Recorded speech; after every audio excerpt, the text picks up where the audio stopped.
Good evening, dear friend. Thank you for stopping by tonight. Before we begin, I want to gently remind you, if this story brings even a little peace to your heart, please consider subscribing to the channel. That way, each evening, we can meet again to share a few quiet minutes, a breath of calm, and a story that reminds us that faith still lives in the quiet corners of our days. Now, let's sit together for a while and listen to tonight's story. A story about healing, about hope, and the quiet way God still walks beside us when the world grows silent. The wind came down from the western hills carrying the scent of dust and pine. It was the hour when daylight faded, when everything began to hush. Even the crickets seemed to whisper instead of sing. An old man walked slowly along a narrow road that curved toward the small town below. His boots scuffed the dirt, steady but weary. Each step made a faint sound, like pages turning in a book that had seen too many seasons. He had once been strong, a farmer, a husband, a father, but now his hands trembled when he tied the strap of his satchel. The years had taught him how to bear pain without complaint, but not how to quiet the loneliness that followed him home each night. He stopped near a wooden fence, resting one hand on the weathered rail. Beyond it lay the meadow where he had prayed, long ago, beside his wife's grave. He remembered her laugh, soft, like wind chimes, and how she used to hum the psalms while making supper. A church bell echoed from the valley, one slow note stretching across the air. He closed his eyes. It had been years since he'd gone inside that church. He wasn't angry with God, only distant, like an old friend who no longer knew what to say. Sometimes, when the pain in his knees kept him awake, he would whisper a prayer without words, just the sound of his breath rising into the dark. That evening he felt a pull in his heart, gentle but clear, like a thread being drawn back toward home. Maybe, he thought, I'll walk past the chapel before the light is gone. He began moving again, slower now, listening to the rhythm of his steps and the murmur of the wind through the grass. Somewhere in that simple music he sensed something sacred. Not thunder, not revelation, only presence. The kind of presence that does not speak but reminds.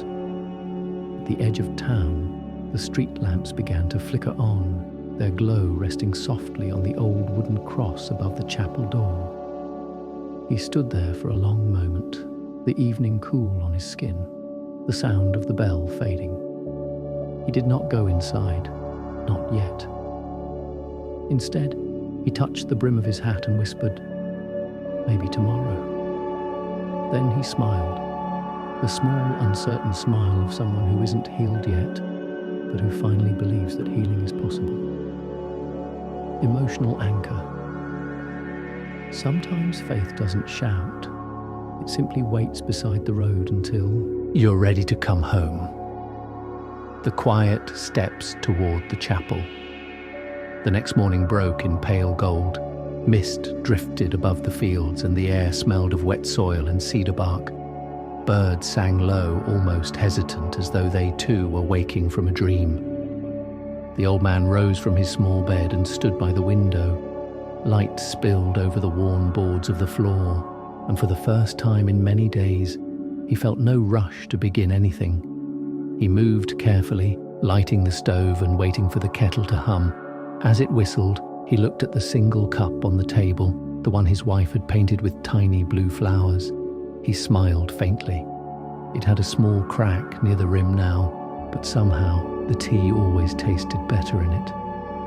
He poured the hot water, watched the steam rise, and whispered a thank you he wasn't sure was to anyone in particular. But the words felt right, like brushing dust from an old Bible and opening it again. When he stepped outside, the morning sun was gentle, resting softly on the roof of the chapel down the hill. He hadn't meant to walk there again so soon, but his feet seemed to find the path without asking.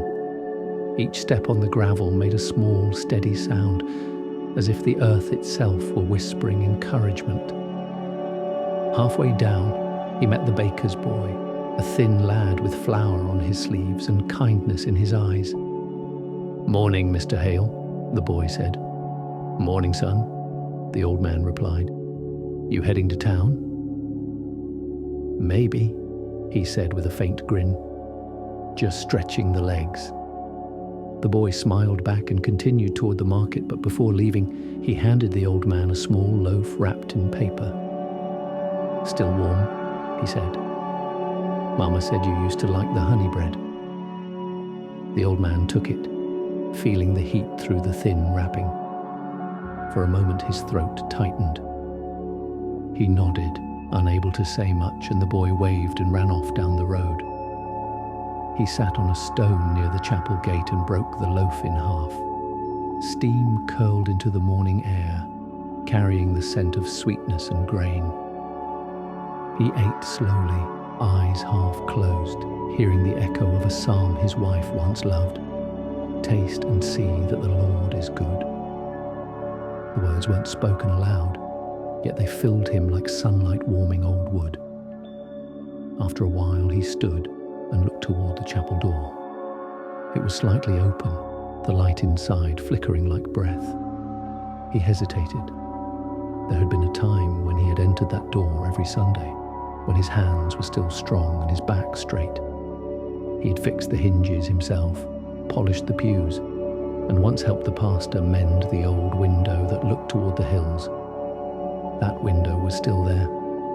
He could see the coloured glass catching the sun, casting quiet rainbows over the threshold. He stepped closer, each footfall soft, his heart quickening as if he were approaching a memory. Inside, the air smelled of candle wax, pine oil, and thyme. The pews were empty, but the silence felt alive, a silence that listened rather than ignored. He walked down the aisle, his fingers brushing the back of each pew as he passed. At the front, beneath the wooden cross, a single candle burned. Small, steady, patient. He stood there, hands clasped loosely, not praying, not asking, only being. The sound of the outside world grew distant, and he realized how long it had been since he had stood still without needing to be brave or useful or strong. Tears came quietly, without warning. They weren't bitter, only soft, like the mist that had touched the fields at dawn. They fell onto his hands, and he let them. It wasn't grief this time. It was release. He whispered, barely audible, "I missed you." Somewhere in the stillness, a feeling, faint, familiar, passed through him like a warm breeze. No words, no visions, just the quiet sense that he was not alone. The candle's flame leaned slightly and then steadied, as if the air itself had answered. He stayed there until the sun moved higher and the light through the window turned from gold to white. Before leaving, he reached out and touched the pew nearest the door. The wood was smooth under his fingers, polished by years of prayers, laughter, and waiting. He smiled. Maybe, he thought, he would come again tomorrow. As he stepped outside, a robin landed on the chapel fence, chirping once before flying off into the brightening sky. He watched it go, the corners of his mouth lifting just a little. He felt lighter somehow, not healed, not yet, but lighter. The kind of peace that begins as a whisper and grows quietly in the heart until it becomes home. He started down the road again, the loaf of bread half gone, the morning wild and full of promise before him. And as he walked, he said softly to himself, maybe God never stopped speaking. Maybe I just stopped listening. Healing begins the moment we stop trying to understand and simply let the light in. If this quiet moment brought you peace tonight, remember to subscribe, so we can walk this road of faith together again tomorrow. The light through the chapel window. By afternoon, clouds began to gather over the hills. They moved slowly, soft and grey, drifting like thoughts too heavy to let go. The old man, whose name was Samuel Hale, sat on the small bench outside his cottage. The bread from that morning lay beside him, wrapped again in its paper. He had eaten only half, saving the rest for later. A small promise to himself that there would still be something good waiting. The air held that quiet tension before rain. Wind touched the grass, bending it in long waves that shimmered silver under the dimming sky. From where he sat, he could see the chapel roof glinting faintly through the tree. He thought of the candle he had seen burning there, how its single flame had steadied him more than 100 sermons ever could. When the first drops fell, he didn't move inside. He liked the sound of rain against the tin roof, the way it filled the silence without breaking it. Each drop was its own small prayer. He closed his eyes and listened. The rhythm reminded him of the nights he used to lie awake while his wife read the Psalms aloud beside him. She had always read slowly, as if the words themselves needed time to breathe. "He leads me beside still waters," she would murmur. And somehow, the words became real. He could almost hear the water itself. Now, as the rain thickened, Samuel whispered the same line. His voice trembled, but it carried. He felt the familiar ache in his chest, that strange mix of gratitude and longing. He had walked through dark valleys indeed, years of pain, of losing, of not knowing how to begin again. But today, for the first time in a long time, he felt as though someone else were walking beside him. Not seen, not heard, only known. A flash of light drew his eyes toward the chapel. The storm clouds had opened just enough for a single beam of sun to fall through, striking the coloured glass window at the back of the church. He could see the light spill through the rain, casting soft hues of red, blue and gold onto the wet grass. It looked like the sky itself was kneeling. He stood up slowly, joints protesting, and started toward it, his coat pulled tight against the wind. The path was muddy now, slippery in places, but he didn't care. Something about that light called to him, not in words, not in reason, but in recognition. It felt like an answer to a question he had forgotten how to ask. When he reached the chapel fence, he stopped, catching his breath. The storm was passing. The rain turned to a mist that hung in the air like memory. He looked through the open door. The same candle still burned, its flame small but unyielding, and the coloured light from the window reached the very front pew, washing the wooden floor in gold. Samuel stepped inside, his boots leaving faint marks on the damp boards. The smell of rain mixed with wax and cedar. He sat quietly in the third pew, the one where he and his wife had once sat together. For a long time, he didn't move. The candle flickered. Water dripped from the eaves outside, steady, gentle, like the pulse of the earth. He folded his hands. There were no words in his mind, no prayers rehearsed, only a deep quiet that filled him from within. He looked up at the cross above the altar, its shadow falling soft across the wall.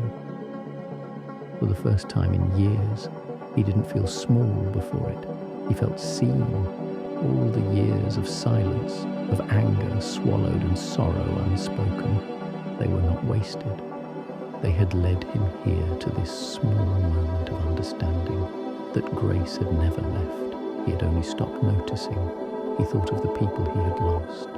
His wife, his brother, friends now gone. He pictured them, sitting under the same kind of light, somewhere beyond what eyes could see, and the thought did not ache.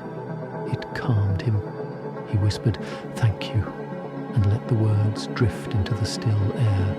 No thunder answered, no miracle unfolded, only the soft warmth of peace settling in his chest like a bird finding rest. Outside, the rain had nearly stopped. A patch of blue sky opened above, and sunlight struck the chapel window once more, sending its colours dancing across Samuel's hands. He turned them over, palms up, and for a brief, quiet moment, it looked as though the light itself was blessing him. When he left, the air was cool and sweet with the smell of rain-soaked grass. He closed the chapel door gently, the latch clicking like the closing of a prayer. As he walked down the path toward home, he passed the baker's boy again, now carrying a basket of rolls covered in linen. "Evening, Mr. Hale," the boy called. Samuel waved, his voice steady. "Evening, son, keep that smile. The world needs it." The boy laughed and hurried on, and Samuel continued walking, his heart lighter than it had been in years.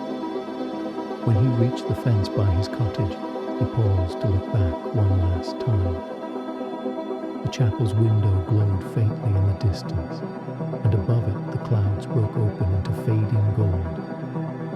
He whispered almost to himself, "Thank you for the light."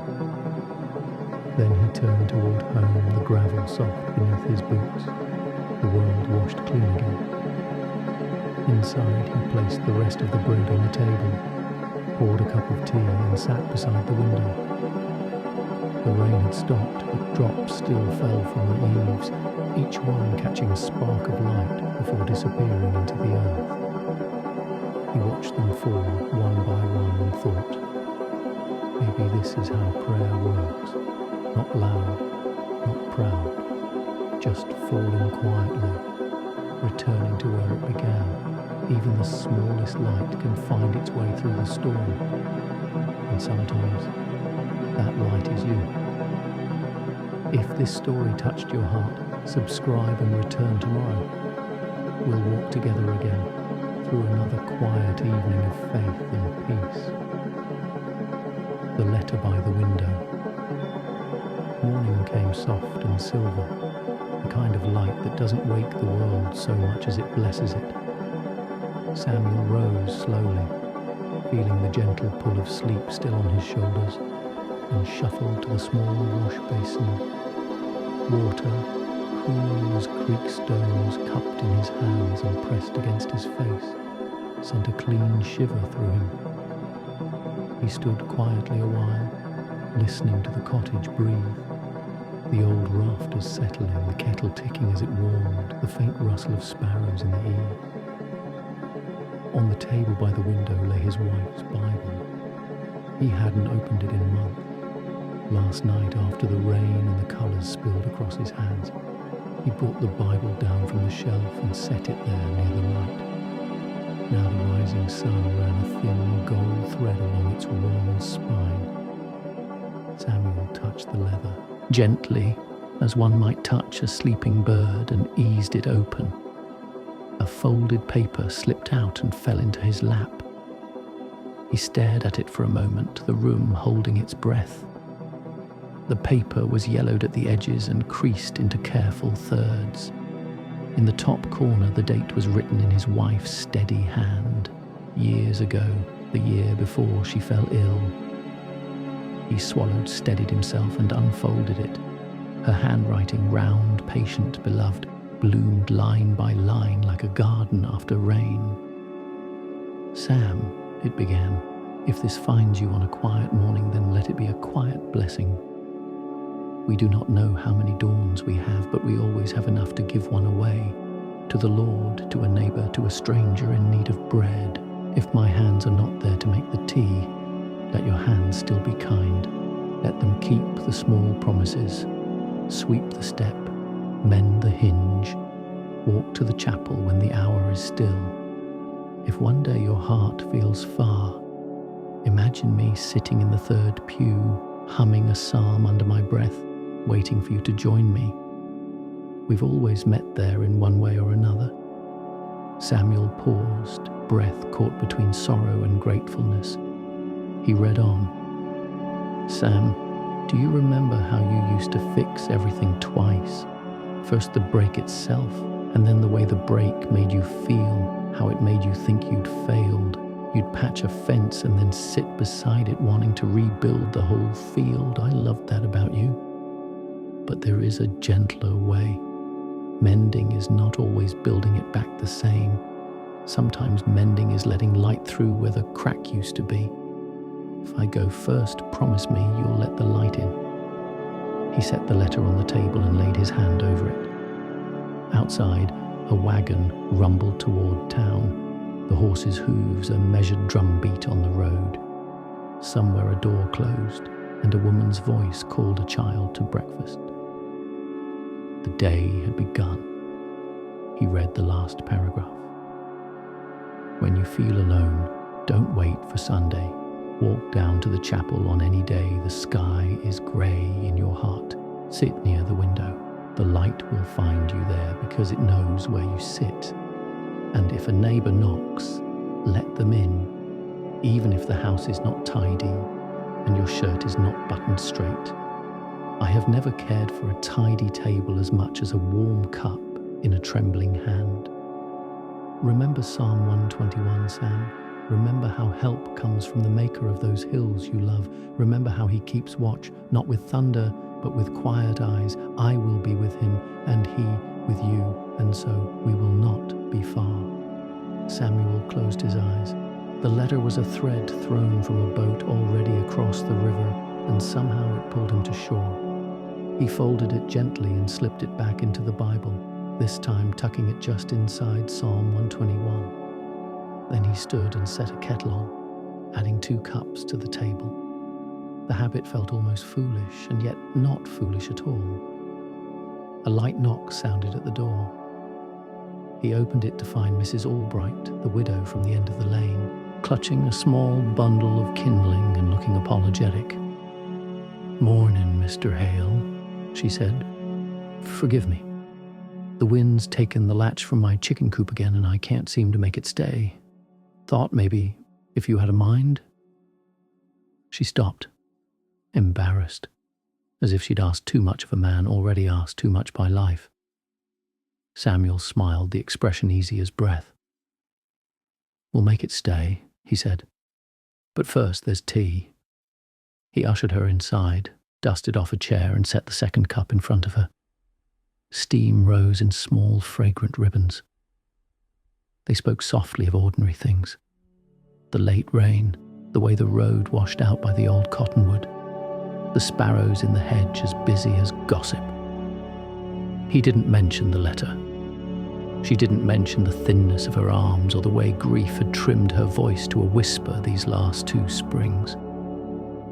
Faith, that morning, weighed the room without saying its name. After tea, he shouldered his toolbox and walked with her down the lane. The coop stood lopsided beside a patch of lavender, its boards bleached grey by years of weather. He knelt, examined the latch, and found the problem. The wood around the hinge had splintered. He measured the good piece of board he carried in his mind, then reached for the actual one leaning by the fence, saved from a wagon repair long ago. It fit as though it had been waiting to matter in exactly this way. "Hold it here," he said. Mrs. Albright steadied the wood with her palm. He drove the first nail gently, careful not to split the grain. Hammer, breath, pause. Hammer, breath, pause. The work sang its steady hymn, not fast, not loud, just faithful.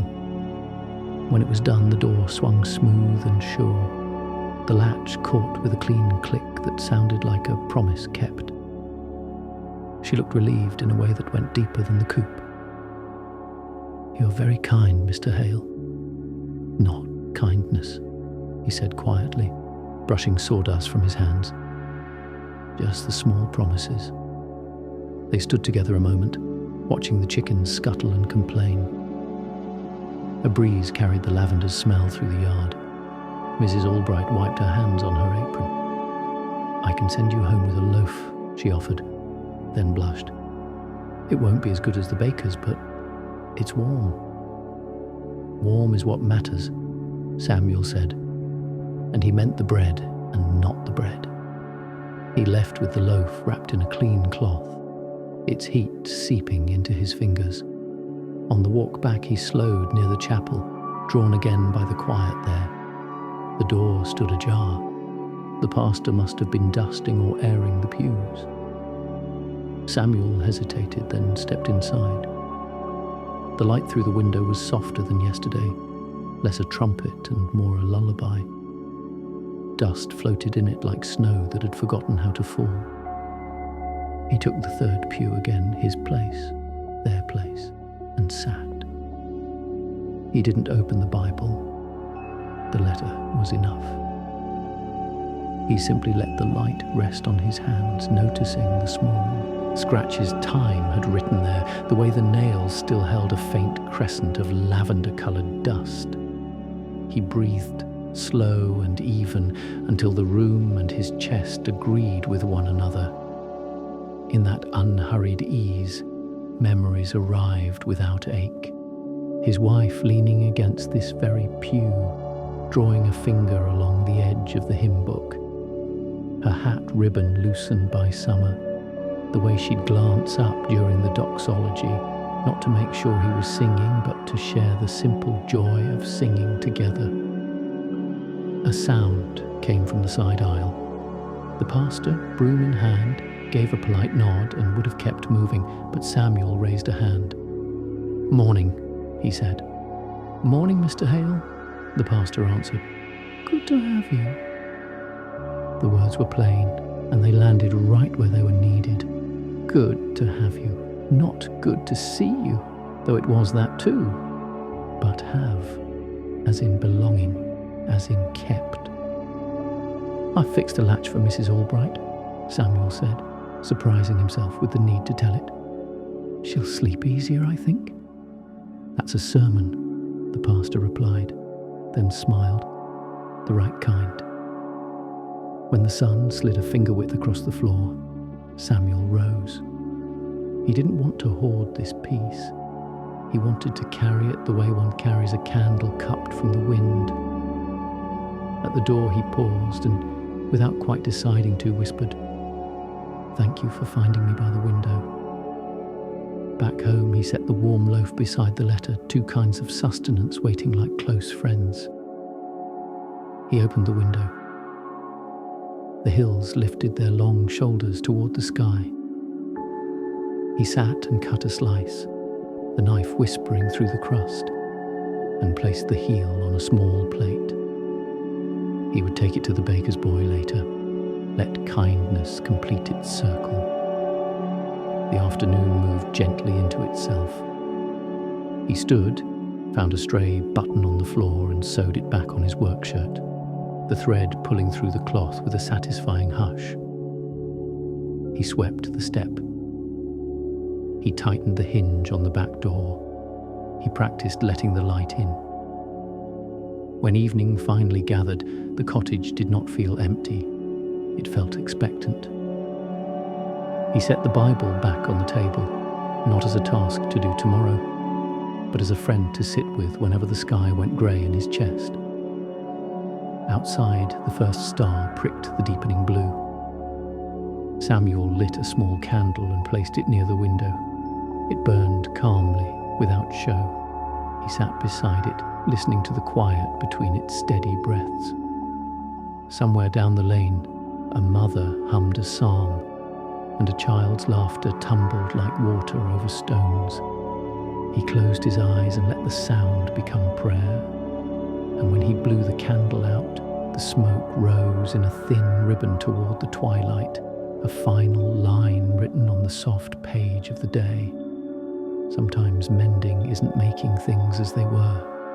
It's learning how to let the light come through where the break has been. The walk to the river. The next morning unfolded in layers of quiet.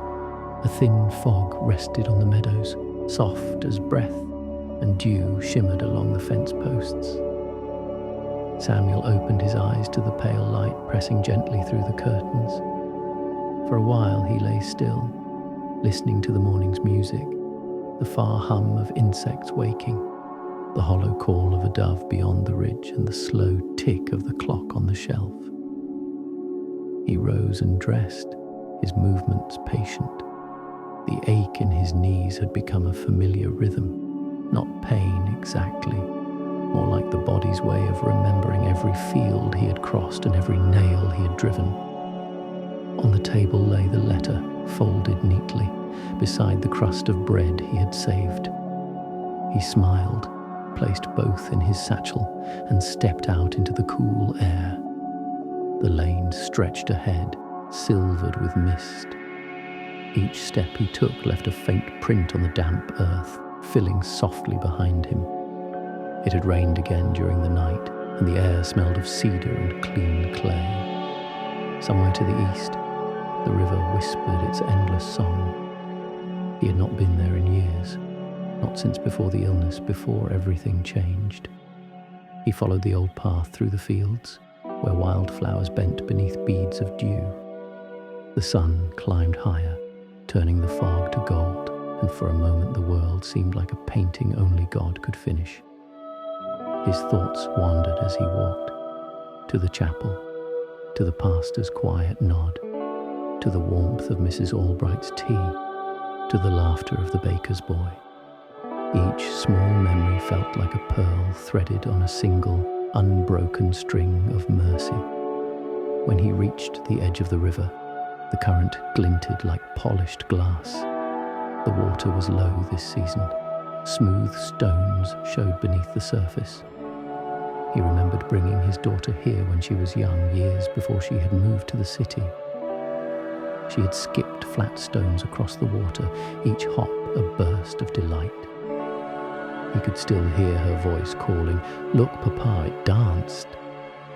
Now the river danced in another way. Light trembled across its surface, and the sound was gentle but steady, the same rhythm as breath, as heartbeat, as prayer.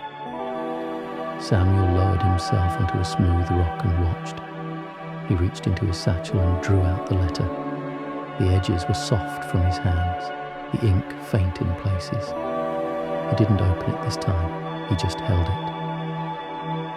"You're right," he said softly, speaking to no one and yet to someone. The light finds its way through the cracks. A gust of wind lifted the edge of the paper, and he pressed it down with care. He thought of all the mornings he had wasted waiting for some grand sign, some voice from the clouds to tell him what to do next. But faith, he had learned, was less thunder and more tide, coming quietly, shaping you without asking permission. A sound drew his eyes upward. Across the river, a small girl in a faded blue dress stood with a stick, tracing circles in the mud. Her mother, kneeling beside a basket of laundry, waved when she saw him. Samuel lifted his hand in return. The girl smiled shyly and called, "Good morning, sir." "Good morning," he answered. His voice carried across the water and settled there like a leaf. The child laughed, delighted by the echo, and began humming to herself, a tune without words. It drifted across the river, sweet and fragile.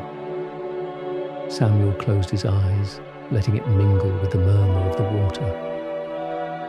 For a brief moment, time folded. The girl's song became his daughter's laughter. The breeze carried the scent of bread and lavender, and he felt utterly, completely alive.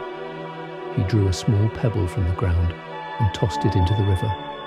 It skipped once, twice, then sank, sending ripples outward in widening rings. He watched until the circles vanished. "Every kindness," he murmured, "is like that. You never see how far it goes." He sat a long time, his hands resting loosely on his knees, the light shifting from silver to honey. A hawk circled high above, its cry sharp against the open sky. Somewhere behind him, the chapel bell began to ring, slow, solemn, calling not to duty, but to peace. He rose and brushed the dust from his coat. His joints protested, but his heart did not. Before leaving, he cupped his hands and scooped a small drink of the river. The water was cool and sweet, carrying the taste of stone and rain and time. He let it linger on his tongue and whispered, "Thank you."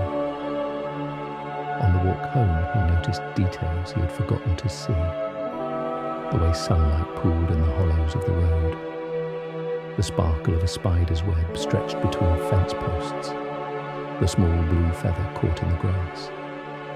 He stooped to pick it up and turned it between his fingers, delicate, weightless. He smiled. "You've got your messenger ways, don't you?" Near the chapel he stopped. A group of children were playing by the gate, their laughter skipping through the air. One of them waved. The baker's boy's sister, he realized. "Mr. Hale," she called. "We're picking flowers for the windows." He walked closer, careful not to startle them. "That's fine work," he said.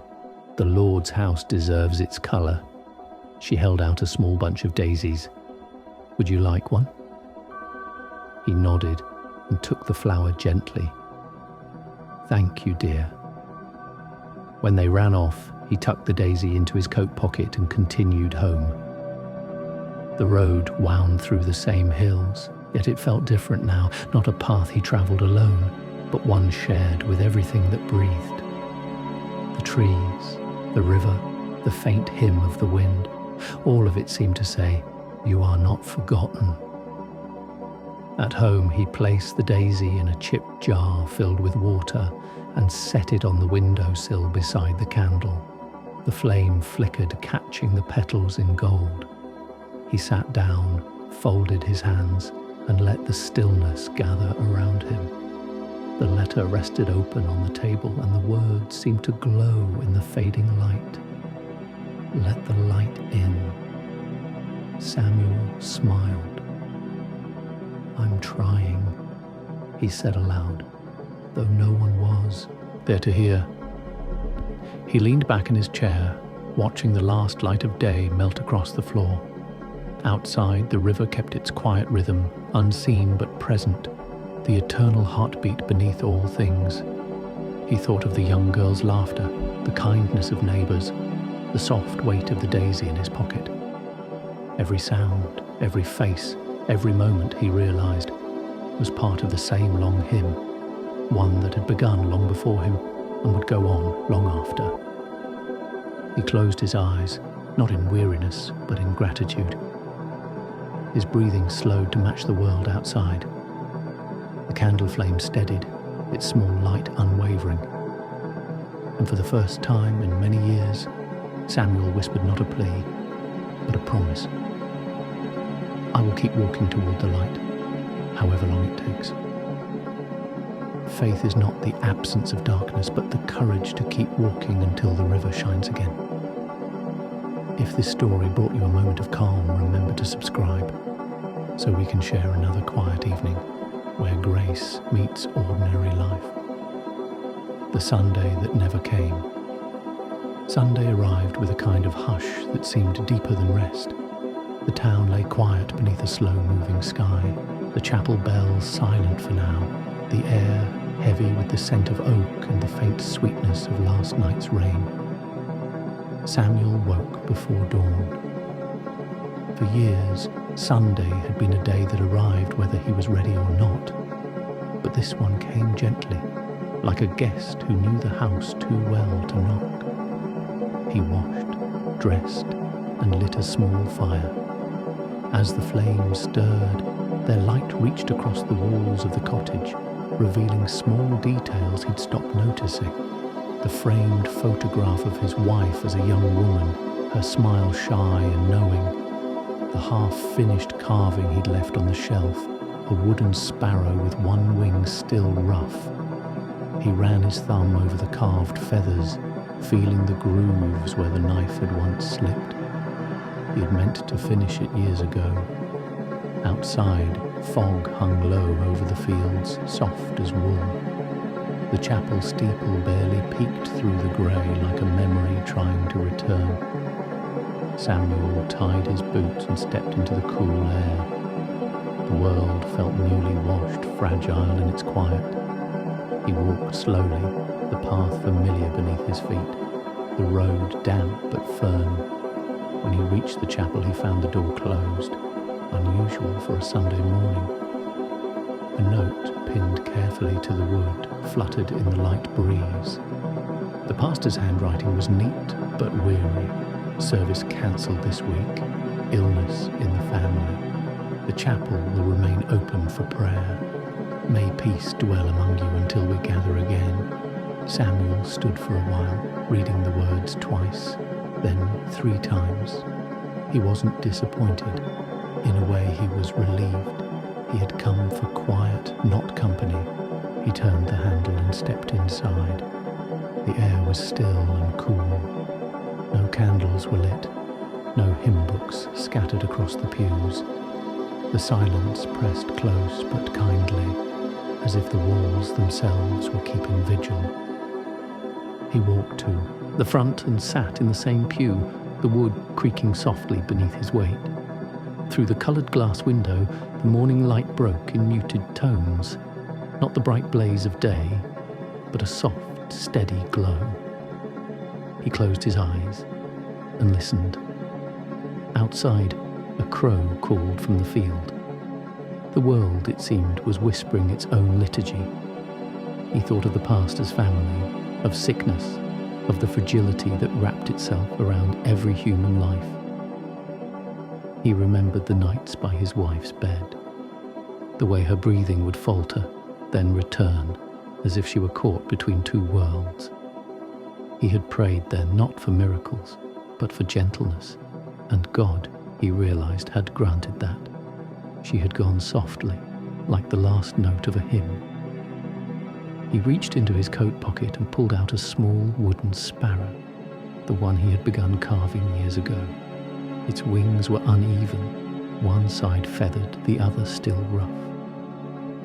He had carried it here without thinking. Now, under the dim light, he took his penknife from his pocket and began to carve again.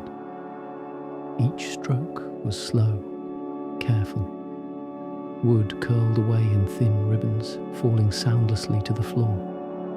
The act was small, but his hands remembered it. The patience, the pause, the way the blade must follow the grain, not fight it.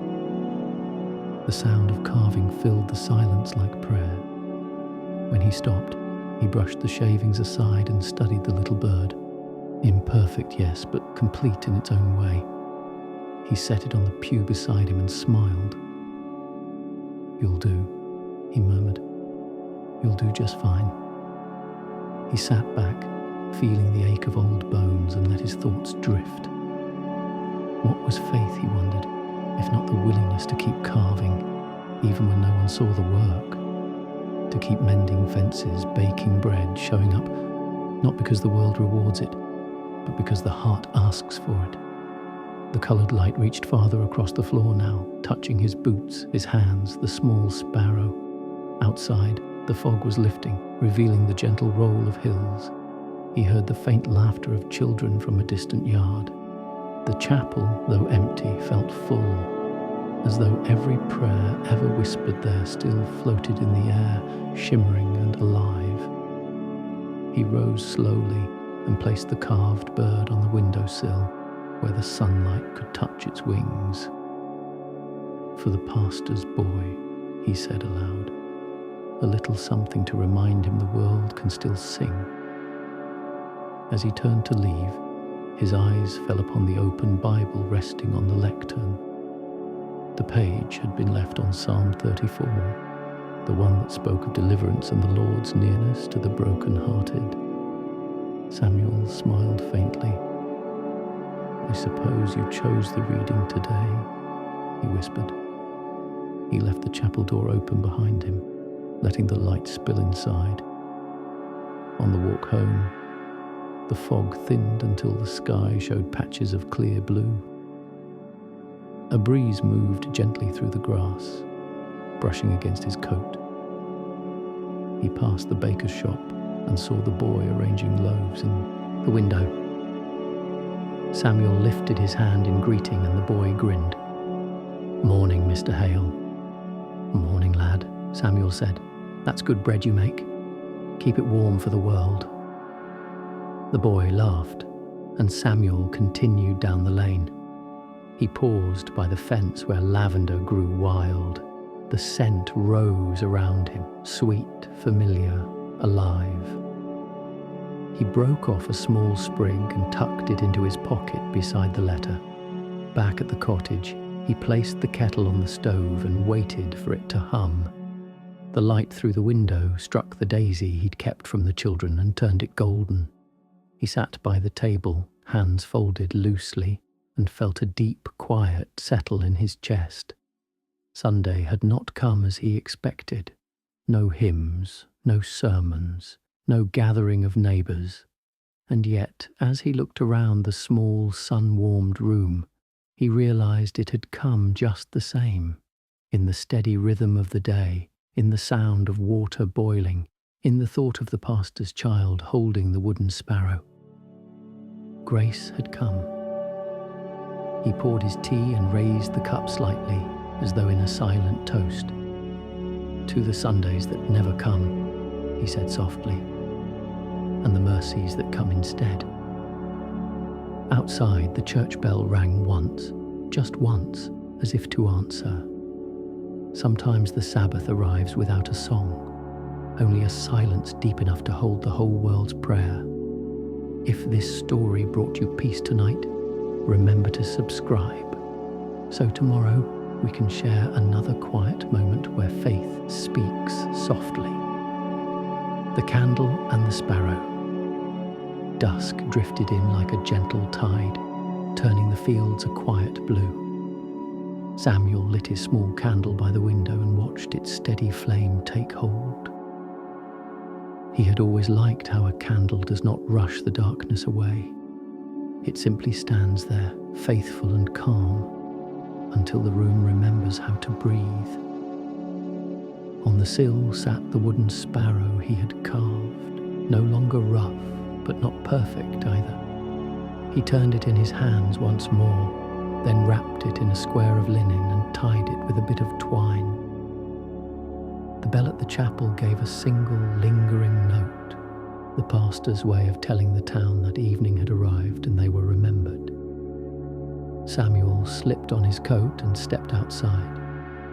The air carried the scent of sage and dust, with a thread of wood smoke from the houses near the creek.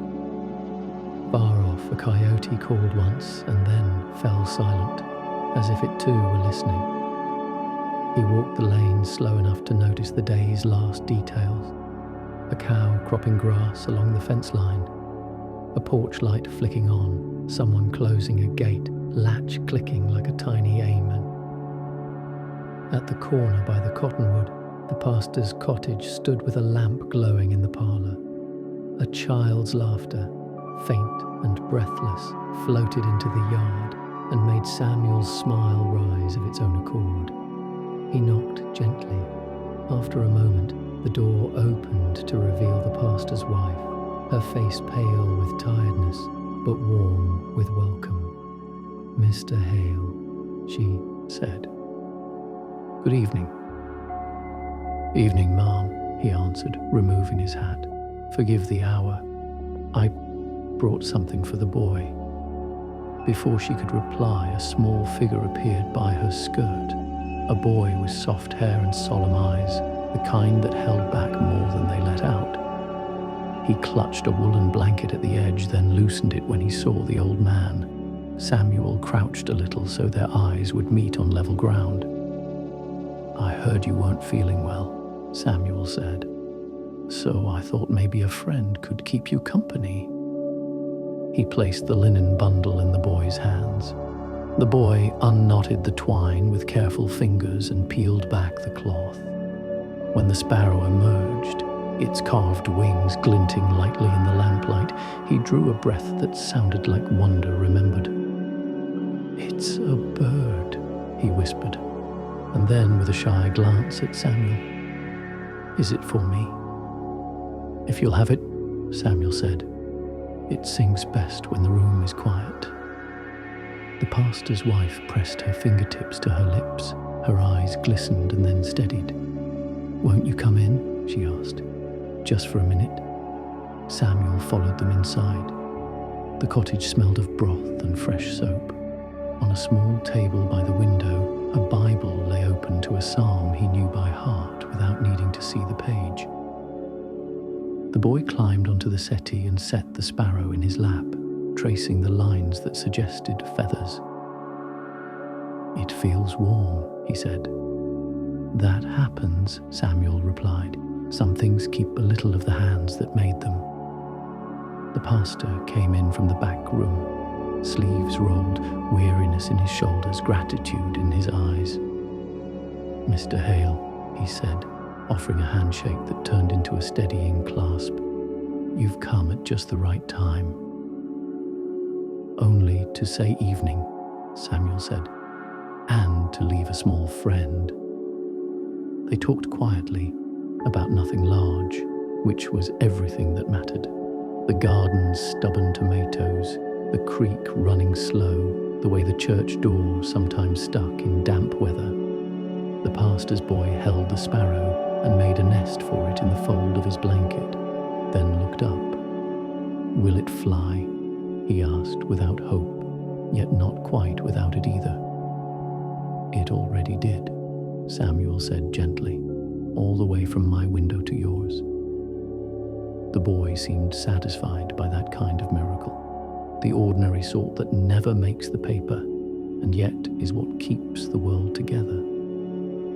He leaned back, blinking heavily, and fell asleep with the sparrow cupped against his chest. The pastor's wife eased a quilt over him. Her hands paused at the boy's brow as if sending a prayer into his skin. Samuel looked away to grant the moment privacy and found the candle on their mantel burning low but steady, a twin to his own at home. He took his leave not long after. On the porch, the pastor stood with him a moment, hands in his pockets against the evening chill. "You've given us more than a carving," he said. "You've given us company." Samuel nodded, uncertain what to do with the warmth that rose in him except let it stand there and be true. "Company's the nearest thing we have to healing," he said. "Sometimes." On the walk home, the moon rose like a quiet promise above the ridge. The road gleamed pale under its light. Samuel thought of the boy's small hand on the bird, of the way the house had felt not burdened by illness, but buffered by a gentleness that had crept in and taken a chair. He thought of his wife's letter, "Walk to the chapel when the hour is still," and felt how the instruction had widened. Walk to your neighbour, walk to the child, walk to the place where someone needs a warm loaf, a hinge mended, a sparrow that remembers how to sing. When he reached his cottage, he found his own candle still alive at the window, flame barely tilting when he entered. He set his hat on the peg and sat as if the chair had been waiting for him. The daisy on the sill had begun to bow its head. He changed the water and watched a tiny bubble climb the stem like a prayer that didn't know it was one. He made a small supper, bread with honey, a slice of cheese, and ate it with the slow attention of a man who has finally learned there is no such thing as a common meal. Between bites, he looked out at the dark meadow and listened to the night compose itself. Field mice with their delicate rustle and owls' distant question, the low breathing of the earth. Somewhere, a late wagon clattered once and grew quiet again. Everything took its place inside the hush. He reached for the Bible and let it fall open without choosing, the way one opens a window to whatever breeze may come.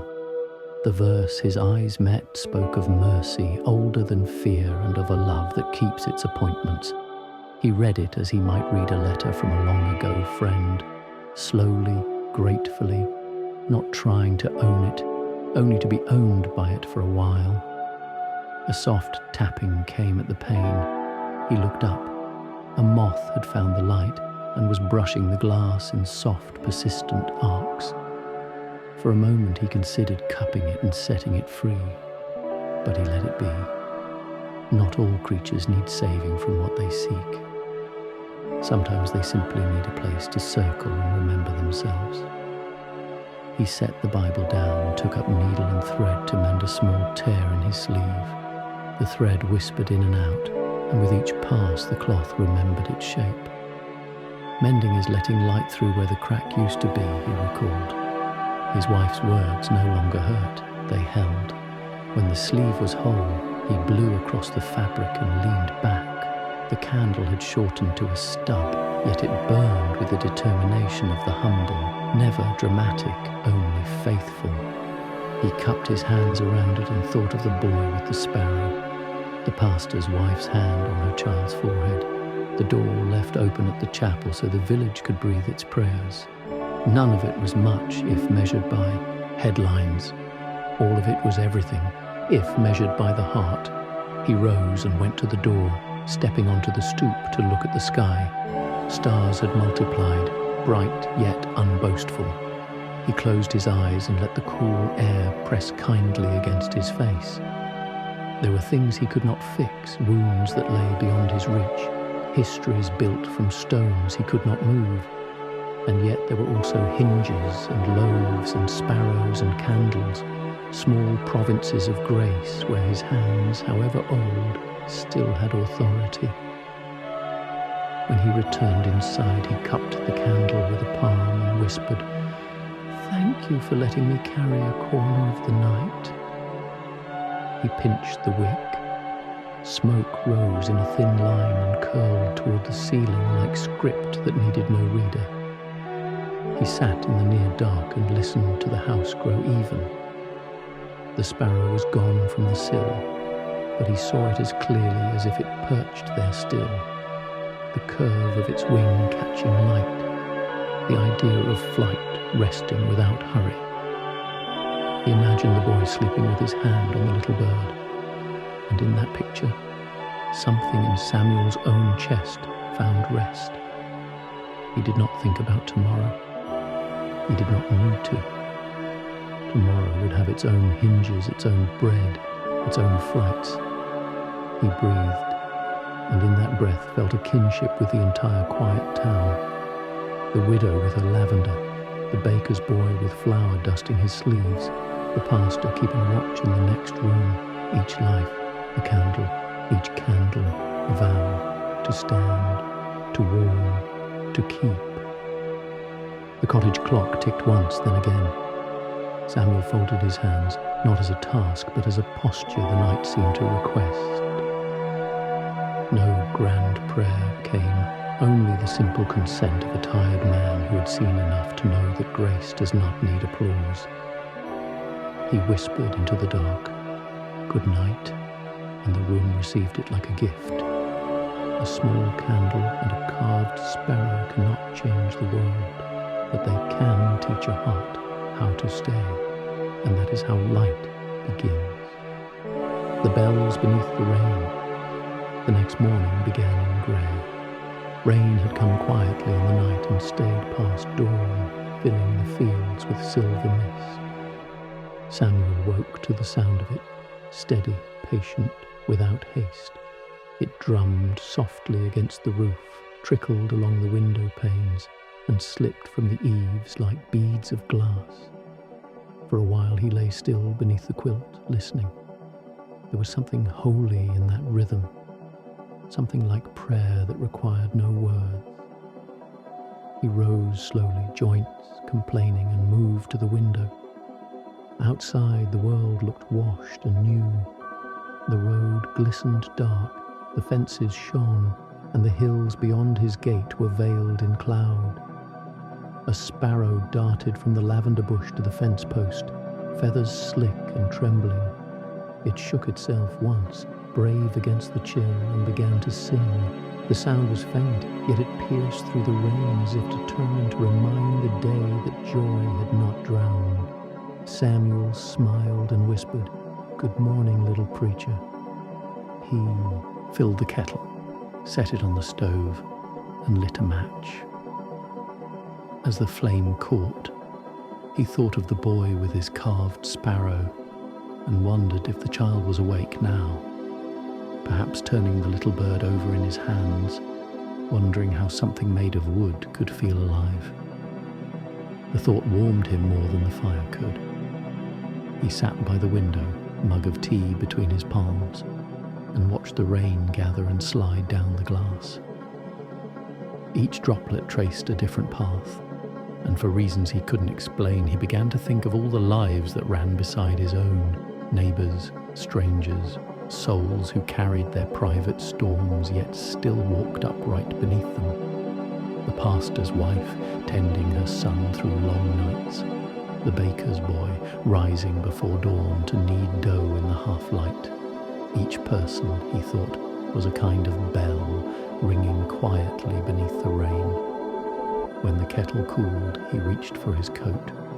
He had no plan except to walk. The air smelled of pine and wet earth when he stepped outside. The road was slick but familiar, and his boots sank softly into the mud. The rain softened everything, the sharp edges of stones, the creak of the gate, even the ache in his knees. It was as though the world had been wrapped in mercy. He passed the chapel on his way into town. Its door was open again, the candle burning in the same window. Inside he could see the faint outline of the pastor kneeling alone. Samuel lifted a hand in quiet greeting but did not intrude. Some prayers, he knew, should be left to finish themselves. Down the lane, the village square glimmered with puddles. A few people moved beneath umbrellas, faces he knew by habit, not by name. Mrs. Albright, the widow who sold honey, nodded as he passed. Her shawl was soaked, yet her smile was whole. "Morning, Mr. Hale," she said, her voice thin against the drizzle. "You're out early." "Couldn't sleep," he replied. "Seems the rain came to keep me company." She chuckled softly. "Then you're in good hands. It keeps no secrets and asks for nothing." He bought a small jar of honey from a cart, wrapped it in paper, and slipped it into his pocket. "For the pastor's boy," he said. "You've a kind heart," she murmured. "Be sure to keep a little sweetness for yourself too." He tipped his hat and walked on. The sound of rain deepened as he neared the bridge, the low wooden crossing that stretched over the narrow part of the river. The water ran high and brown from the night's downpour, but its voice was calm. He leaned on the rail, watching leaves swirl in the current. The steady motion reminded him of time itself, relentless but not cruel, carrying everything onward, even the things we think we've lost. A memory surfaced then, years ago, standing on this same bridge with his wife. The sky had been bright then, the water low and clear. She had leaned against the railing, hair blown across her face, and said, "Someday, when I'm gone, promise you'll still come here. Promise you'll listen for the bells." He had laughed, not understanding. "What bells?" he'd asked. "The ones beneath the rain," she'd answered, and smiled as if she'd just given him a secret. Now, leaning on the same rail, Samuel finally understood. The bells were not metal or sound. They were memory, faith, and the quiet persistence of love that refused to rust away. Every drop of rain striking the river was a note, and together they made a hymn that only the heart could hear. He stayed until the rain began to thin, until light returned between the clouds. When he finally turned back toward home, the air was fresh and cool, washed clean of yesterday's dust. The chapel bell rang once in the distance, deep and round, its tone rolling across the valley. He listened until it faded. His wife had been right. The bells were everywhere, if one only listened kindly enough. Halfway up the hill, he stopped to help a cart driver whose wheel had sunk into the mud. The man was young, his face streaked with rain and frustration. "It's no use," the driver said. "She won't budge." "She will," Samuel replied, rolling up his sleeves. "Everything stubborn just needs patience." Together they heaved, mud splattering their coats, until the wheel lifted free with a satisfying crack. The driver laughed, breathless. "You've got more strength than most men half your age." Samuel smiled faintly. "It's not strength," he said. "It's time learning to listen." The young man offered to pay him, but Samuel shook his head. "Just promise to lend your hand the next time someone's stuck." As he continued home, the rain stopped completely. The clouds opened into a pale, trembling light. Drops hung from every branch, each catching the sun until the whole world seemed strung with pearls. Samuel paused at his gate, watching how the light played through the rainwater pooled on the path. It looked like the earth itself had learned how to shine. Inside the cottage, he lit the candle again. Though daylight filled the room, the flame flickered, soft and small, yet somehow equal to the sun outside. He placed the jar of honey beside it and smiled. "One for sweetness," he murmured, "and one for light." He sat, weary but peaceful, and let his thoughts settle like dust after a long journey. His wife's words returned clearer now. "Promise you'll still listen." He had kept that promise, though he hadn't known it until this very moment. Every act of kindness, every quiet prayer, every step through rain or silence, that was listening. That was faith. He took his Bible from the shelf and opened to a psalm without choosing. The words spoke of refuge, of the one who shelters in every storm. He didn't read aloud. He simply let the lines rest on his heart like warm cloth on cold hands. The rain began again, light this time, more a blessing than a storm. He leaned back, eyes half closed. Through the open window he could hear the chapel bell ring once more, joined by the softer chorus of raindrops on leaves. Together they made a song that no composer could write and no ear could keep. Samuel smiled, knowing now what it meant to hear the bells beneath the rain. And when he finally whispered goodnight to the day, his voice was steady, filled with the quiet conviction that he was not alone. Not in this house, not in this life, not even in the rain. When you listen closely, even the rain carries the sound of answered prayers. If this story brought a little warmth to your evening, please subscribe, so we can keep walking together through nights of rain and gentle grace. The lamp by the window. The next evening settled slowly like a shawl laid across the shoulders of the earth. The air was cool but calm, brushed with the faint sweetness of pine resin and wet soil. The rain had stopped in the afternoon, leaving behind a sky rinsed clean and tender. When Samuel stepped outside, the ground still gleamed, the puddles catching bits of sunset like small mirrors holding onto heaven's light. He stood at the fence for a long while, leaning on the worn wood, watching the horizon soften into gold. The bell from the chapel had not yet rung, but he could feel the hour approaching. That familiar hush before the sound, when even the wind seems to pause and listen. He thought of the rain from the night before, of the young man with the cart, of the promise made in muddy fields to keep lending a hand where one was needed. That, he realized, was the truest kind of faith, the sort that moved quietly, like breath, like light through the cracks. Back inside, he struck a match and lit the oil lamp by the window. The flame rose and steadied, a small sun in a world of fading colours. It was an old lamp, its glass a bit clouded, its brass dulled by years of handling. His wife had found it at a market once, decades ago, insisting it was the kind that listens to the room before it shines. He smiled at the thought. He could still see her there, holding it up against the light, saying, It would belong to our evenings. And now it did, faithfully, silently, still keeping its promise long after she was gone.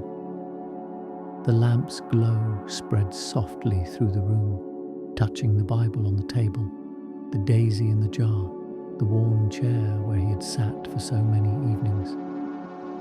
He poured himself a cup of tea, the steam curling upward in slow ribbons, and sat down beside the window.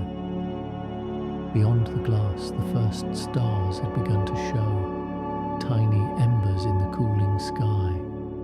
Across the valley, faint dots of light appeared in other homes, a lantern at the mill, a kitchen window still busy with supper, a candle flickering in the chapel. The sight gave him comfort. Each flame, he thought, was someone's quiet declaration that darkness does not get the final word. He reached for the letter, the one his wife had written in her last days. The edges were soft from handling, the ink faded in places where his fingers had lingered too long. He unfolded it and began to read, though he already knew every word by heart. My dear, if the nights ever feel too long, light the lamp and sit by the window. Someone somewhere is doing the same. You'll find me in that light, not in the flame itself, but in what it touches. He read the lines slowly, then set the paper down. His throat tightened, not from sorrow but from gratitude. The letter was not a goodbye, it was a map, a reminder that love was not buried with the body but sown like seeds in the places we return to each day. Outside, the wind shifted. A cool breath slipped through the open window, making the lamp flicker but not falter. Samuel leaned back and watched the flame dance. It seemed to know its own balance, bending but never breaking, alive to every draught yet steadfast at its core. You've learned well, he murmured to it. She'd be proud. He thought of the pastor's boy, of the wooden sparrow resting somewhere near his pillow. He imagined the child asleep, hands still curled around it, heart learning the language of small miracles. Somewhere in that same moment, perhaps the pastor and his wife sat by their own lamp, whispering a prayer of thanks, not for grand deliverance, but for simple peace. The thought warmed him deeply. He opened his Bible and found Psalm 27. The Lord is my light and my salvation. Whom shall I fear? He whispered the words aloud, letting them settle into the room. They sounded less like doctrine and more like conversation, a voice speaking through the years, patient and kind. He remembered how his wife had once said, faith is just learning to keep the lamp filled. And he had laughed then, not understanding. But tonight, as he refilled the oil and watched the flame steady once more, he knew she had meant more than the lamp. She had meant him. The sound of hooves passed faintly on the road, a wagon heading home late, its wheels humming over the wet earth. From the distance came the cry of an owl, low and soft. The night gathered these small noises into a gentle symphony. Samuel closed his eyes, listening. In their rhythm, he heard the same truth the rain had taught him, that God's voice was rarely thunder. It was rhythm, persistence, heartbeat. He opened his eyes to see a moth circling the lamp, its wings trembling like pages trying to turn. He gently cupped it in his hand and carried it to the door, releasing it into the dark. Go on, he said softly. Find your own bit of light. The moth fluttered away, vanishing into the quiet. As he returned to his chair, he noticed something he hadn't before. Across the field, a faint flicker of light from the pastor's cottage. Perhaps the boy had lit a candle in imitation of Samuel's lamp. He smiled, the corners of his eyes crinkling. The thought that someone, even one child, had chosen light because they had seen his, made him feel less like a solitary old man and more like part of a larger larger, breathing faith. He reached for the honey jar he'd bought the day before and dipped a spoon into it, letting the golden thread glisten in the lamplight before stirring it into his tea. The sweetness rose like sunlight from the cup. He took a sip, the warmth spreading through him, the flavour rich and grounding. "For the rain," he whispered, as though speaking a toast to no one and everyone at once. "For the light that follows." When he set the cup down, he glanced again toward the letter. The ink shimmered faintly under the glow, and for a heartbeat he almost felt her presence beside him, not as memory, but as nearness. The lamp flickered once more, then steadied, and he could almost hear her voice saying, "See, the night isn't so dark after all." He breathed deeply, letting the air fill his chest, and exhaled with the soft relief of a man learning after long years that peace doesn't have to be chased. It only needs to be welcomed.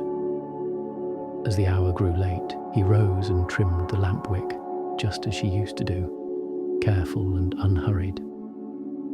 The flame bent, then stood tall again.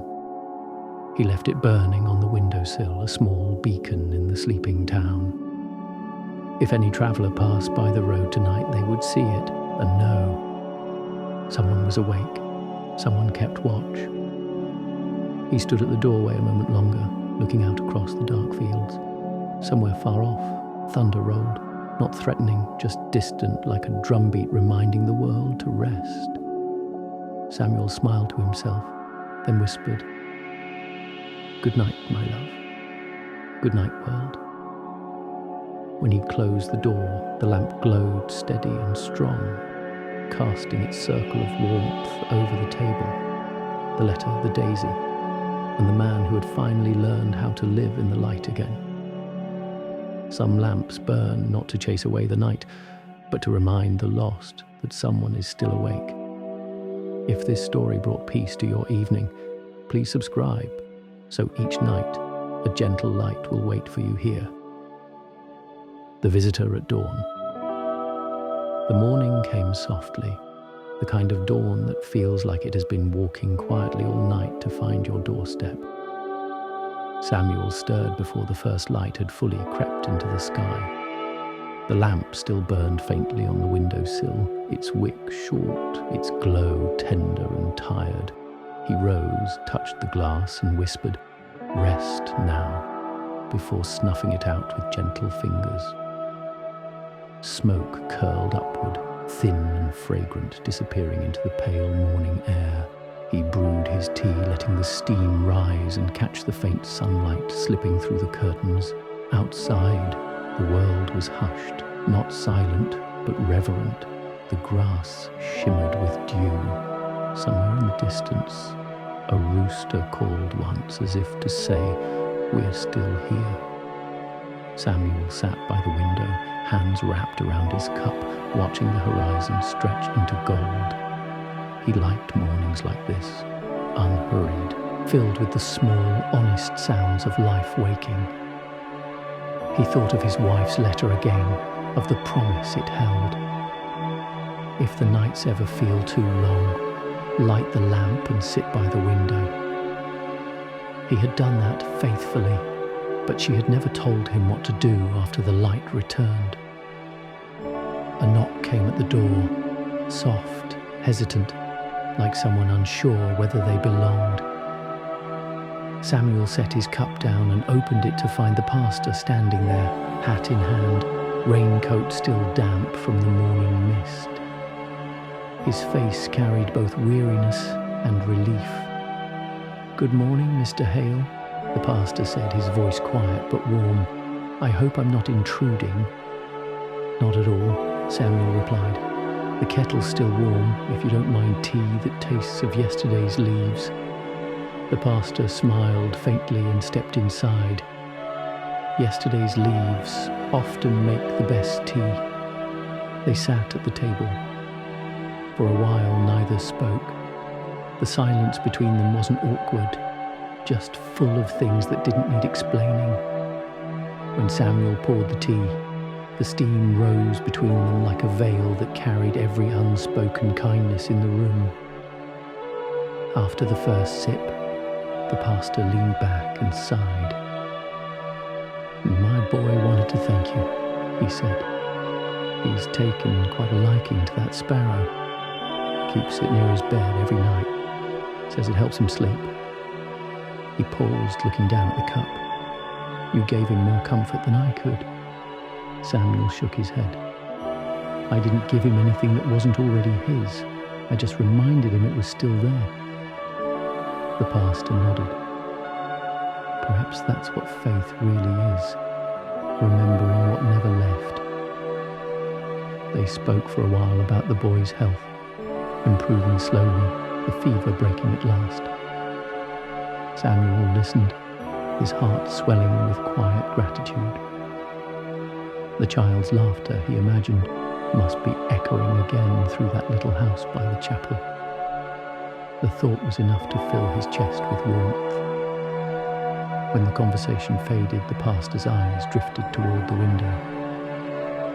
"You keep the lamp burning every night," he said softly. "From the chapel I can see it from the hill. It's the only light that stays awake after the town has gone to sleep." Samuel smiled. "Habit, I suppose. My wife started it. Said it was her way of keeping the dark company." The pastor's expression gentled. "Then it's become yours. A ministry in its own right. Do you know how many travelers have said they find peace seeing that glow when they pass by the road at night?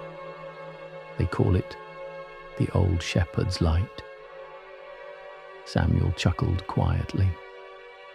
"That's a fancy name for a lamp and a lonely man." "Lonely, perhaps," the pastor said, "but never useless." They both fell silent again. Outside, the sunlight had brightened, catching on the dew so that the fields looked as if they were dusted with glass. The sound of a distant cartwheel drifted faintly through the air. The town was waking, stretching itself back into motion. The pastor finished his tea and set the cup down with a small sigh. "I didn't come only to thank you," he said. "I came to ask a favor." Samuel raised an eyebrow. "That sounds serious." "Not so serious," the pastor said, smiling. "The chapel roof took a beating from the last storm. We're patching it this week. The young men are willing but not always patient. I could use a steadier pair of hands." Samuel looked out the window. The chapel's spire stood small but sturdy in the distance, the morning light wrapping around it like a blessing. "It's been a long time since I climbed a roof," he said slowly, "but I reckon the bones remember." The pastor chuckled. "You'd be doing us a kindness. Come tomorrow if you can." "I'll be there," Samuel said, his voice sure. "Every beam deserves its chance to be mended." The pastor rose and placed a hand on Samuel's shoulder. "You have a gift for finding holiness in the ordinary," he said. "Maybe that's what keeps this town alive." When he left, the cottage felt lighter, as if the morning itself had stepped inside and decided to stay. Samuel stood by the window again, watching the pastor walk down the lane, coat flapping gently in the wind. A group of sparrows fluttered over the road, landing briefly on the fence before darting away. The sight made him smile. Small lives, tireless and free. He spent the rest of the day tending small things. He polished the lamp's glass, repaired the latch on the gate, swept the floor until it no longer creaked beneath dust. Each task felt like prayer, not the spoken kind, but the lived kind, where the rhythm of your hands speaks louder than your tongue. By afternoon, clouds gathered again, grey and soft-edged. The rain returned in thin streaks, tracing the same patterns on the window as before. Samuel lit the lamp early, letting its glow mingle with the dim light of the storm. It flickered, steady and patient, like an old friend listening through the rain. As night drew near, he took out the letter once more. The ink seemed darker tonight, as though the paper itself remembered. He read it slowly, then whispered, "You were right again. The light always finds its way." He stood and opened the door. The rain met him like a cool embrace, gentle and familiar. Across the valley, a few lights shimmered in other windows: the pastor's home, the baker's shop, the distant chapel. And somewhere beyond them, perhaps, the road carried travellers who would glance up and see his lamp burning. They might not know his name or his story or the reason he kept the flame, but they would know at least that someone was awake. He lingered there a while, listening to the rain and the faint toll of the evening bell. Then he stepped back inside, closing the door softly behind him. The lamp burned steady on the sill, casting its golden circle across the table, across the letter, across the years that still waited ahead. Samuel smiled to himself. "Tomorrow," he said quietly, "will mend the roof, and maybe the heart too." The rain answered with a single drop sliding down the pane, slow and sure, like an amen that needed no voice. Some visitors bring requests. Others bring reminders that purpose never retires. If this story brought peace to your morning, please subscribe so that every dawn, a quiet story of faith will find its way to you. The roof and the rain light. Morning arrived wrapped in a thin veil of mist. The air smelled of cedar and damp hay, the kind of scent that made the world feel clean and unfinished. Samuel woke before sunrise, as he had done for most of his life, though this morning carried a different purpose. Today he would return to the chapel, not as a visitor seeking quiet, but as a worker with a hammer, a man with something left to mend. He dressed in his oldest clothes, ones that had seen enough seasons to know the value of wear. The boots creaked softly when he pulled them on. By the door sat the oil lamp, unlit now but polished from last night's care. He gave it a small nod before leaving, as though it were a companion standing guard. Outside, the fog drifted through the fields like slow smoke. The sun hid behind it, turning the world a pearly grey. Samuel followed the path toward town, the damp earth soft beneath his steps. Each breath came in small clouds that vanished as quickly as they formed. The stillness was almost complete, except for the faint whistle of the wind and the occasional bleat of a distant sheep. When he reached the chapel, a few figures were already gathered near the steps. The pastor was there, sleeves rolled up, speaking quietly with two young men who carried ladders. They looked up as Samuel approached, their faces brightening. "Mr. Hale," the pastor called, "you came right on time." "I learned long ago," Samuel said, "that the morning doesn't wait for anyone." The young men grinned. They were good boys, though their laughter carried the easy restlessness of youth.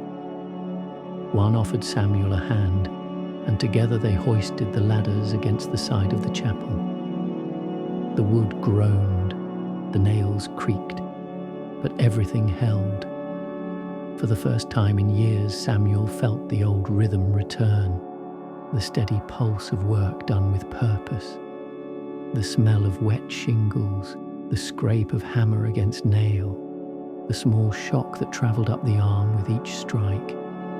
It was all familiar, like a hymn he hadn't sung in a long while but still remembered by heart. The sky began to clear. Sunlight slipped through the thinning fog, scattering gold across the valley. From the roof, Samuel could see the world as it truly was, not grand or perfect, but quietly alive. Smoke rose from the baker's chimney. A farmer led his horse through the fields. The river shimmered as it wound away toward the horizon. It was a view his wife had loved, and for a moment he imagined her beside him, her hand resting lightly on his arm, her eyes squinting against the light. He smiled without sadness. "You see," he murmured, "the roof still holding." One of the young men, hearing him, glanced over. "Did you say something, sir?" "Just talking to an old friend," Samuel said, hammering another nail. "She always liked a good roof." The boy laughed and went back to work. They repaired the beams first, then patched the shingles, each movement practiced and sure. By mid-morning the air grew warmer, and the sound of tools rang clear across the valley. The pastor passed them water and bread, and they rested on the ridge for a while, legs dangling over the edge. "I forget how good honest work feels," the pastor said between sips. "So much of my week is words, paper and sermons. But this feels like prayer that uses the hands." Samuel nodded. "Some prayers are built instead of spoken." The pastor looked at him, smiling. "And some are both." They worked again until noon. By the time they finished, the roof gleamed dark with fresh tar, each line neat and solid. When Samuel climbed down the ladder, his knees protested, but his heart was light. The pastor's wife brought them stew and bread from her kitchen, and they ate on the chapel steps while the bell above them glowed in the noon sun. As they ate, Samuel noticed a small detail. The light caught the bell in such a way that its reflection shimmered across the wet shingles, scattering tiny circles of gold. It looked, he thought, like the roof itself was ringing silently with thanks. After the meal, the young men departed, laughing as they went. The pastor lingered, tidying the tools, but Samuel stayed near the fence, gazing toward the river. A light breeze had begun, carrying the scent of wild mint. The day was beautiful in its simplicity, and for the first time in a long while, he felt no distance between heaven and earth. "You've done a good thing today," the pastor said as he joined him. "Not just for the chapel, for all of us." Samuel shook his head. It wasn't the roof that needed mending. The pastor looked at him thoughtfully, understanding dawning without a word. He placed a hand on Samuel's shoulder. "You'll still keep the lamp by your window tonight?"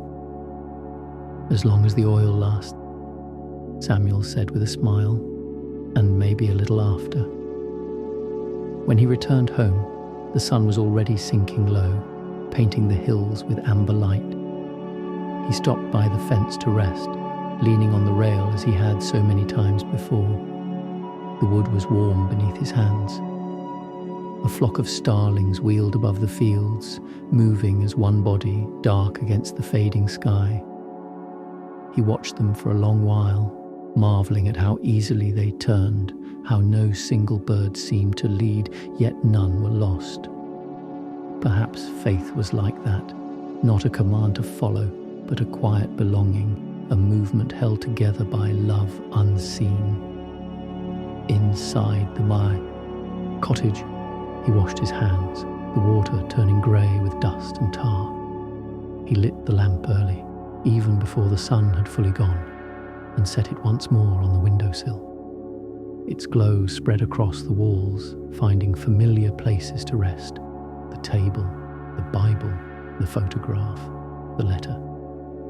He sat, listening to the small creaks of the cooling roof, the hum of the evening wind. The house felt stronger, as if the repairs had reached beyond wood and nails into something deeper. He thought of the pastor's words, prayer that uses the hands, and nodded to himself. When darkness came, the first drops of rain began to fall, light and slow. He could hear them tapping against the roof he'd helped to repair. Not a leak, not a sound of trouble, only the calm rhythm of rain finding its place. It was music to him, the kind that tells a man he's done what he was meant to do. He leaned back in his chair, watching the lamp's reflection tremble in the window. "It holds," he said softly, meaning both the roof and something far greater. He reached for his wife's letter, smoothing its creases. The words seemed to glow under the lamplight. "You'd have laughed at us up there," he whispered. "But you'd have loved it too." The rain deepened, the sound wrapping the cottage like a lullaby. Samuel felt his eyes grow heavy, his body settling into the quiet satisfaction of work well done. Before sleep took him, he whispered a simple prayer. "Thank you for giving me hands that still remember and a roof that still listens." The lamp burned steady, its flame mirrored in each raindrop clinging to the glass. And somewhere in that gentle, endless rhythm, rain against roof, heart against hope, Samuel drifted into sleep, carried by the peace that only comes after mending. When the hands remember how to build, the heart remembers how to believe. If this story brought calm to your evening, please subscribe so we can keep sharing these quiet hours where faith and kindness meet. The voice from the river. The morning after the rain was the kind that began with silence. The kind that seemed to wait for the first bird to test its voice before the world dared to move again. When Samuel stepped outside, the air was washed clean, bright with the scent of damp earth and wild mint. The hills glistened with dew. Every blade of grass wore a drop of light. He stood for a moment on his porch, breathing it in, hands resting on the railing. His joints ached from yesterday's work on the chapel roof, but it was a good ache, the kind that reminded him he was still part of the world's labour, still useful to the rhythm of things. The sky was wide and pale blue, a thin ribbon of mist still clinging to the river below. He thought of going down there to see how high the water had risen after the rain. It had been a while since he'd walked that path. He packed a small loaf of bread and the last of the honey into his satchel, then took his walking stick from behind the door. Before leaving, he lit the lamp by the window, even though daylight already filled the room. "For anyone passing early," he murmured, "so they'll know someone's awake."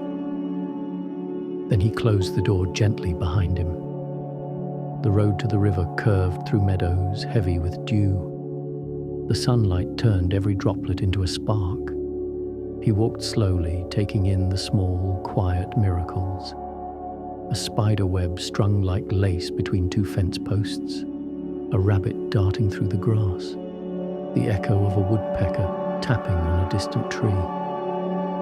He thought of how much of life he'd missed in the years he'd spent looking backward instead of around. How easy it was to forget that grace often hid in the ordinary. When he reached the bend where the ground dipped, he could hear the river long before he saw it. That familiar murmur, low and patient, like the voice of someone who has seen everything and learned to keep it gentle. The rain had filled it, giving the current a deeper, more confident sound. He smiled. "You've found your song again," he said softly. The riverbank was slick with mud, but Samuel moved carefully, finding the same flat stone where he had sat many times before. It felt smoother now, worn down by years of rain and waiting. He placed his satchel beside him, tore a piece of bread, and ate it slowly, the crust soft from the morning's dampness. The air around him carried the scent of moss and silt, sweet and earthy. He watched the water move. It never hurried, yet it never stopped, always flowing, always returning. In its reflection, the sky looked like glass broken only by ripples. He thought of his wife, how she had once knelt at this same river to fill a jar for their table, how she had laughed when the wind tried to snatch her hat. The sound of her laughter came back to him, faint but clear, like a song carried by memory instead of time. He closed his eyes and listened. Beneath the sound of the water, there was something else, a faint rhythm, not quite music, not quite voice. It reminded him of the bells beneath the rain. those hidden harmonies that seem to speak directly to the soul. He leaned forward, trying to hear it better. It wasn't words, not really, but the feeling of words. A kind of whisper that said, "You're not alone." The breeze lifted, stirring the grass, and the sound faded. Samuel sat still for a long time, his hand resting on his walking stick. He wasn't frightened. In fact, he felt calmer than he had in years.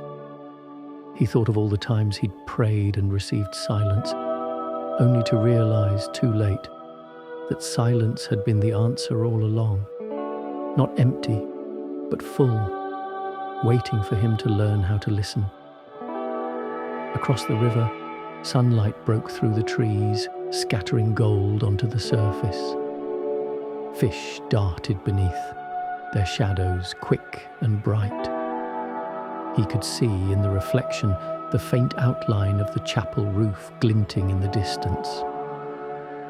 The patch they had fixed was already drying strong and unbroken. It gave him quiet pride. After a while, he noticed something caught on a branch near the edge. A small wooden shape, half submerged in the current. He leaned forward carefully, using his stick to draw it closer. When he lifted it free, his heart stilled for a breath. It was the carved sparrow, the one he had given to the pastor's boy. Its wings were chipped now, the paint faded, but it was unmistakable. He turned it over in his hands. "Well," he murmured, "you've had yourself quite a journey." He wondered if the boy had lost it in the storm, or if perhaps it had simply found its way back here on its own. Either way, it felt right, as if the river had returned something it had borrowed. He dried it with the edge of his sleeve and set it beside him on the rock. "You've seen more than I have, haven't you?" he said. "You've met the current and survived it." The sparrow, small and silent, seemed to look back at him with patience. A reminder perhaps that even what drifts away is never truly gone. The river doesn't steal, he thought. It carries, it teaches, it returns. He stayed until the shadow shortened, until the sound of the chapel bell drifted faintly through the air. Noon already. He stood slowly, his knees stiff but steady, and placed the sparrow carefully into his satchel. "Let's go home," he said. "We've got another story to tell." As he walked back, the wind picked up, rustling the tall grass on both sides of the path. It felt like the world was breathing again. When he reached the top of the hill, he paused to look back. The river shimmered below, winding through the valley like a silver thread stitching the earth together. He thought, not for the first time, that maybe that was what God's mercy looked like. A current always finding its way around stones, carrying everything toward home. At the cottage, he placed the sparrow on the windowsill beside the lamp. It looked different now, darker from its time in the water, but still whole. He smiled. "You'll stay here tonight," he said. "You've earned your rest." He lit the lamp, though the sun was still bright, and watched the flame's reflection dance on the sparrow's wet surface. The two lights, one from the lamp, one from the river, seemed to meet for a moment, shimmering together. He felt something stir inside him then, quiet but deep, the sense that nothing, not even loss, is wasted when it's carried by love. As evening came, the pastor's wife knocked gently on his door. "Mr. Hale," she said, "the boy wanted to come by, but he's still weak from the fever. He asked me to bring you this." She handed him a small folded paper. Inside was a child's drawing, a house, a river, and a tiny bird with wings spread wide. At the bottom, in uneven letters, it read, "Thank you for my light." Samuel smiled. "Tell him," he said softly, "that his bird came back home today, and it brought me a message too. When she left, he placed the drawing beside the letter from his wife. 2 different hands, 2 different voices, both carrying the same truth. That light always finds its way home, even if it must travel through water and time to do it. Night came quietly. He opened the window so the sound of the river could drift in. The lamp burned softly, its glow falling over the sparrow, the letter, the drawing. 3 small things, each born of care, each now gathered in one place. He leaned back in his chair and whispered into the stillness, "I hear you." And from somewhere outside, whether from the river, the wind, or something beyond both, came an echo, gentle and sure, that seemed to say, "I've been speaking all along." The river does not steal. It carries, it teaches, it returns. If this story brought you calm tonight, please subscribe, so you'll never miss another quiet moment where faith flows like a river through the heart, the bread and the blessing. The next morning carried the smell of wood smoke and freshly turned soil. The storm had passed for good, leaving behind a gentle wind that combed through the grass and dried the puddles on the lane. Samuel woke early, his body stiff but steady, his heart unusually light. The carved sparrow sat on the windowsill beside the lamp, its damp sheen now replaced by a soft, matte glow. It looked as though it had always belonged there. He dressed slowly, humming under his breath, an old hymn that rose from memory rather than intention. "Great is thy faithfulness." The tune wavered, but the words held. He made tea, tore a slice of yesterday's loaf, and spread the last of the honey across it. The taste was bright, warm, alive, a small luxury he never took for granted. When he finished, he looked at the empty jar and smiled. "You've served your purpose well," he said softly, as though speaking to an old friend. The day felt like an invitation to walk. He put on his hat, took his stick, and stepped outside. The air was crisp and the sky stretched wide and forgiving. The path to town shimmered faintly under the sun. At the corner by the chapel, he saw the pastor kneeling in the garden, trimming the wild rose bushes that grew along the fence. "Mr. Hale," the pastor called when he saw him. "You're out early again." "Couldn't sleep," Samuel said with a grin. "The morning was too polite to ignore." The pastor laughed. "Then come inside for breakfast. We've more bread than we can eat, and my wife insists it won't taste right unless shared." Samuel hesitated, not out of reluctance, but out of the old habit of solitude. Yet something in the pastor's tone, light and sincere, made refusal feel like ingratitude.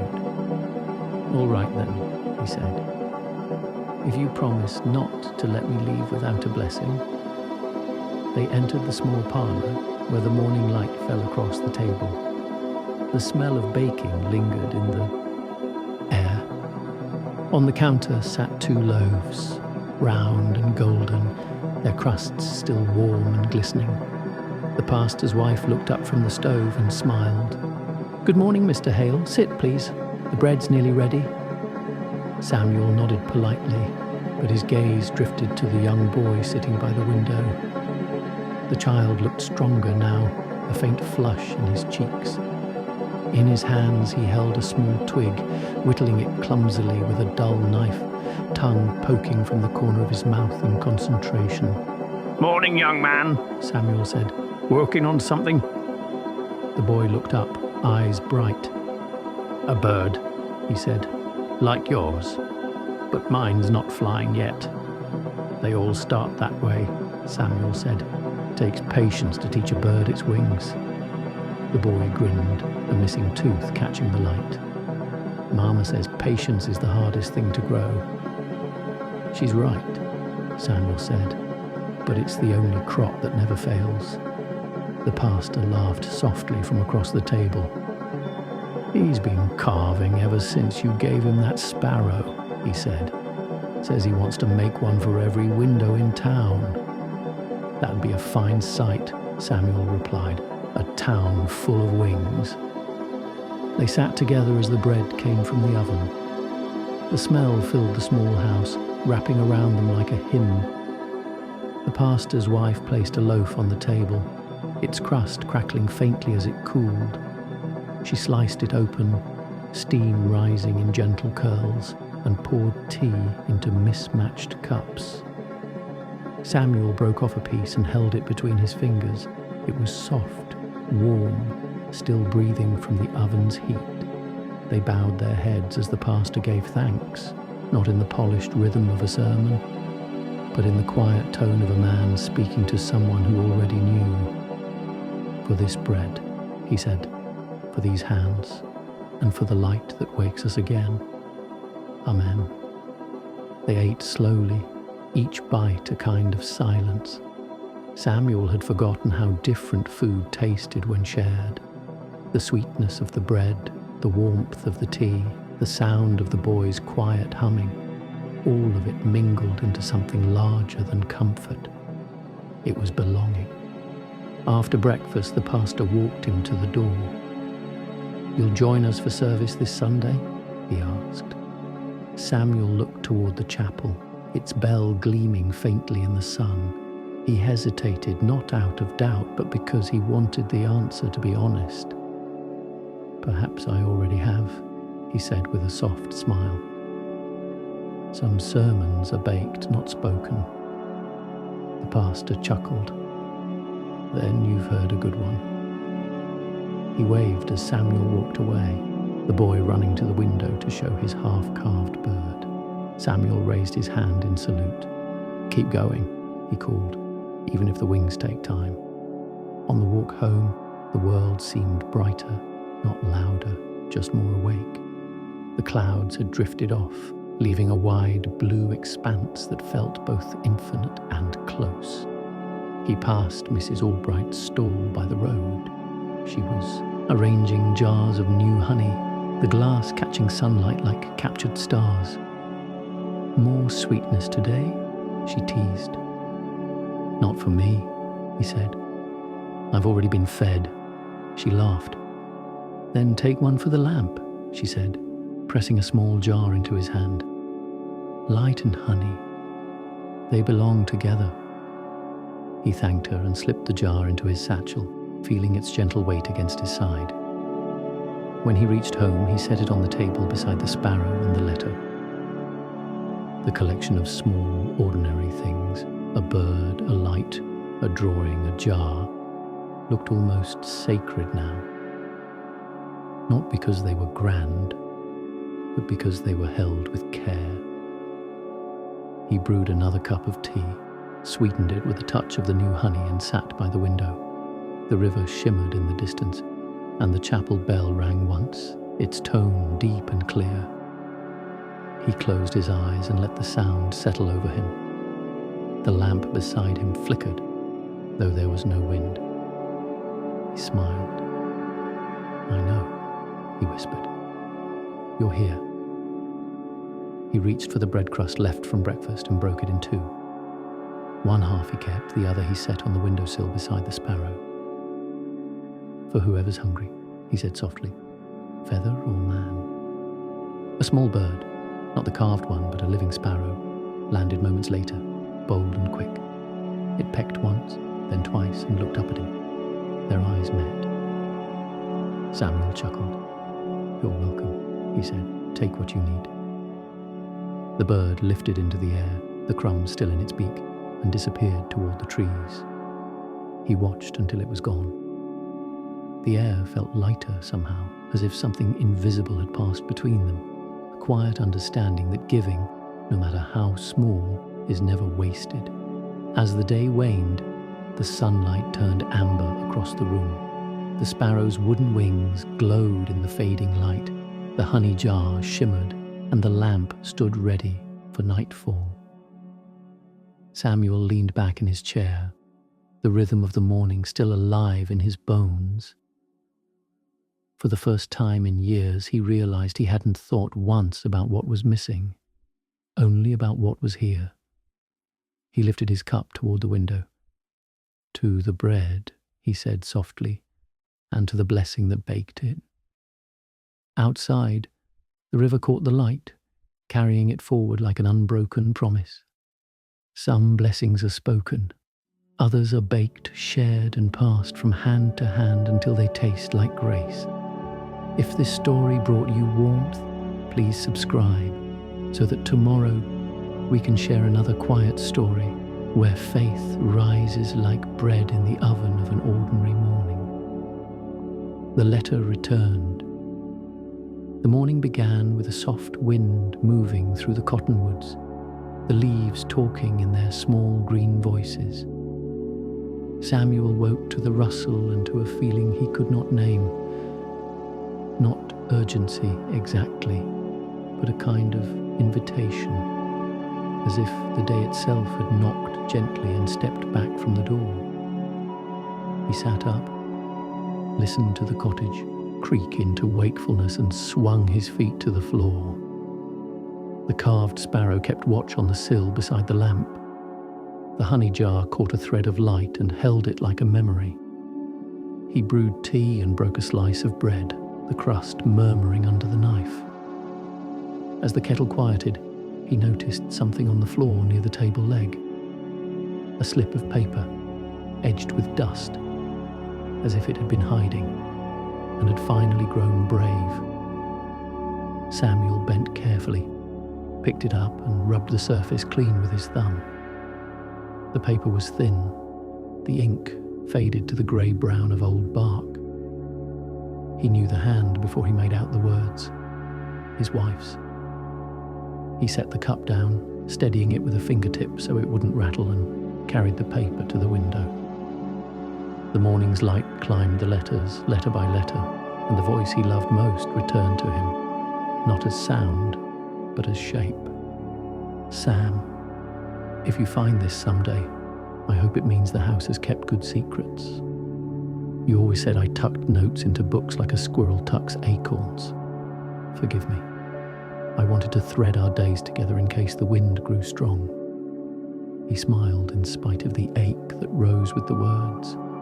It was like opening a window in a room he hadn't entered for years and discovering the air still smelled of lavender. He read on slowly, letting silence do the heavy lifting between sentences. "Do you remember the little road west of the river, the one with the apple tree that leans as if it's listening to the ground? We once buried a tin there, you with a boy's grin, me with a ribbon in my hair and too much faith in my own handwriting. There's a letter inside written to the woman I hoped to become. Perhaps I never did. Perhaps I did but forgot. If your feet aren't too tired, go and see. Bring me home if she is there." Samuel's hands trembled, not with grief, but with the tender shock of discovery. The apple tree, the tin. He could see the day as if it were laid out on the table, her laugh skipping ahead of them, the little shovel clinking against stones, the smell of grass and sun-warmed fruit. He had forgotten the tin completely, as one forgets a dream that was too happy to hold, and now it was calling. He folded the note with care and slid it into his shirt pocket. The tea had cooled, but he drank it anyway. The taste a good plain thing that reminded him to walk like a man and not a memory. He took his stick from the peg, pulled on his hat, and stepped into the light. The road west of the river kept most of its secrets. It rose and dipped through meadows and then drifted into a narrow path where the grasses brushed his knees. The day was clear, a blue bowl cradling the valley, and the wind carried a hint of dust and clover. As he walked, he passed a fence he had once mended. The board still sat true, silvered and honest. He nodded to it, as one nods to an old farmhand who didn't ask to be thanked. At the bend where the river turned, the apple tree appeared, not tall but stubborn, its trunk bent as if in conversation with the earth. The late blossoms clung in small, pale clusters. A few early apples hung green and thumbprint-sized. Samuel stood for a time, catching up with the tree the way one catches up with a friend. Not by asking questions, but by standing nearby until the heart remembers its shape. He knelt. The ground there was softer than he expected, the grass thinner. He pressed his walking stick into the soil and worked gently, widening a small circle. The smell of damp dirt rose around him, clean, mineral, patient. After a few minutes, his stick knocked against something that was not stone. He brushed aside soil with his fingers until the rim of a tin emerged, rust-freckled lid tight to the body like a secret resisting air. "Easy," he whispered, as if the tin were a skittish animal. He loosened it, working the lid back and forth until its side open. Inside lay a folded envelope tied with faded ribbon. On the front, written in that same steady hand, "To the woman I hoped to become." Samuel sat back on his heels. The breeze lifted the hair at his temples and then let it fall again. He didn't open the letter right away. He memorized the sight of it, the way the ribbon had accepted its fading, the way paper remembered fingers long after the fingers had gone. Then he untied the ribbon, slowly, reverently, and unfolded the pages. "I am writing to the future me," it began. "If you are weary, I understand. If you are joyful, I am proud. If you are both, you are alive." He read, and with each line the woman he had loved stepped out from the years and sat beside him under the listening tree. "You hoped to become practical and patient. You hoped to bake bread that never fell, and to keep a house where the lamp meant welcome, not duty. You hoped to pray without noise, and to love without fear. If you forgot any of it, forgive yourself. Begin again. The Lord hides beginnings in ordinary places." A meadowlark sang from a fence post as if to punctuate the sentence. Samuel breathed in, then out, the air tasting like apples that were not yet sweet. The next lines were smaller, as if her hand had hesitated. "If I go first, promise me. Take care of the man with the careful hands.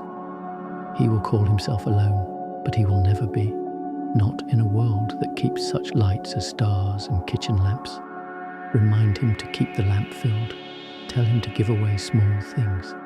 Tell him to sit by the river and listen when it says, 'Carried, not lost.'" He closed his eyes and held the pages to his chest. The wind moved through the leaves with the soft applause of a congregation that knows grace when it hears it. He felt no burden in the words, only a permission that reached across the distance. To keep living, to keep mending, to keep the house honest with simple light. When he opened his eyes, he noticed a second paper at the bottom of the tin. Thinner almost, transparent, folded small. He lifted it carefully. It was not her handwriting, it was his, younger and too certain. "We will be brave," it said in a hand that leaned forward like a runner at the start. "We will grow old kindly." He laughed softly, not at the arrogance of his youth, but at its sweet belief. "We tried," he said aloud. "We're still trying." He refolded both pages and slid them into his satchel, keeping the ribbon loose as if letting the words breathe. Then he pressed the tin back into the earth, not to lose it again, but to let the ground keep a copy of their promise, soil as witness, roots as archivists. He smoothed the disturbed circle with his palm until the grass looked only slightly surprised. He stayed there a while, back against the tree, the pages weight a warmth beside his ribs. A child's voice floated from the distant lane. A dog answered in polite complaint. The world went about its undeniable business, and Samuel felt the rightness of it press gently on his skin. On the way home, he cut across the meadow and came out by the chapel. The door stood open. The air inside smelled faintly of soap and wood polish. He saw the pastor on a ladder, dusting the inside of the bell's housing. Careful work, hands steady on the rung. Afternoon, Samuel called. Afternoon, the pastor answered, leaning down with a smile. You look like a man who has found something he wasn't sure he'd lost. Samuel touched his chest. Found a letter we buried when the world was young. It still says the same thing it always did. And what's that? The pastor asked, climbing down. That love survives ordinary weather. The pastor nodded, not asking for more. Would you ring the bell for me? He said. It needs a voice that remembers yesterday. Samuel took the rope. The bell answered with a round, honest tone that rolled through his bones as if they were hollowed just to carry sound. He let it ring once, then once more, and then he stopped, because some things are best said only twice. At home, he laid the letters beside the lamp. The evening came on soft, pooling in the corners with that blue light that teaches a room how to be gentle. He lit the wick and watched the flame take its place, not bossy, not shy, simply present. The carved sparrow's shadow leapt to the wall and settled like a listening hand. He untied the ribbon one last time, not to read but to touch, as one touches a rosary bead when words would be too loud. Then he placed the letters in his wife's Bible, not to hide them, but to give them neighbours that understood. Supper was simple, a heel of bread, a slice of cheese, a pear from the tree behind the shed. Between bites, he listened to the night practice being night, the owl's patient punctuation, the far wagon's comma, the period of a gate closing sure and final. When the lamp burned low, he trimmed the wick and smiled at what the day had returned. Not a miracle with trumpets, but a memory with work boots. Not a promise renewed with thunder, but with paper and ribbon and a tin that had minded its duty beneath an honest tree. He blew the lamp out and let the darkness become itself. The room did not feel empty. It felt held. Before sleep he whispered toward the window, to the river, to the apple tree, to the one who keeps appointments with sparrows and old men. I'll keep the lamp filled. I'll keep giving small things. I'll sit by the river and listen, carried, not lost. Some letters arrive by mail, others return through wind and roots to say the same old truth. Carried, not lost. If this quiet chapter brought you peace, please subscribe, so we can keep opening small, faithful letters from ordinary days together. The visitor at dusk. The day slipped by like a long exhale, the kind that doesn't ask for attention, just comes, does its gentle work, and leaves a golden edge on everything it touches.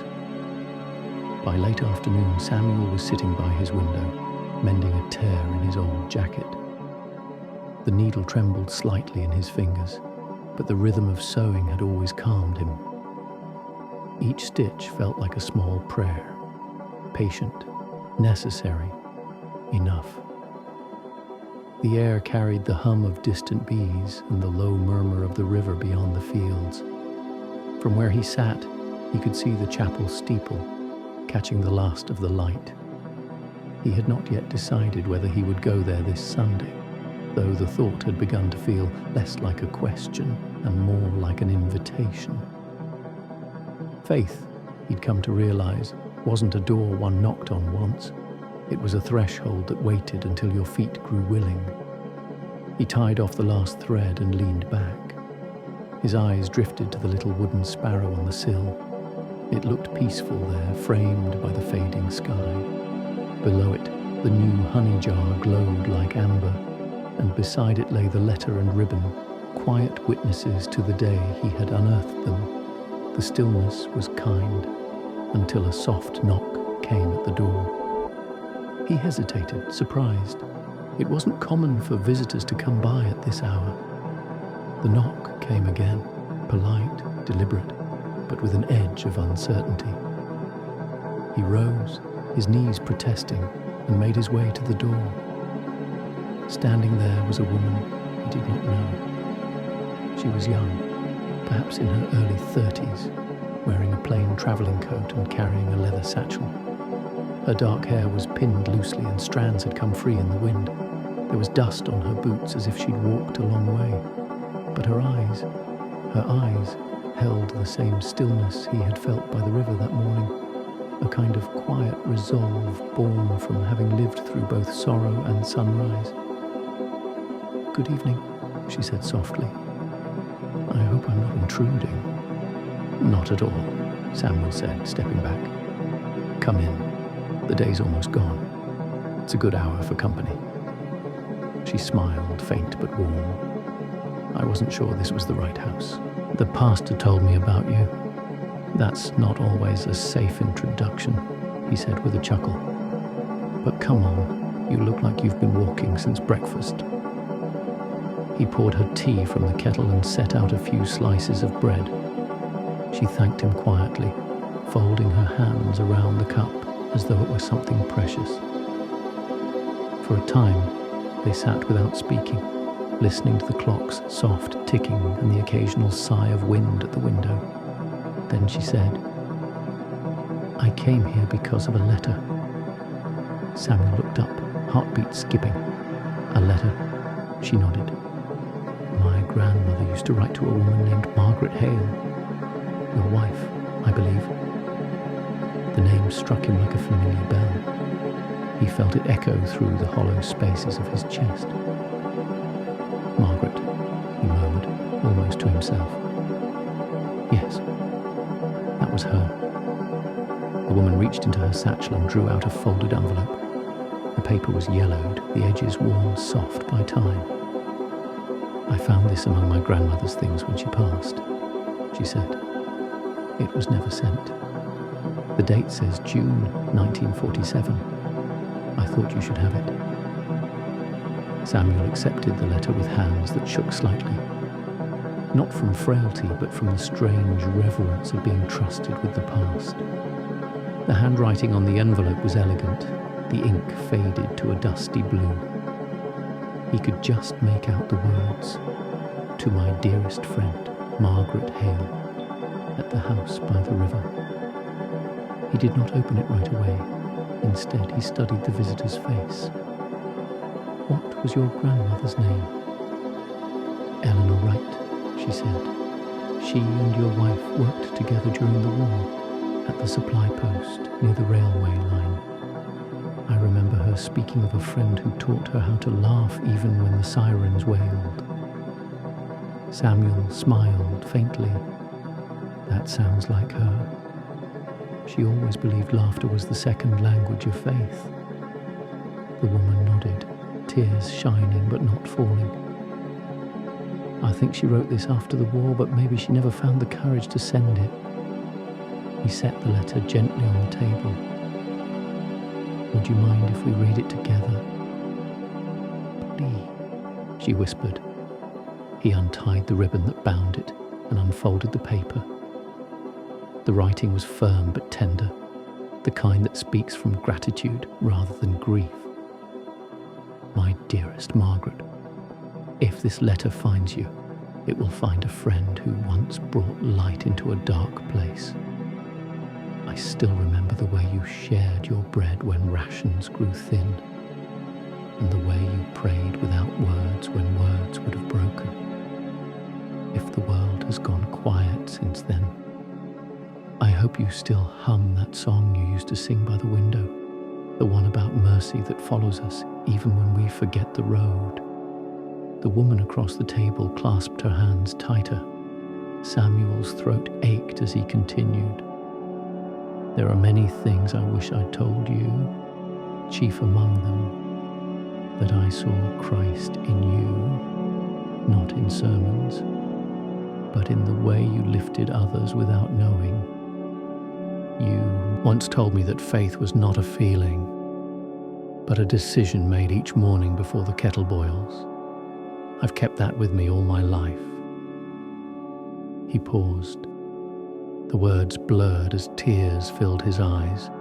He blinked them away and read the final lines aloud, his voice soft and trembling. If this letter never reaches you, then may the wind carry it where it belongs. You once said that every act of kindness leaves a scent on the air. If so, then I've followed that fragrance here through years and miles until my heart found rest. With love that never rusts, Eleanor. When he finished, the cottage was silent except for the faint creak of the lamp wick shifting in its oil. The woman wiped her eyes. I didn't know she wrote like that, she said quietly. She wrote like someone who understood, Samuel replied. And she was right. My wife did hum that song every morning. He rose slowly, went to the small shelf by the wall, and took down a worn hymnal. Opening to a page marked by a sprig of lavender, he traced a finger over the familiar words. Would you like to hear it? The visitor nodded. Samuel began to hum, low at first, then steady. The melody drifted through the room, soft as candlelight. Surely goodness and mercy shall follow me all the days of my life. The woman closed her eyes. When he stopped, she whispered, That was the one. Yes, he said, it's followed me too. They sat for a long time afterward, the silence rich and alive, the letter lying between them like a bridge built across decades. Outside, dusk deepened, painting the world in shades of silver and blue. The first star appeared, modest and bright. Finally she spoke. I think she wanted me to find you. Maybe both of them did. Maybe, Samuel said. Sometimes heaven's mail takes its time. She smiled. Do you mind if I come again before I leave town? I'd be disappointed if you didn't, he said.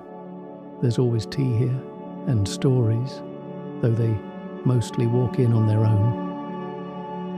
When she left, the light had almost gone. He stood at the door, watching her walk down the lane until she became part of the twilight. Then he turned back inside.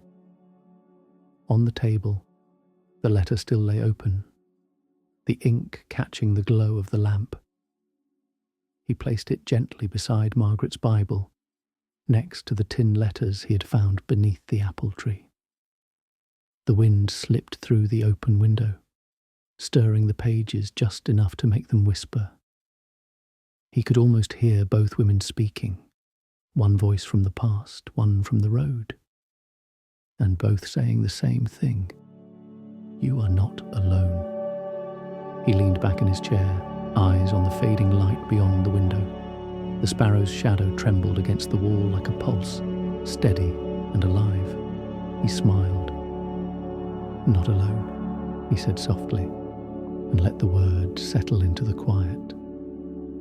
Some letters take a lifetime to arrive, but when they do, they remind us that love has never stopped. Writing.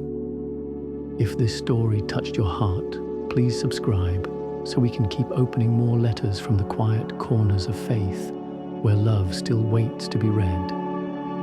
The bell at dawn. Dawn came with a hush that felt almost ceremonial, as if the sky had decided to rise on tiptoe so no one would be startled out of sleep. A pale seam of light opened in the east, and the mist that had pooled along the river began to lift in slow ribbons. Samuel woke before the birds. For a moment he lay still, listening to the house breathe, timbers easing, kettle settling, the faintest whisper of wind at the window. The carved sparrow kept its quiet watch on the sill beside the lamp. Between them sat the new letter from Eleanor and the old notes from the apple tree, companions unafraid of silence. He rose and moved carefully, the ache in his knees polite rather than insistent. The kettle sang low when he set it to boil. While he waited, he trimmed the lamp's wick, polished the clouded glass with a corner of linen, then set it back in place, though daylight had already begun its gentle work. He did this not from need, but from gratitude.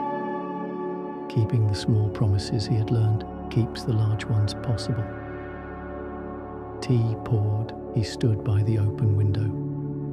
The air smelled of river stone and young grass with a thread of wood smoke from the bakers in town. Along the fence, a few sparrows made neat silhouettes against the brightening field. Far off, just before the first true wash of gold, the chapel bell spoke, one clear, measured note that seemed to test the morning for kindness. It hung there, round and honest, then faded into the mist. He remembered how the rope had felt beneath his hand the day before, the bell answering his pull with a tone that rang his bones from the inside. Today, no rope waited, only the sound itself arriving like a visitor who knew the way. He closed his eyes and let it pass through him. When it was gone, he whispered, "I hear you." And the quiet received the words without echo, as if they had been expected. He took his walking stick and slipped the letters into his pocket, not because he planned to read them again, but because it felt right to carry voices that had found their way back. Before he stepped out, he tore a heel of bread and set half on the sill. The carved bird cast its small shadow across the crumb as if blessing it. "For the early risers," he said, and opened the door to the cool. Mist clung to the low places, turning every spiderweb into lace and every fence strand into a silver line. His boots found the road by memory. Dew soaked the cuffs of his trousers and left the faintest chill against his skin. As he walked, the bell spoke again, one note, then rest. He paced his steps to it, letting that steady rhythm become the day's first prayer.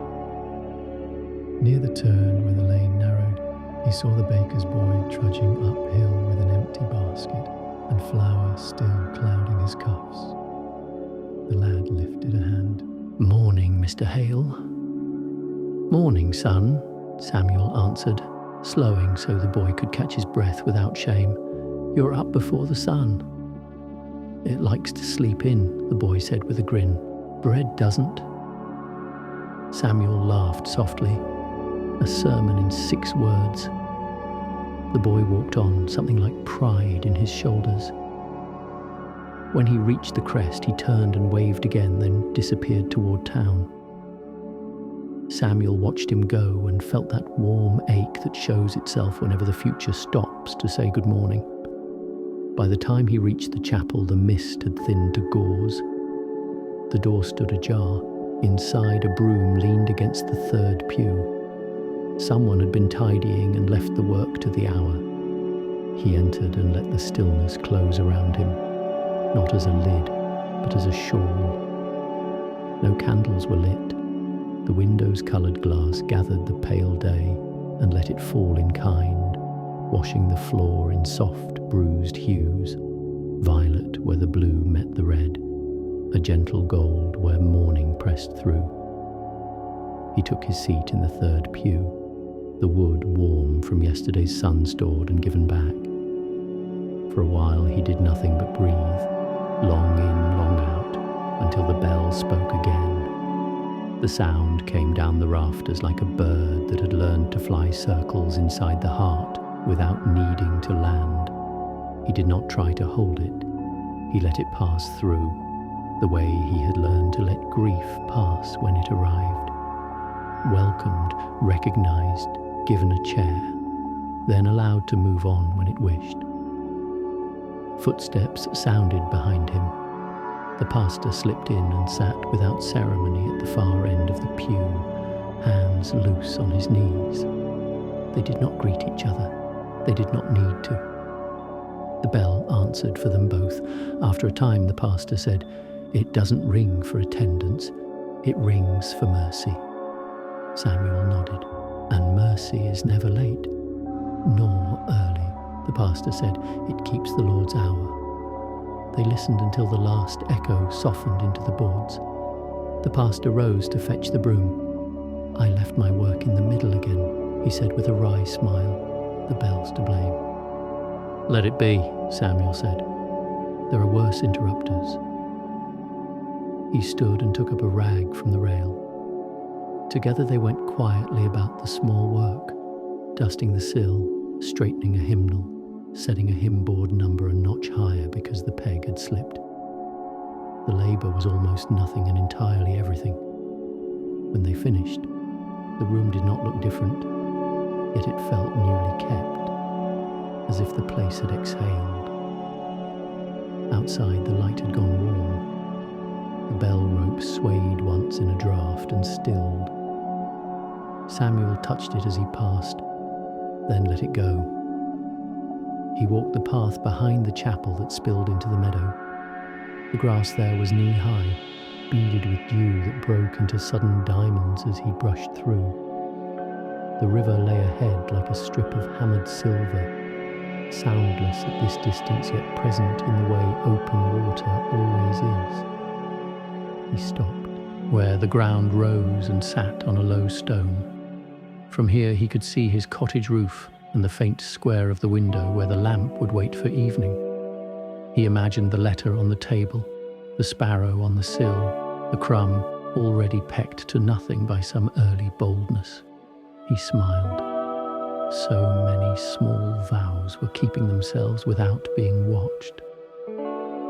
He reached into his pocket and felt the soft crease of Eleanor's letter, then the thicker fold of Margaret's buried note. He did not read them.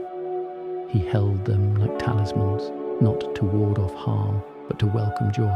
A lark lifted, spiraled, and sang as if the sky itself had just been invented. He watched until it became a speck, then a suggestion, then sound alone. On his way back through the meadow, he saw Mrs. Albright bending at her lavender patch by the fence. She stood with a soft groan and raised a hand. "You're out early, Mr. Hale." "The bell woke me," he said. "It wakes us all," she answered, "even when we think we've already risen." She offered him a small bundle tied with twine. "For your windowsill." The stems were fresh cut, their fragrance clean and green as a psalm, spoken by someone who means it. He thanked her and tucked them into his pocket, the flower tips peeking out like a promise wanting air.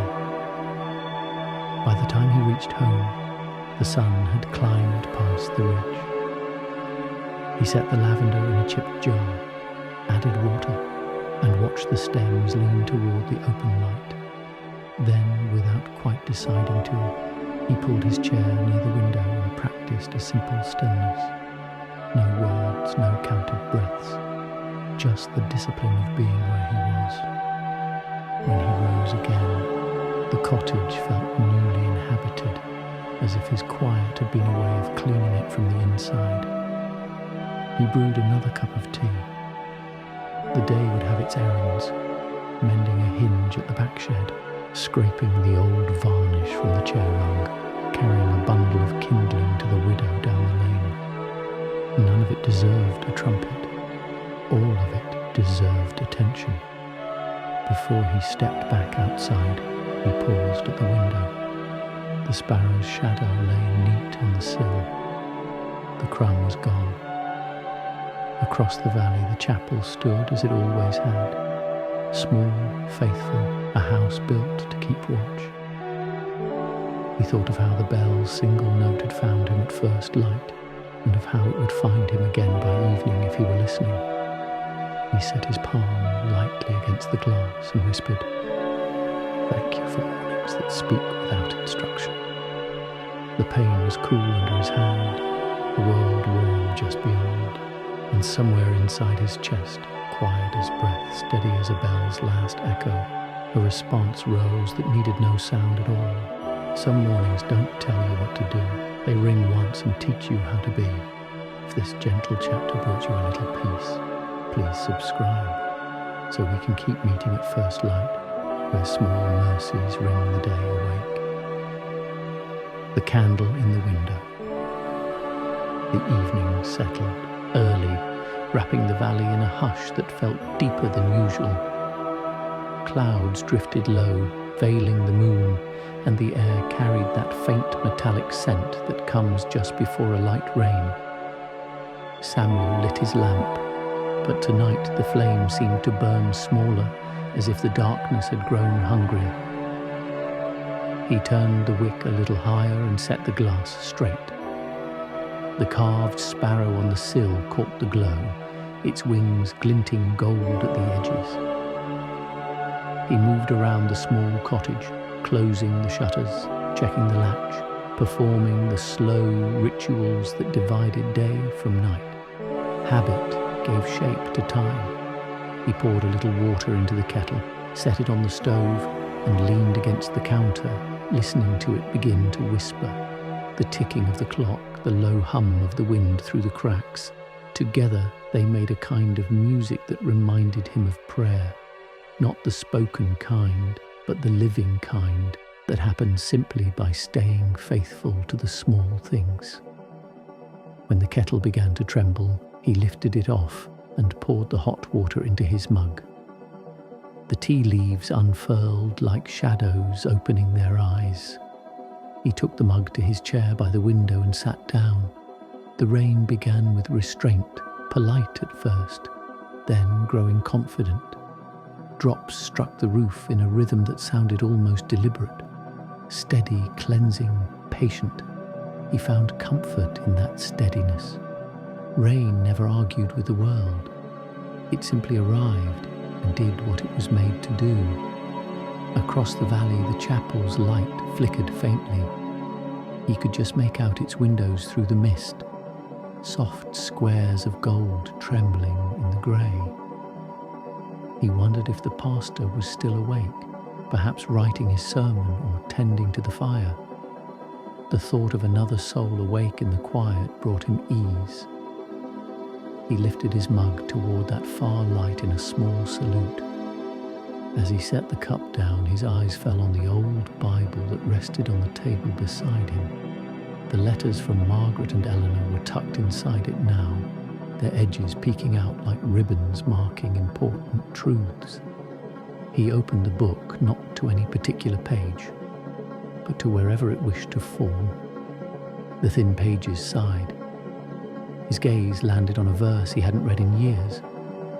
The light shines in the darkness, and the darkness has not overcome it. He read it again slowly, aloud this time, letting the sound rest in the air like incense. The darkness has not overcome it, he repeated, and found himself smiling. The lamp flickered as if agreeing. He closed the book and leaned back. Outside, the rain softened to mist again, but the clouds held tight, refusing to let the moon return. In that dimness, the little flame of his lamp became more vivid, more purposeful. He watched the way it moved, never still, never frantic, always alive. He thought of Margaret lighting candles during storms, her face calm, her hands sure.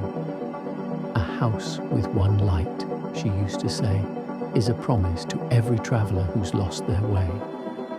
He rose from the chair, walked to the shelf by the door, and took down a small brass candle holder. It was old, dented, and slightly bent, but the base was still solid. He found a candle half used from winter and pressed it into place. Then he lit it from the lamp and carried it to the window. The flame wavered once, then steadied. He placed it on the sill beside the wooden sparrow. "There," he said softly, "a light for whoever might be walking home tonight." He didn't expect anyone to see it. The road was empty this late, and the rain would soon erase every footprint. But that wasn't the point. The light wasn't for the eyes. It was for the heart, his and whoever else needed it. Sometimes faith was no louder than a single candle holding its ground. He sat again, watching the reflection of the flame tremble against the glass. The cottage felt smaller now, but also safer, like a held breath. The smell of melted wax mixed with the damp scent of rain.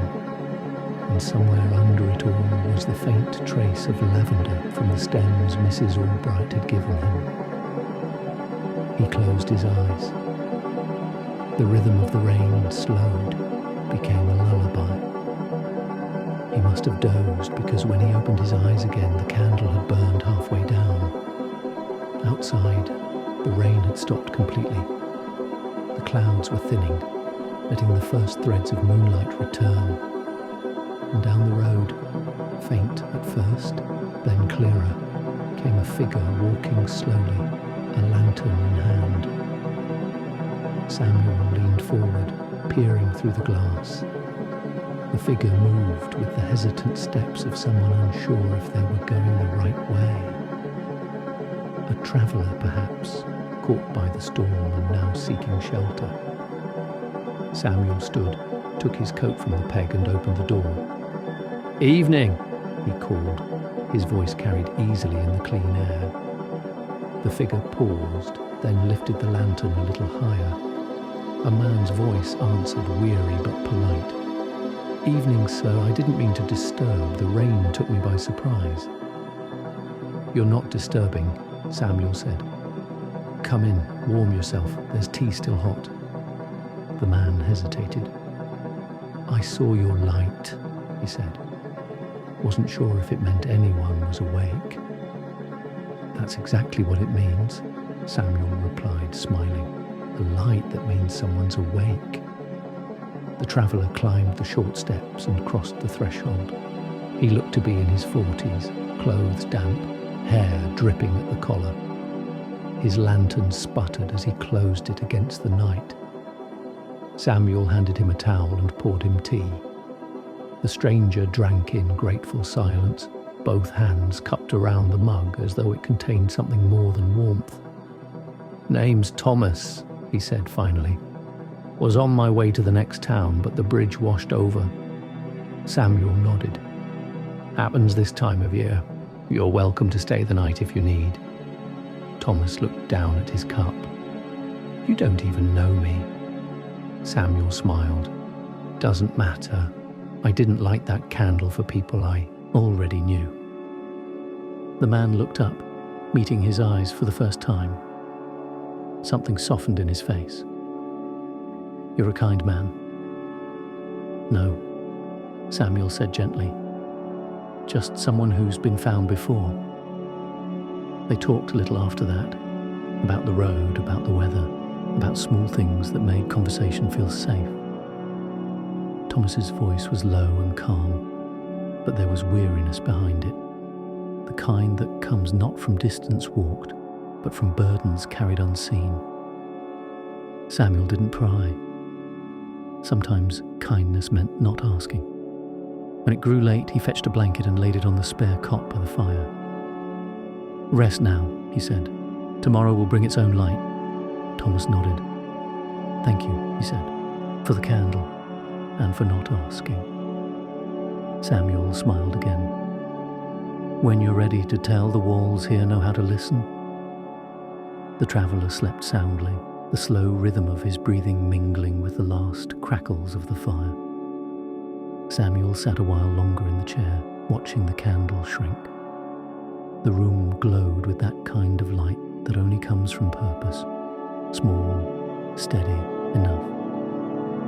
Outside, the road lay washed clean, the river whispered its approval, and through the window the chapel's bell gleamed faintly beneath the reappearing moon.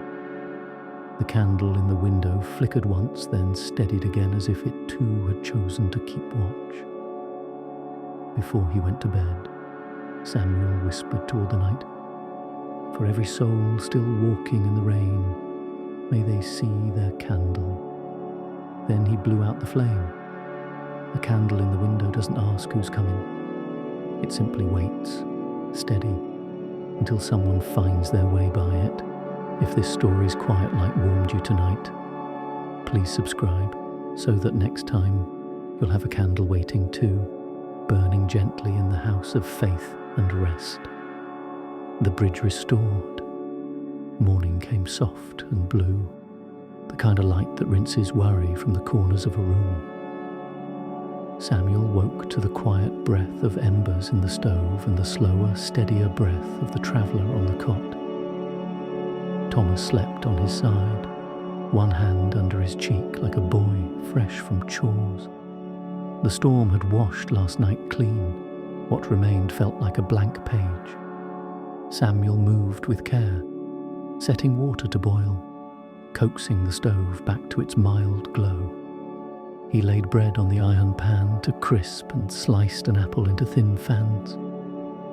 By the window the carved sparrow faced east, and the first slit of sunlight drew a gold seam along its wing. Outside the world steamed gently, fence posts dark with rain, grass jewelled with dew, the river humming to itself below the hill. When the kettle sang, Thomas stirred. He blinked as if rising through layers, looked around as though remembering where he'd found land, and sat up with an almost shy smile. "I slept," he said, surprised at his own report. "That's the first miracle most days," Samuel answered, pouring tea. "Bread's warm, if you trust a humble breakfast." They ate without ceremony. The bread crackled, the apple was tart sweet, the tea honest. A small thing happened then, the kind that would never make a ledger, but makes a life. Thomas's shoulders dropped, just a fraction, as if the air itself had promised not to hurry him. "How far were you headed?" Samuel asked at last. "Across the river, Milford," Thomas said. "Farm out there. Sister's boy got himself hurt working a skittish horse. Nothing broken, thank the Lord, but they need a pair of hands for a week or two." Samuel nodded. "Bridge won't let you cross as you are." Thomas looked to the window. The river showed through the cottonwoods like a moving blade of light. "I suppose I'll wade where it's shallow, or try the long way round." "The long way steals a day," Samuel said, "and the shallow places pretend they're kind until they aren't. Best we go see the bridge together." Thomas hesitated. "You've got your own day." Samuel set his mug down. "Days multiply when they're shared. Besides, I carry a fondness for stubborn wood." They packed simple tools, hammer, nails, a coil of rope, a hand saw that had mended more than timber in its time. Samuel wrapped a heel of bread in cloth and tucked it with a small jar of honey. Before leaving, he trimmed the lamp's wick and left it clean, as if telling the house, "We'll be back. Keep watch." They shouldered the tools and stepped into the brightness. The path to the bridge cut through meadow that still held the footprint of last night's rain. Larks stitched sound into the morning. Far off, the bell gave one measured note, the pastor's way of letting the valley know the day had been baptized. Thomas listened and smiled, a little sideways. "Sounds like it belongs to everything." "It does," Samuel said, "even to what broke." When they reached the river, the damage told its quiet story.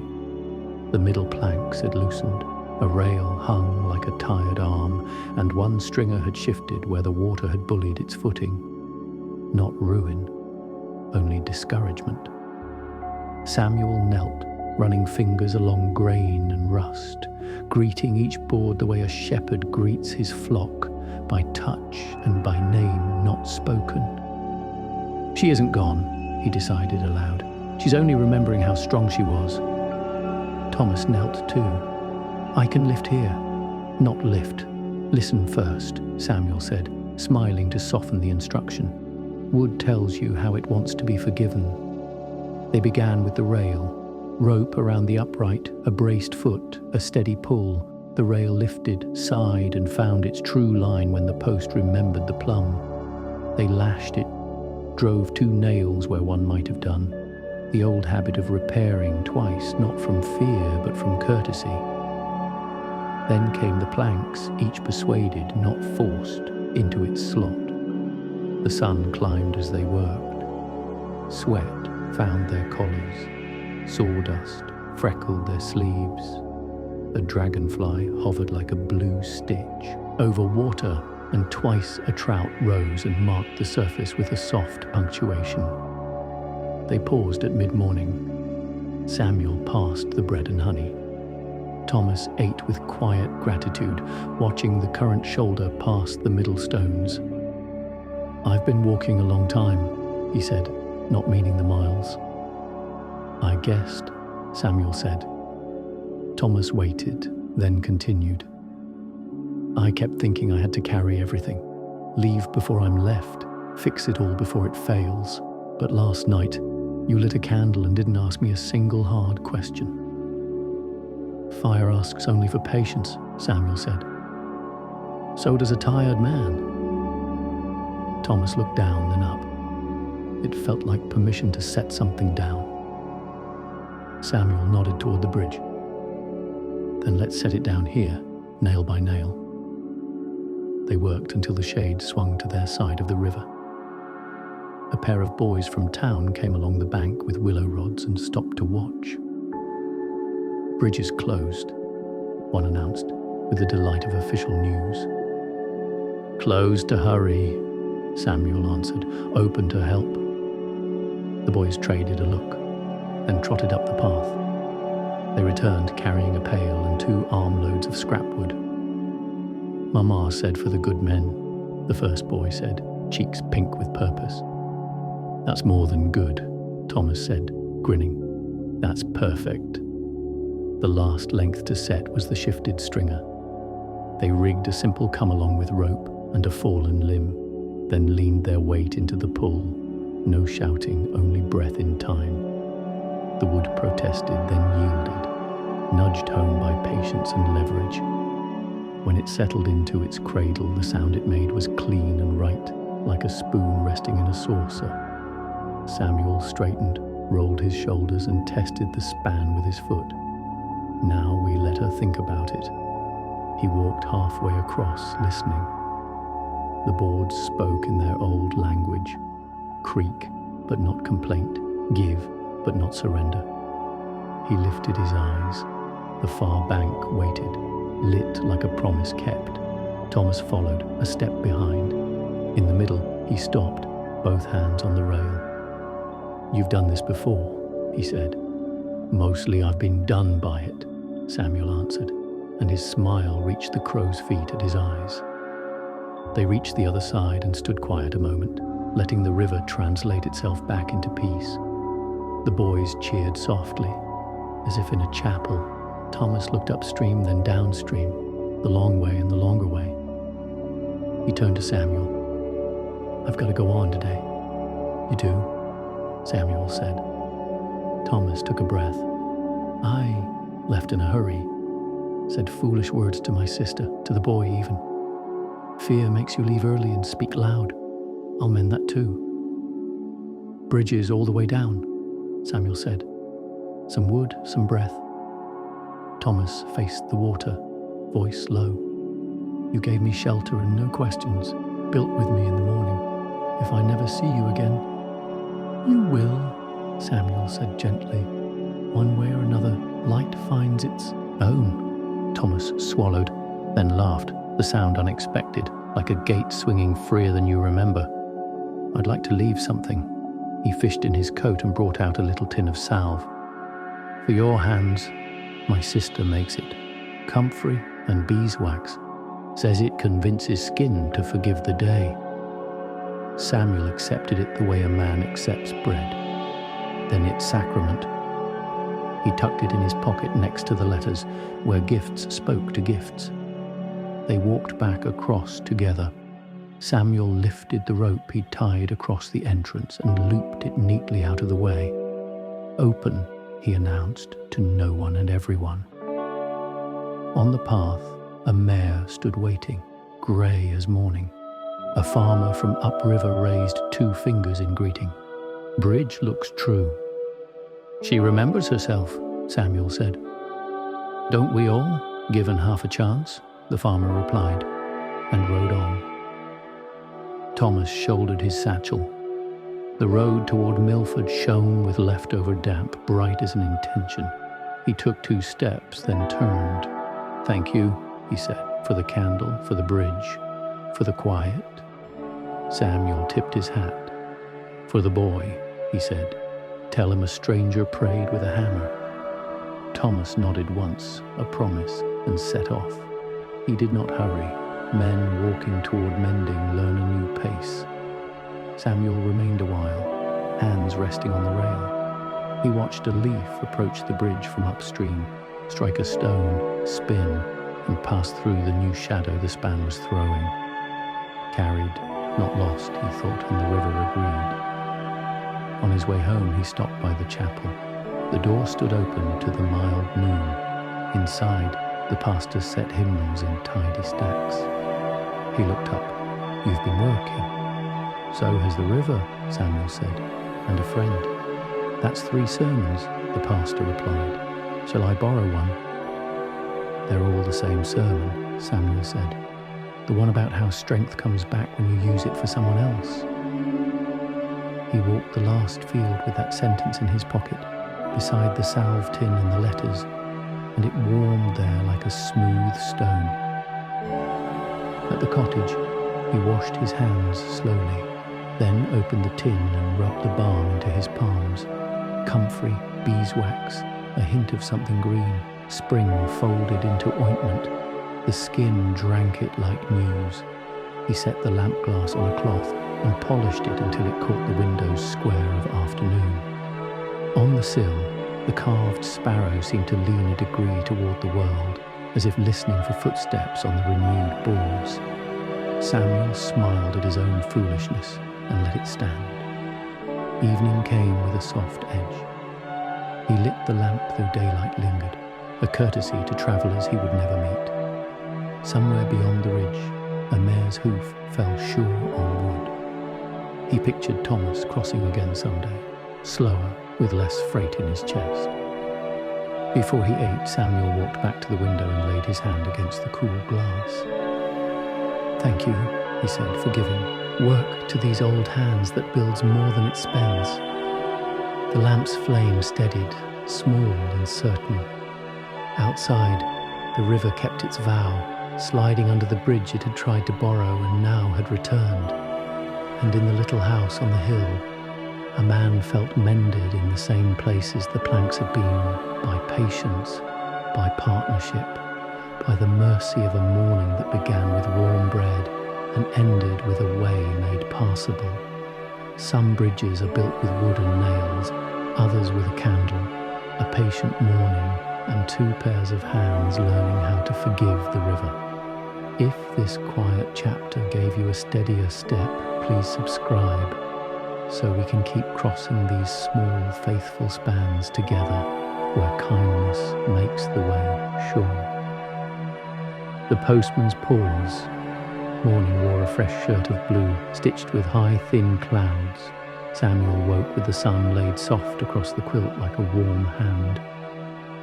Yesterday's work on the bridge had left a sturdy ache in his shoulders, but the ache was friendly, the kind that says, "You belonged to your hours." He boiled water, set a spoon of leaves in his cup, and opened the window.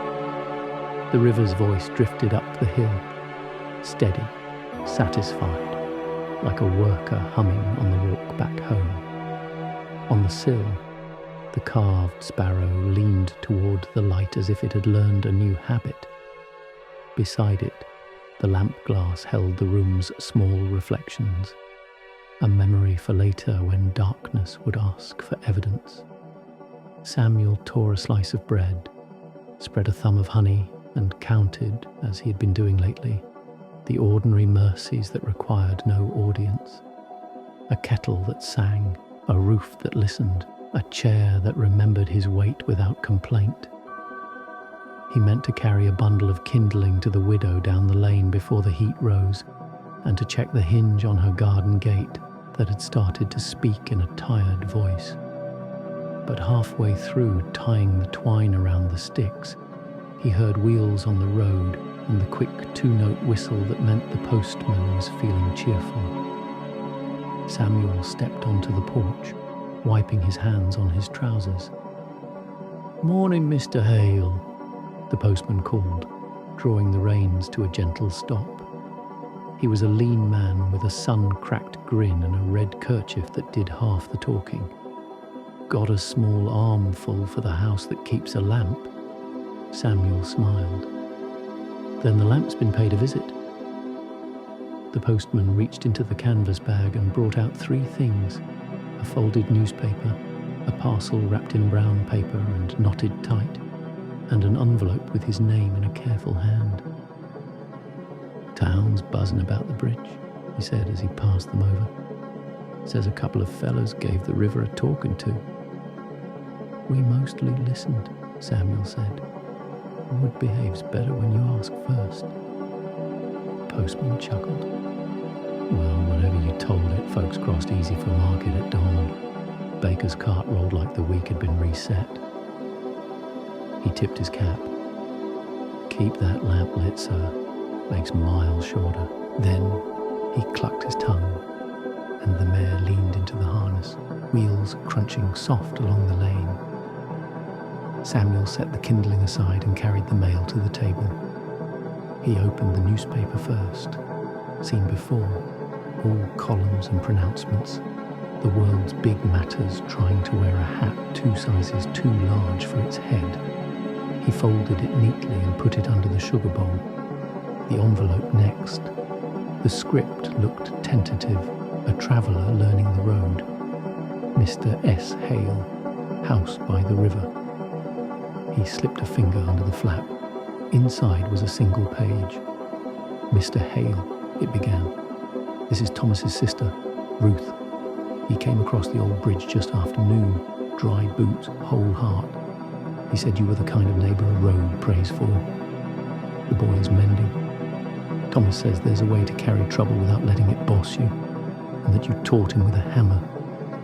If ever you cross to Milford, there'll be stew on the stove and a chair that doesn't wobble." Samuel let the words sit in his chest until they warmed. Then he turned to the parcel. The knot had been tied with a patience that came from a kitchen rather than a store. He loosened it slowly. Inside lay a small loaf, dark with molasses, swaddled in clean cloth, and a square photograph wrapped in tissue. The picture showed a boy with a sling and a grin big enough to outvote the bandage, Thomas behind him, hand on his shoulder, both squinting into the sun. On the back, a sentence, "Bridges hold." Ah. He set the photo beside the lamp, the bread beside the honey, and stood a moment with his hands lightly on the table's edge. The house felt fuller without feeling crowded. It was the fullness of something having completed its circle and come back bearing proof. He made up a small basket, half the molasses loaf, a jar with yesterday's broth, the bundle of kindling, and a sprig of lavender to tell the nose the news. The widow's gate protested as he nudged it with his hip. "I hear you," he said, and set the basket on the stoop. She opened the door with that careful bravery widows learn. "Mercy's at your threshold," Samuel said, not announcing them so much as noticing them. She smiled, thin and honest. "And one standing on my step." He checked the hinge, unscrewing it, easing the pin with the quiet authority of a man who has spent his life convincing stubborn things to remember they were built for cooperation. He added a washer, oiled the knuckle, set it back. The gate swung without a sound. The widow put a hand to her throat like someone who had just heard a problem choose to retire. "I never noticed how much noise it made until it didn't," she whispered. "That's most burdens," Samuel said gently. "They announce themselves best when they leave." He took his time on the walk home, not for lack of haste, but for abundance of day. The road had dried to a firm brown ribbon.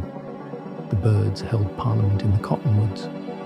From the chapel came the faint scrape of a chair and the hush of a broom, signs that Sabbath was a living thing even in the middle of the week. The bell did not ring, but its patience could be felt like a coin in the pocket. Back at the cottage, he sliced the remaining loaf and brewed coffee for once, the bitter waking of it meeting the sweet heel of bread in a truce older than argument. He carried cup and slice to the porch and sat, elbows on knees, palms wrapped around warmth. A wagon rattled across the bridge in the distance, the boards answering in a calm voice. He did not need to see it. The sound alone painted the picture. Horse leaning, driver grateful, river consenting. A boy's shout rose from the lane. The pastor's child came trotting, hair rucked, cheeks bright, holding up something in triumph. "Mr. Hale, look!" He pressed it into Samuel's hands, a small wooden bird, rough but recognizable, wings too wide, tail too short, full of eagerness anyway. "It's a brave one," Samuel said, weighing it as if it needed his opinion to become itself. "Mama says I should make a flock," the boy announced. "One for your window, one for ours, one for the bridge." Samuel's eyes watered without ceremony. "You'll outnumber every kind of sorrow if you do." He rose and walked the boy to the gate. "Leave this one with me," he said. "I'll teach it how to listen to the river." The boy nodded solemnly, as if apprenticing a bird required vows. Then he scampered away, joy leaving dusty proofs of itself along the path. Afternoon gathered itself like a shawl. Heat pooled in the low spots and cicadas tuned their slow fiddles.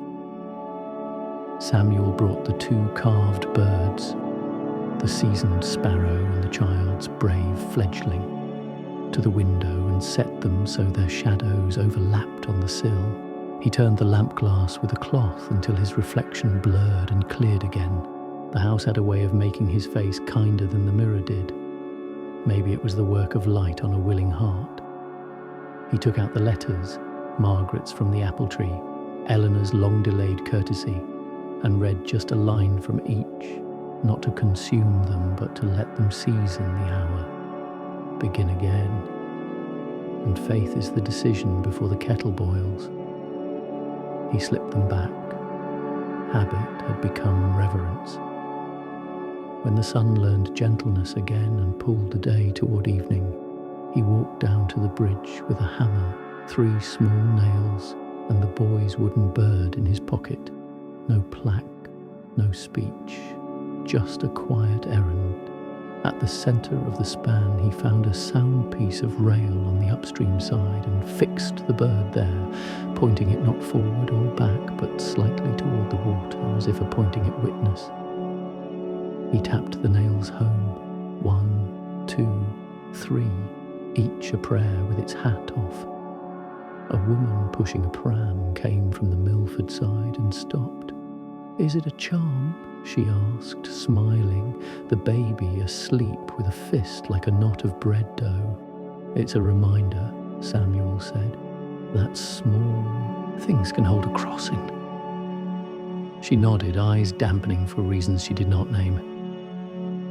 "We could use such reminders," she said, and went on, wheels murmuring approval under her.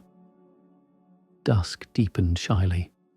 A swallow cut low and stitched the river to the air.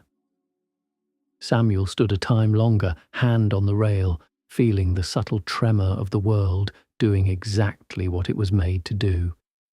Then he turned toward home, walking with that particular slowness that belongs to satisfied men and good dogs.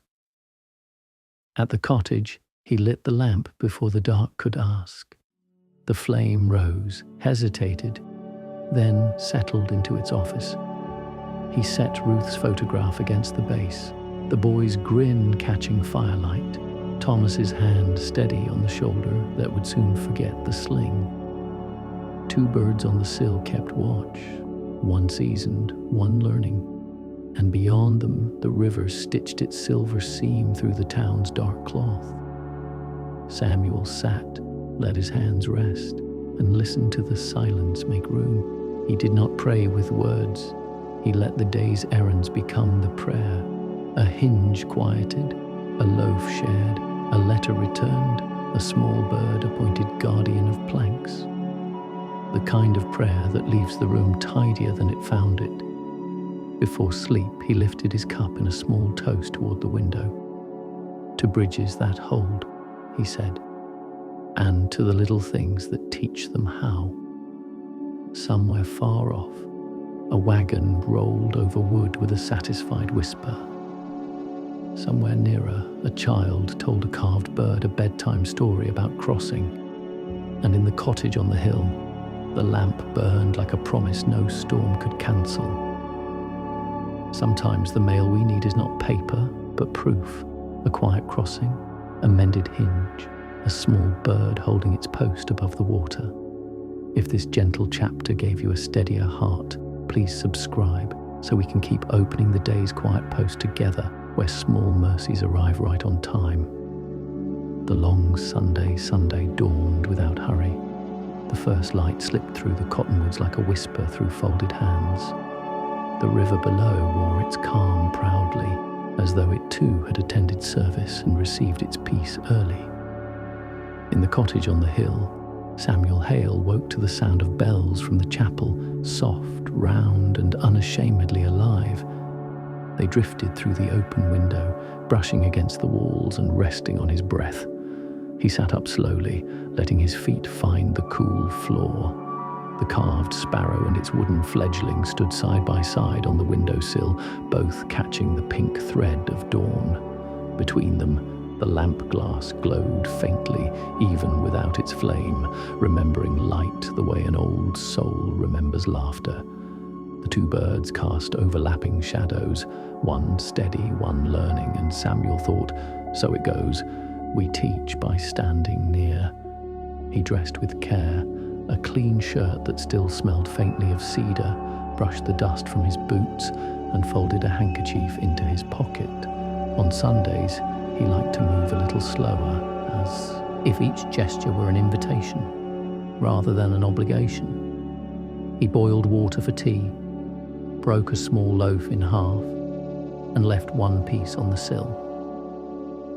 For you, my friends, he said to the sparrows, both carved and living, and smiled when an answering chirp fluttered through the window. By the time he stepped outside, the world was all morning. The chapel bell was ringing again, this time in 3 slow intervals. He could see the steeple gleaming faintly above the trees, the smoke from the baker's chimney curling like a hymn's first verse. The air smelled of lilac and wood polish, and the road toward town looked newly swept, though no broom had touched it. Sometimes grace does its work invisibly.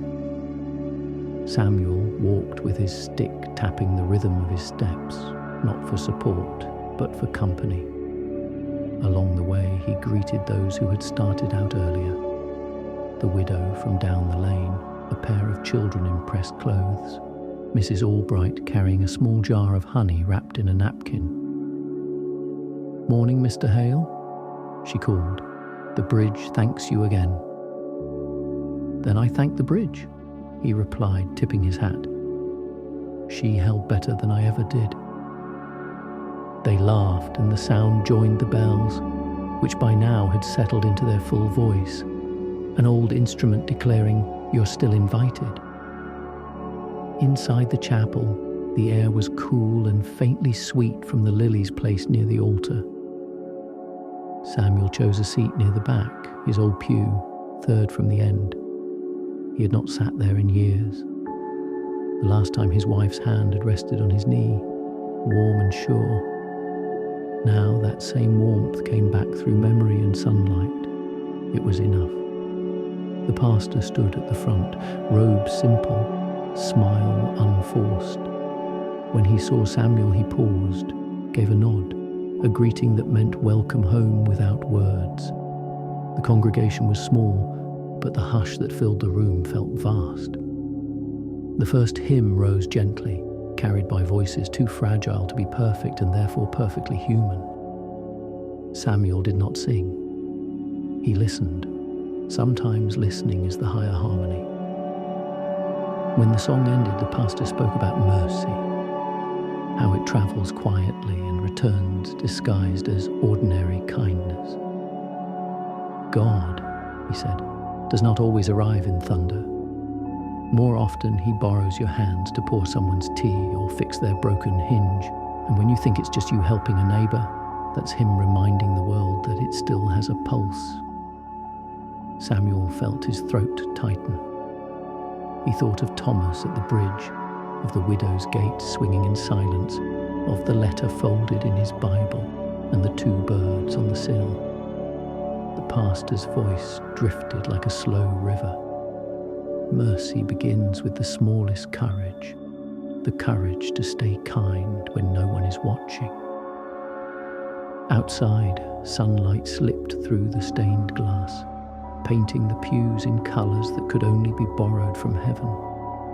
A child's laughter, brief, irreverent, fluttered near the back before being hushed by a mother's smile. Samuel let the sound live in him a moment longer. He knew better than to scold joy. After the benediction, people lingered. They shook hands, exchanged news of gardens and grandchildren, swapped jars of jam as if trading blessings. Samuel stayed in his pew until the room thinned to a few stragglers. The pastor came down the aisle and sat beside him. "Feels right, doesn't it?" he said. "It does," Samuel answered, "like coming to a house that didn't lock the door when you left." They talked quietly, not about theology, but about small things, weather, the new bridge, the boys' flock of wooden birds. Before leaving, the pastor said, "We're having a simple meal behind the chapel. Stay if you can." "I think I can," Samuel said. "There's work waiting at home, but she can wait too. God gave even chores a Sabbath." Outside, long tables were set beneath the trees. Baskets of bread, pitchers of lemonade, pies whose steam still carried the fragrance of butter and spice. Someone had strung a line of white cloths between two poles, fluttering like flags of peace. The children ran circles through the grass, laughing until their shadows grew dizzy. Samuel filled a plate modestly and found a seat near the edge. A woman he didn't know sat beside him, her hands folded in her lap. She introduced herself as Grace, Thomas's sister, Ruth's neighbour from Milford. "He told me about you," she said, smiling. "Said you built more than a bridge that day." "He built it," Samuel said. "I just steadied the board." She tilted her head. "He said the same thing about you." They shared the kind of laughter that heals more than conversation can. When the meal ended, the pastor stood and offered thanks, short and true. Everyone bowed their heads, even the children, though one eye remained open for pie crumbs. The moment felt so human, so whole, that Samuel wished it could stretch on forever. As the crowd began to drift away, Grace touched his arm. "I'm heading back across the bridge before sundown. Would you walk part of the way with me?" "Gladly," he said. The path wound between the meadows, the grass high enough to brush their hands. The sky had turned a richer blue, promising a calm evening. When they reached the bridge, they stopped halfway. The wooden bird the boy had nailed there caught the sunlight on its uneven wings. Grace looked at it and smiled. "So that's what he meant." "What did he say?" Samuel asked. "That you'd left a prayer where everyone could see it, but no one could read it." Samuel looked at the bird. Then he was right. They stood there in companionable silence. A soft wind moved through the reeds below, carrying the scent of water and thyme. Grace said quietly, "You know, this bridge, it's more than timber now. It's hope in disguise. Hope likes to hide, Samuel said. That's how it lasts. When they parted, she crossed to the far side, turned once to wave, then continued until she was swallowed by the light. Samuel stayed a while, leaning on the rail, watching the sun bend toward the horizon. A pair of swallows danced above the river, their wings catching gold. The sound of the chapel bell drifted faintly through the air, its single note a benediction large enough for the valley. He walked home slowly, the way one walks when there is nothing left to prove.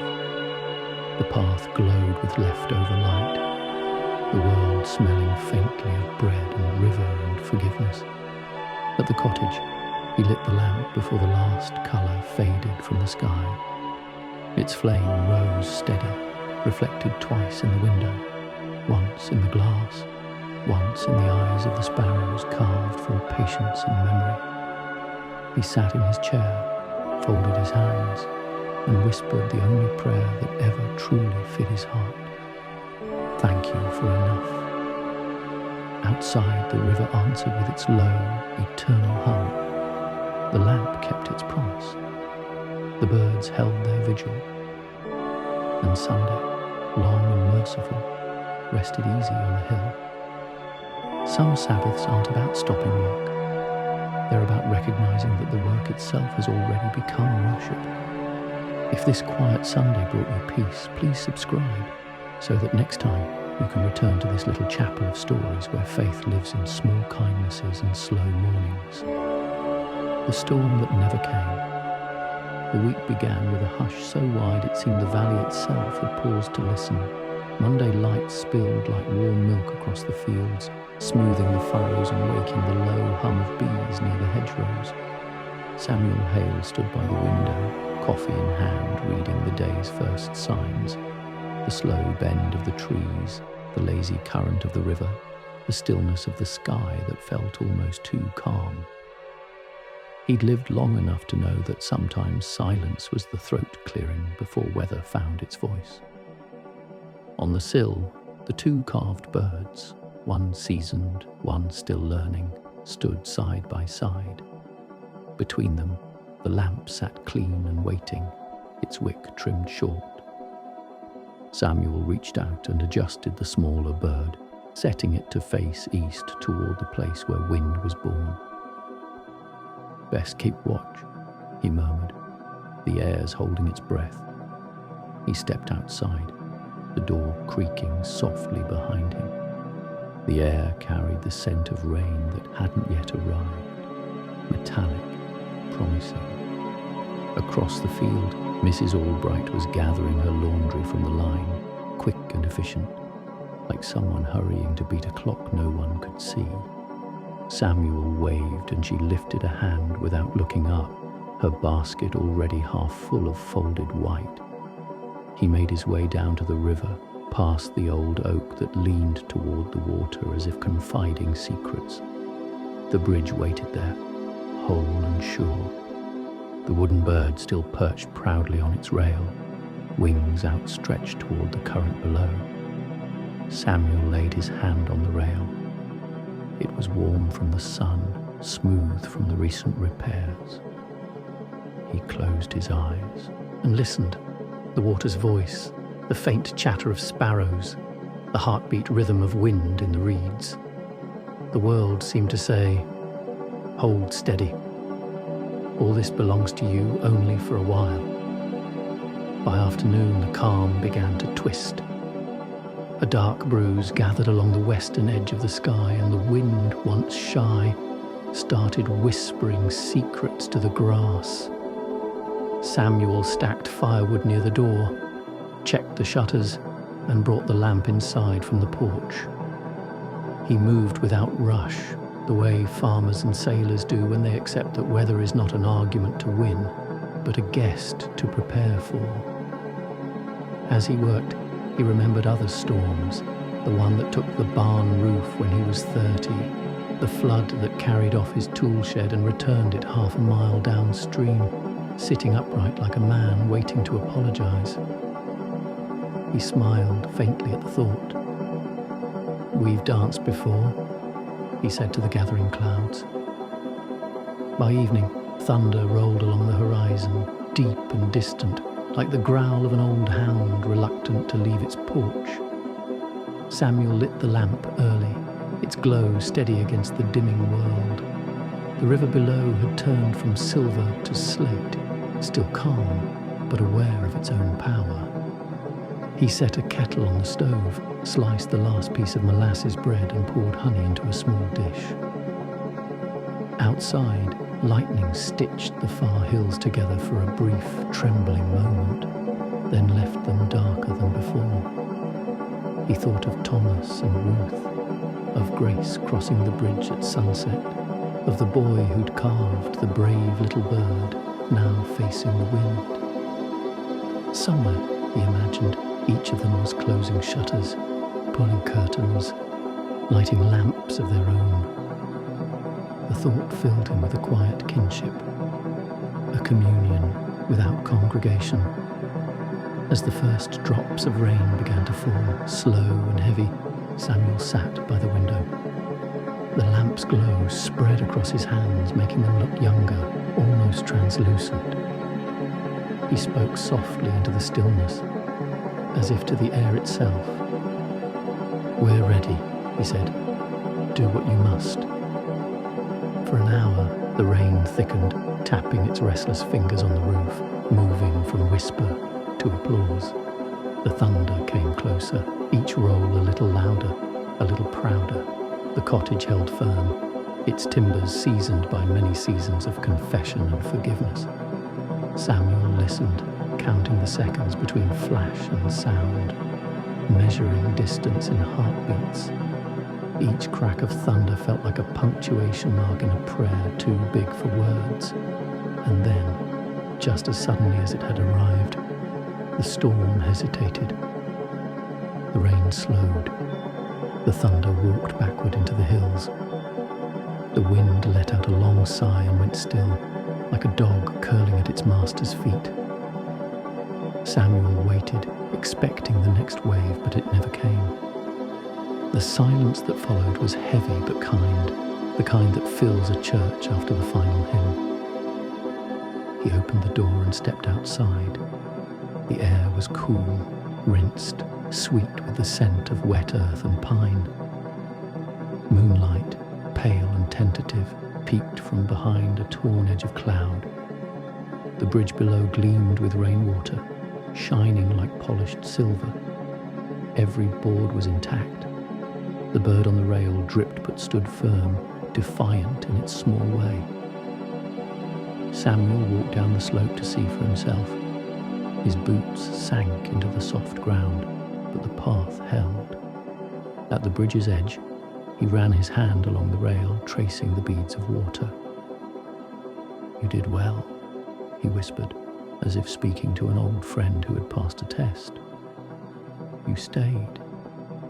The river murmured beneath, its tone low and satisfied, like someone telling a story about patience. He leaned on the rail and let the sound settle inside him. In that moment, he realized the storm had not been a threat. It had been a reminder that faith was not proven by what we built, but by what endured quietly when the world grew loud. He stayed there for a long while, watching the mist rise from the water. The moon climbed higher, free now, turning the valley silver and soft. Somewhere an owl called once, twice, then was silent. Samuel thought of his late wife again, not as grief, but as gratitude. "You'd have liked this," he said softly, "a storm that decided to show mercy." When he finally returned to the cottage, he left the door unlatched, a small act of trust against the night. He set the lamp back on the sill and trimmed its flame low. The two carved birds stood watch, their shadows swaying faintly in the lamp's soft breath. He poured a last cup of tea, carried it to the chair, and sat with both hands around the mug. Outside, the rain faded to a gentle hiss, the sound of the world forgiving itself. He closed his eyes and listened to the quiet heartbeat of the house. Every creak, every soft drip from the eaves felt like conversation between old friends. He whispered a simple prayer, not for protection, but for gratitude. "Thank you," he said, "for the storm that taught restraint and for the peace that waited after." The flame in the lamp flickered once, then steadied. The air smelled faintly of cedar and rain. In the corner of the room, the Bible lay open on the table, a pressed leaf marking Psalm 46. God is our refuge and strength, an ever-present help in trouble. Samuel smiled, the kind of smile that comes when you realize a verse has already come true without needing to be read aloud. He rose, turned down the lamp, and stood at the window. The river gleamed faintly below, moving with the unhurried confidence of something that had outlived every storm. The bridge shone under the moonlight, steady and sure, and somewhere out there, the small wooden bird watched over it all, still facing east, still unafraid. Samuel whispered one last line to the night. Sometimes faith is just standing through the weather and waking to find you're still here. He drew the curtains halfway closed, not to shut out the world, but to let the light spill softly into the dark, like hope remembering the way home. Faith isn't proven by the storm you escape. It's proven by the bridge that stays standing after the rain. If this quiet story gave you comfort tonight, please subscribe so we can keep meeting here where storms pass gently and peace always finds its way back to the light. The letter that waited too long. Morning drifted in pale and shy, the kind of morning that carried yesterday's rain on its breath. The hills wore a thin veil of mist, and the river below murmured its low hymn, humble and content. Inside the cottage, the smell of damp wood mingled with the sweetness of bread warming on the stove. Samuel Hale sat at his table, the lamplight still burning softly. Though daylight had begun its slow approach, he often let the lamp linger long into morning. It was his way of thanking the night for keeping its word. He had planned to visit town that day, to fetch flour and perhaps a tin of oil for the hinges that had begun to voice their age. But as he cleared the table, his eyes caught on the old wooden box near the shelf, the one that had travelled with him through every house, every season, and had never quite decided whether it was for keeping or for letting go. The box had once been his wife's. Inside, she had kept letters, pressed flowers, and a small hand mirror whose silver backing had begun to cloud like memory. Samuel hesitated, fingers resting on the lid. He told himself he was only checking for dryness after the storm, yet some part of him knew that wasn't true. The box had been whispering to him for weeks, softly, patiently, like the sound of a page turning in another room. He opened it. Inside lay years folded into paper, some envelopes yellowed with time, others still crisp with unspoken things.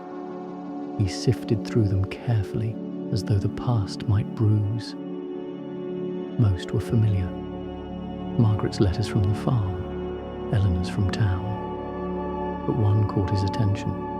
It was addressed to Samuel Hale, CEO, the River House, but in a handwriting he didn't recognize. The ink had bled faintly at the edges, as if the rain itself had once tried to read it. No stamp, no seal, just folded and waiting. He turned it over twice before opening it. The paper crackled like an autumn leaf. The first line read, "Dear Mr. Hale, you don't know me, but I am the daughter of a man you once helped on a road long ago. My father spoke of you often, not by name, but as the man with the calm voice and the steady hands. He said you helped him fix a wagon wheel when no one else stopped. He told me that kindness travels farther than any horse, and that I should write this if ever I found your name again." Samuel's breath caught. He remembered. A winter afternoon 20 years past, when a stranger's cart had broken on the frozen bend near the orchard road. He had stopped, lent tools, shared bread. The man had a bad cough. A young girl beside him wrapped in a blanket too thin for the cold. They'd gone on their way after sunset, leaving nothing but thanks and the echo of hooves fading toward town. Samuel had forgotten their faces until this letter returned them to him. He continued reading. My father passed 2 winters ago. Before he died, he told me to thank you for the bread, for the silence, for the way you treated him as if he still mattered. I believe small mercies are never wasted, Mr. Hale. They find their way back. I hope this letter finds you, even if it takes its time. Signed simply, Anna. He set the letter down and rubbed the heel of his hand across his eyes. The air in the cottage felt full, not heavy, just full. He stood, walked to the window, and looked out at the mist curling from the river. 20 years, he thought, and still kindness remembers its road home. On the table, the letter waited. He read it again, slower this time, tracing each word like a bead on a rosary. A life he had barely touched had carried the shape of that brief meeting across decades. It humbled him, the thought that something so small, sharing tools, breaking bread, could outlast everything else he had built. He made tea and sat down to write. The paper on his desk was rough, his pen slightly stubborn, but he spoke to both with gentleness. Dear Anna, your letter found me like a spring breeze through an old door. I remember that day, though I had forgotten the faces. You've given them back to me. I thank you for your father's words. They arrived right when I needed reminding that good work is rarely loud. I have no great wisdom to return except this. Tell someone else a kind thing he once did. It will keep the circle alive. With gratitude, Samuel Hale. He folded the note, sealed it, and placed it near the lamp where the warmth would dry the ink. He didn't know where to send it.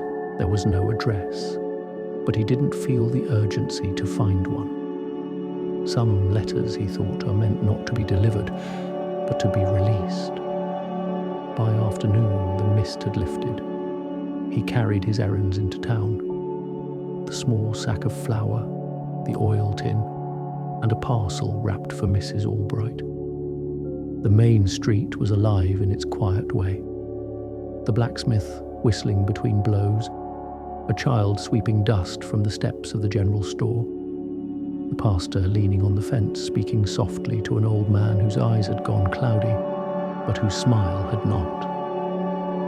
Samuel greeted each with a tip of the hat and an unhurried word. At the post office, he lingered by the counter. The clerk, a young fellow with freckles and a permanent look of mild surprise, said, "Morning, Mr. Hale. Anything for you today?" "Perhaps," Samuel said, setting the letter down, "though I'm not sure where it belongs." The clerk looked puzzled. "No address?" "No," Samuel said, "but I think the act of posting it is the point." The boy nodded, uncertain but respectful. "Then I'll see it get somewhere."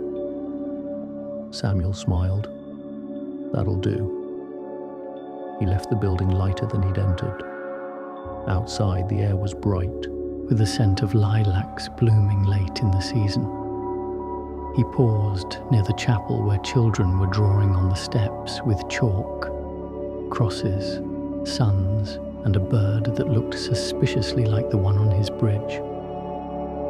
He watched them until the bell rang and the drawings blurred under their running feet. The world, he thought, keeps sketching hope even where rain will come. He took the long path home, following the river's bend until the bridge came into view. The small wooden bird glistened in sunlight, its wings lifted as though mid-hymn. He stopped in the middle, looking down at the water's slow shimmer. He imagined the letter, now in the clerk's hands, beginning its own quiet journey. Perhaps never arriving, perhaps being found years later by someone who needed it more. He leaned on the rail, the way he always did, and closed his eyes. For a moment he could almost hear voices layered over the sound of the current. Thomas's laughter, Ruth's gentle gratitude, Grace's parting words on the bridge, his wife's soft hum from long ago. Each voice a thread, all woven into the same tapestry of small, enduring mercies. Back at the cottage, he lit the lamp before dusk and placed a fresh page on the table. He began another letter, not to anyone in particular, but to the day itself. Dear whoever finds this, today I learned again that time is no thief. It is a messenger. Everything good we send out will one day find us again, maybe in a voice, maybe in a line of ink. Until then, may our hearts remain unlocked. He signed it simply with his initials and placed it in the box with the others. The lid closed with a soft click, the sound of memory accepting its place among the living. Outside, the first stars began to show, small lanterns lit by unseen hands. The river glowed faintly below, patient as ever. Samuel sat by the window, the letter to Anna beside the warm lamp, and whispered, "You made it, my friend, in your own time." He watched until the flames steadied, then leaned back in his chair, breathing the clean air of promises kept. Somewhere beyond the hills, a postman would lift the envelope, puzzled but smiling, and send it forward into the great waiting, because even undelivered letters, Samuel believed, find their destination in the hearts that need them most. Some letters never reach a mailbox, because they were always meant to arrive inside a soul. If this gentle story touched something quiet in you, please subscribe, so we can keep sending these small letters of faith and comfort until every listener finds the message they were meant to receive. The candle by the window. The following morning arrived with a brightness that felt almost shy, as if the sun were peeking around the corner to ask permission to begin. Samuel Hale sat at his small table by the window, a fresh candle in hand, trimming the wick with the careful precision of an old ritual. The previous one had burned itself to a stub the night before, leaving a thin halo of wax like a memory melted into the glass holder. He held the new candle to the light, turned it once between his fingers and said quietly, "Let's see what you'll remember." The habit of keeping a candle near the window had begun many years ago when his wife was still alive. Margaret had called it her evening promise, a light for anyone still out on the road or for hearts too far away to see home. "If the Lord means us to rest," she used to say, "He'll still want us to leave a lamp burning for the weary." Samuel had kept that promise, even after she'd gone, long after there was no one left to expect the light but the night itself. He set the candle in its place beside the carved sparrows. Outside, the river carried the soft sheen of morning. The bridge gleamed faintly where dew had gathered along the rails, and the wooden bird nailed to the centre post caught a shard of sunlight on its small, imperfect wing. Samuel smiled. That little guardian, he thought, had begun to look like it belonged there, as if it had been waiting all its life to find such duty. He poured coffee, broke a small roll in half, and carried both to the porch.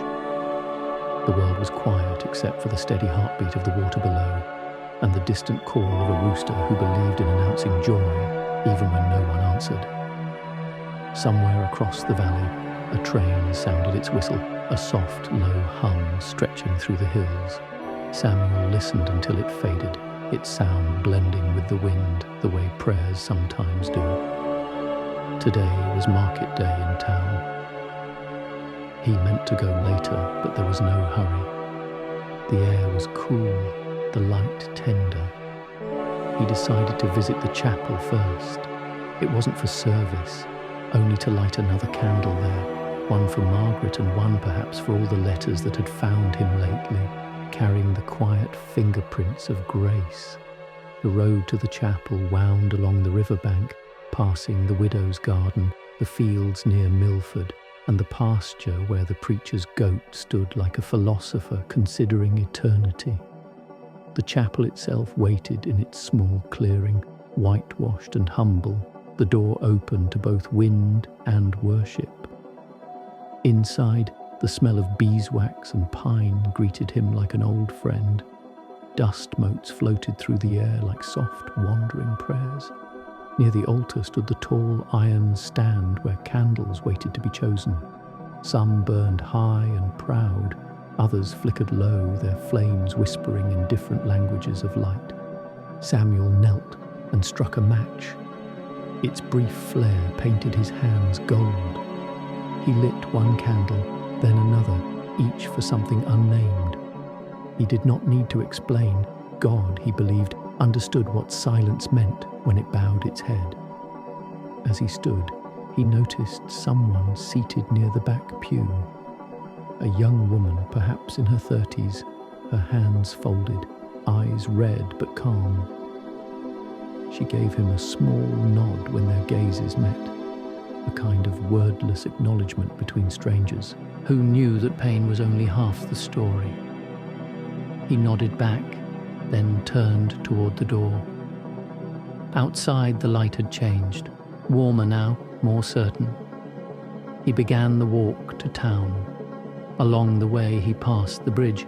On impulse, he stopped, reached into his coat pocket and took out the half-burned candle stub from last night. He knelt by the wooden bird, placed the stub beneath its perch and whispered, "A light for whoever crosses late." The river caught the words and carried them downstream. At the market, the usual hum of barter and laughter filled the air. Children chased one another between stalls. Women exchanged recipes as if they were trading secrets from heaven, and men argued softly over the price of grain, but smiled while doing it. Samuel moved through the crowd with the slow dignity of one who has no need to hurry joy. He bought flour, a small wedge of cheese, and a handful of dried lavender for the window. At one stall, the florist, a bright-eyed girl with freckles and an apron too big for her, held out a candle molded from pure beeswax.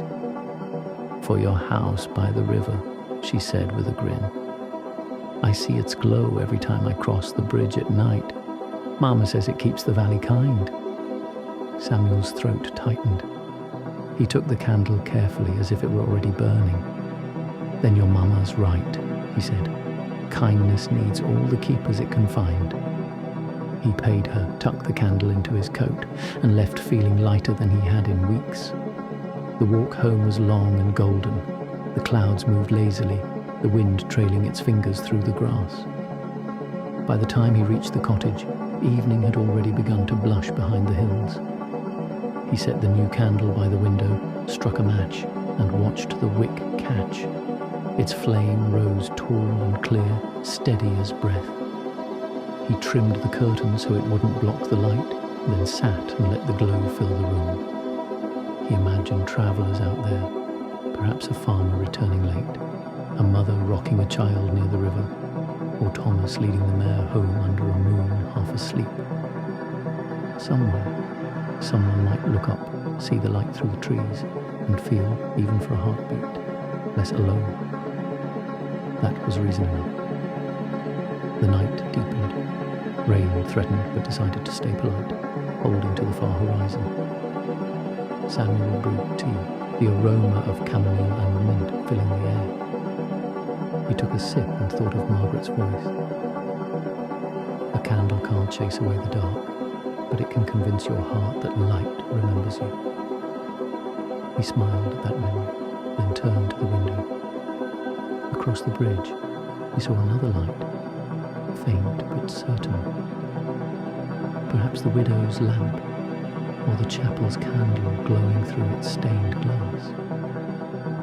For a moment he pictured every window in the valley lit the same way, each tiny flame carrying its small share of hope. And suddenly he felt surrounded not by emptiness but by company, by a congregation of lights whispering to one another across the dark. He reached for his Bible, the pages soft from use, and let it fall open where it wished.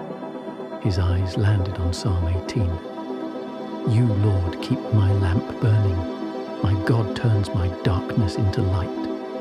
He read it aloud once, slowly, so the words could find their echo in the quiet house. Then, taking the candle stub from his pocket, he placed it beside the new flame, past and present, side by side like two prayers holding hands.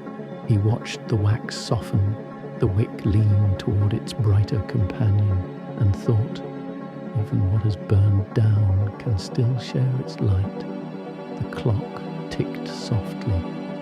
Outside, the river's song blended with the faint hum of crickets. Samuel leaned back in his chair, eyes half closed, the glow washing over his lined face. He didn't think about tomorrow or the storms behind him.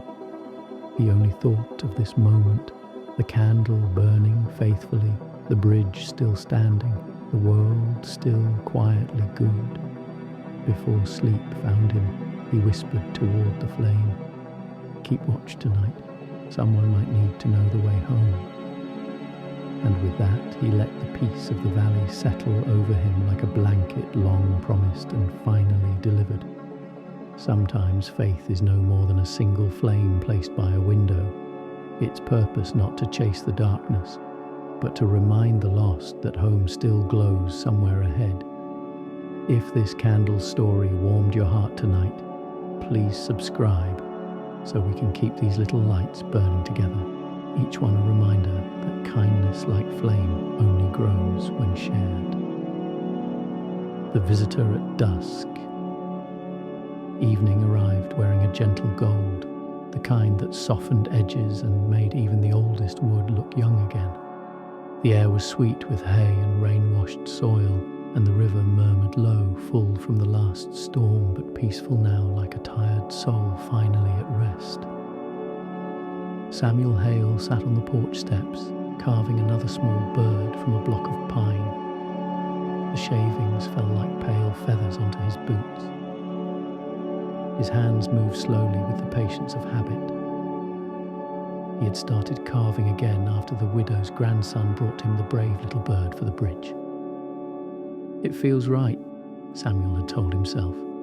One more bird for the windowsill, maybe one for the chapel. Each piece carried its own song. Some turned out slender and curious, others plump and patient. None perfect, but each true. A breeze stirred the air, carrying with it a distant sound, the low creak of wagon wheels on the old road. Samuel paused, lifted his head. Few travellers came by this late, and fewer still crossed the bridge after sundown. He listened. The sound drew closer, slow but certain. The horse's hooves struck rhythm against the dirt. 4 calm notes repeated.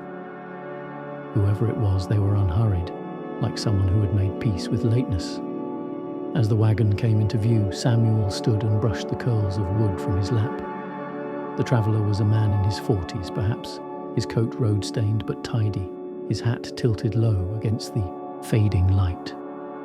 When he saw Samuel, he raised a hand. "Evening, sir," the man called. "Is this the way to Milford?" "It is," Samuel replied, stepping closer. "Just across the bridge and up through the meadow. You'll see the chapel spire once you reach the bend." The man nodded, eyes flicking toward the river. "Fine bridge you've got there. Looks new, yet it fits the land like it's been here forever." Samuel smiled faintly. "It remembers what it used to be, that's all." The man chuckled, the sound weary but kind. "Wish I could say the same for myself." The horse snorted softly, stamping once. Samuel noticed the wagon bed carried a long, narrow crate secured with rope and covered by canvas.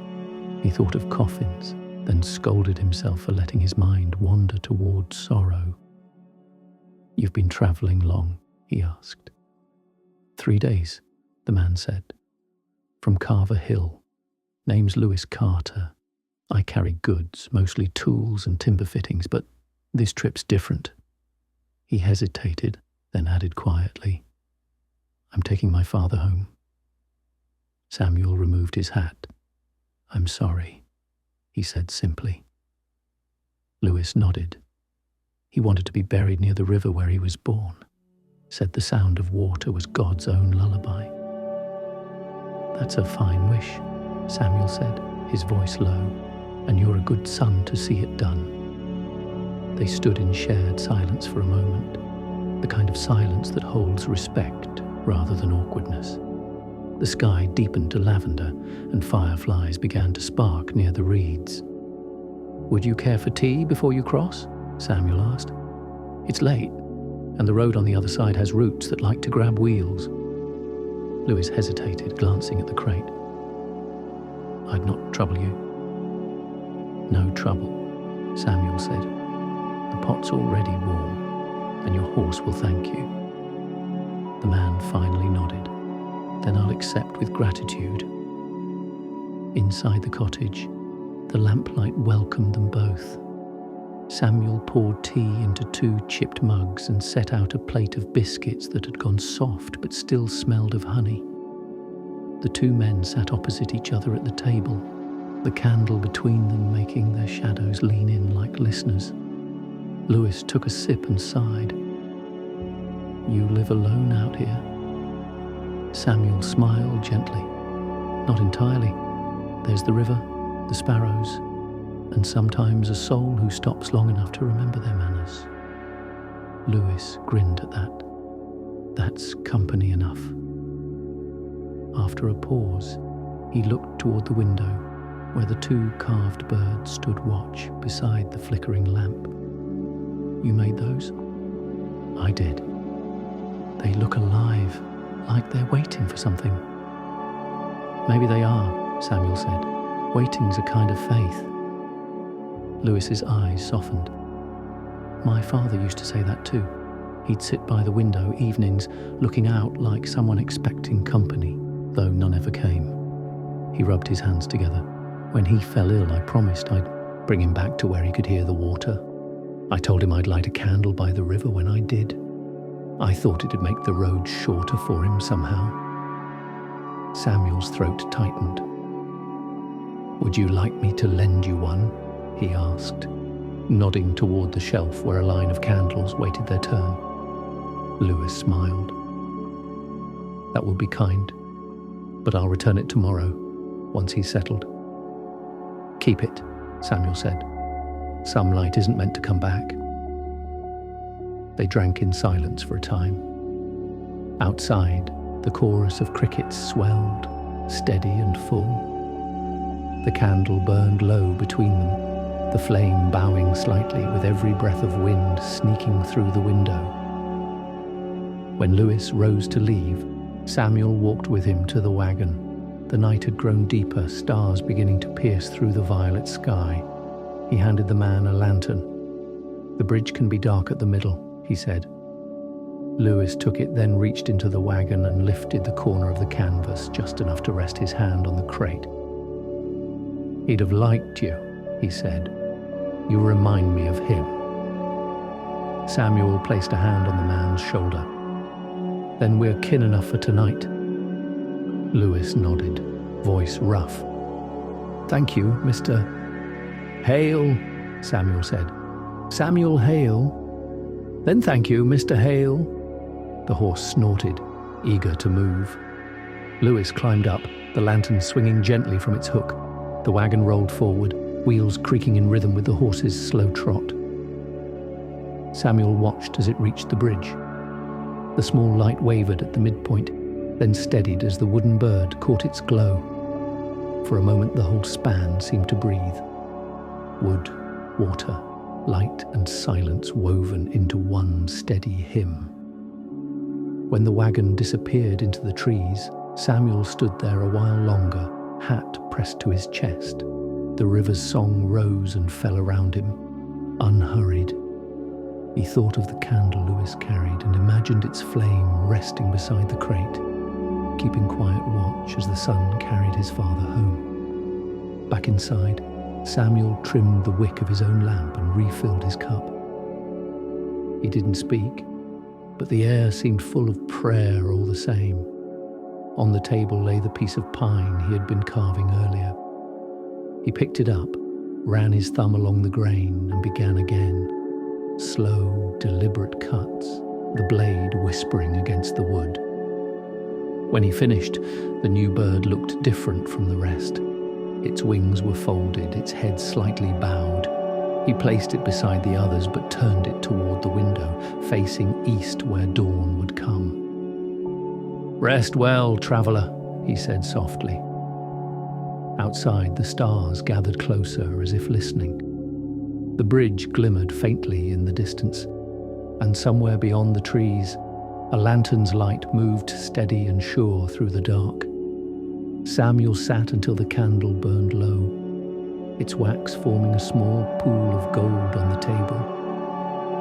Then he whispered the same words he'd spoken 100 nights before. His blessing for anyone still on the road. "May your light never go out before it finds where it belongs."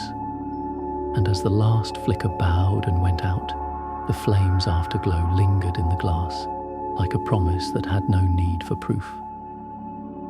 Every traveller carries two burdens, the one that weighs them down and the light that keeps them moving. Only faith knows which is heavier. If this quiet meeting touched your heart, please subscribe so we can keep lighting the way for one another. One soft story, one small flame, one faithful step at a time. The song beneath the bridge.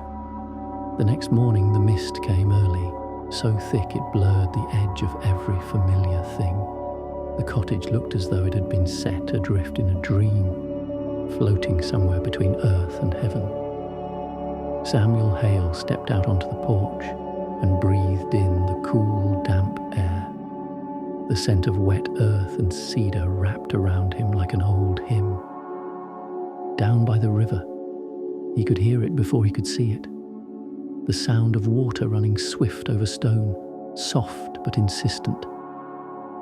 He knew that sound as well as he knew his own heartbeat. It had been his companion through loneliness, his teacher in patience, his prayer when words failed. The fog hid the bridge completely, though he knew it was there. The boards he'd mended, the nails that still held their quiet faith. He smiled faintly. "You've disappeared before," he murmured to it, "and you've always come back." He boiled water for coffee and stood by the window, watching the mist shift. The two carved birds kept their post. The small candle between them burned down to a stub. Its faint smoke trailed upward, thin and white as forgiveness. He thought of Lewis Carter and his father's journey the night before. The image stayed with him.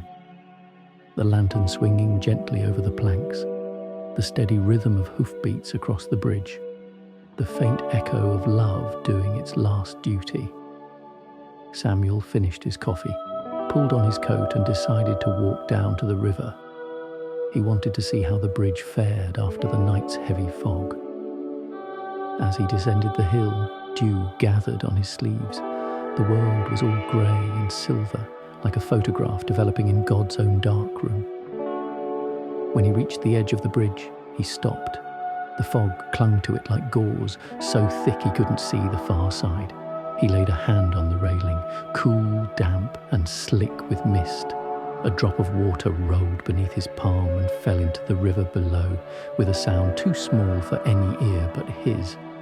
He felt the vibration through the wood, faint, pulsing, alive. And then, through the fog, he heard it, singing. It wasn't a voice exactly, more like a low hum, a melody the river had stolen from the wind. It rose and fell in soft waves, the kind of tune that made you think of someone humming while mending clothes or stirring soup. Samuel stood still, listening.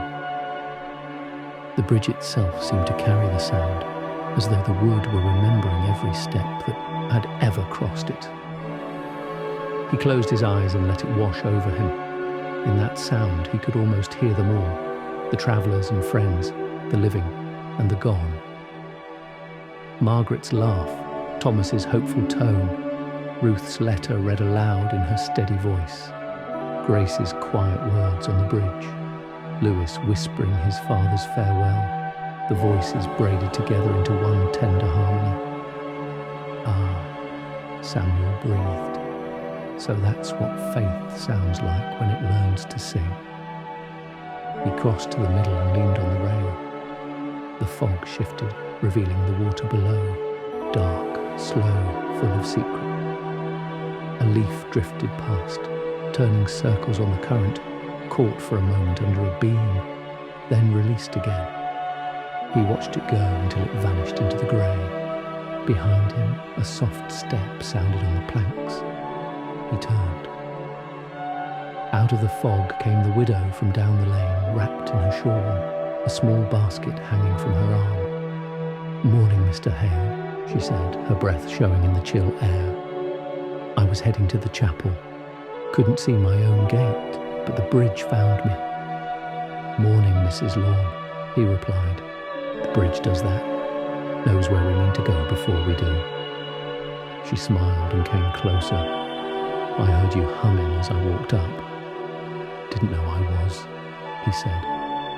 "You were," she said softly. Sounded like a song without words. Samuel looked out at the water again. Maybe it was the river singing through me.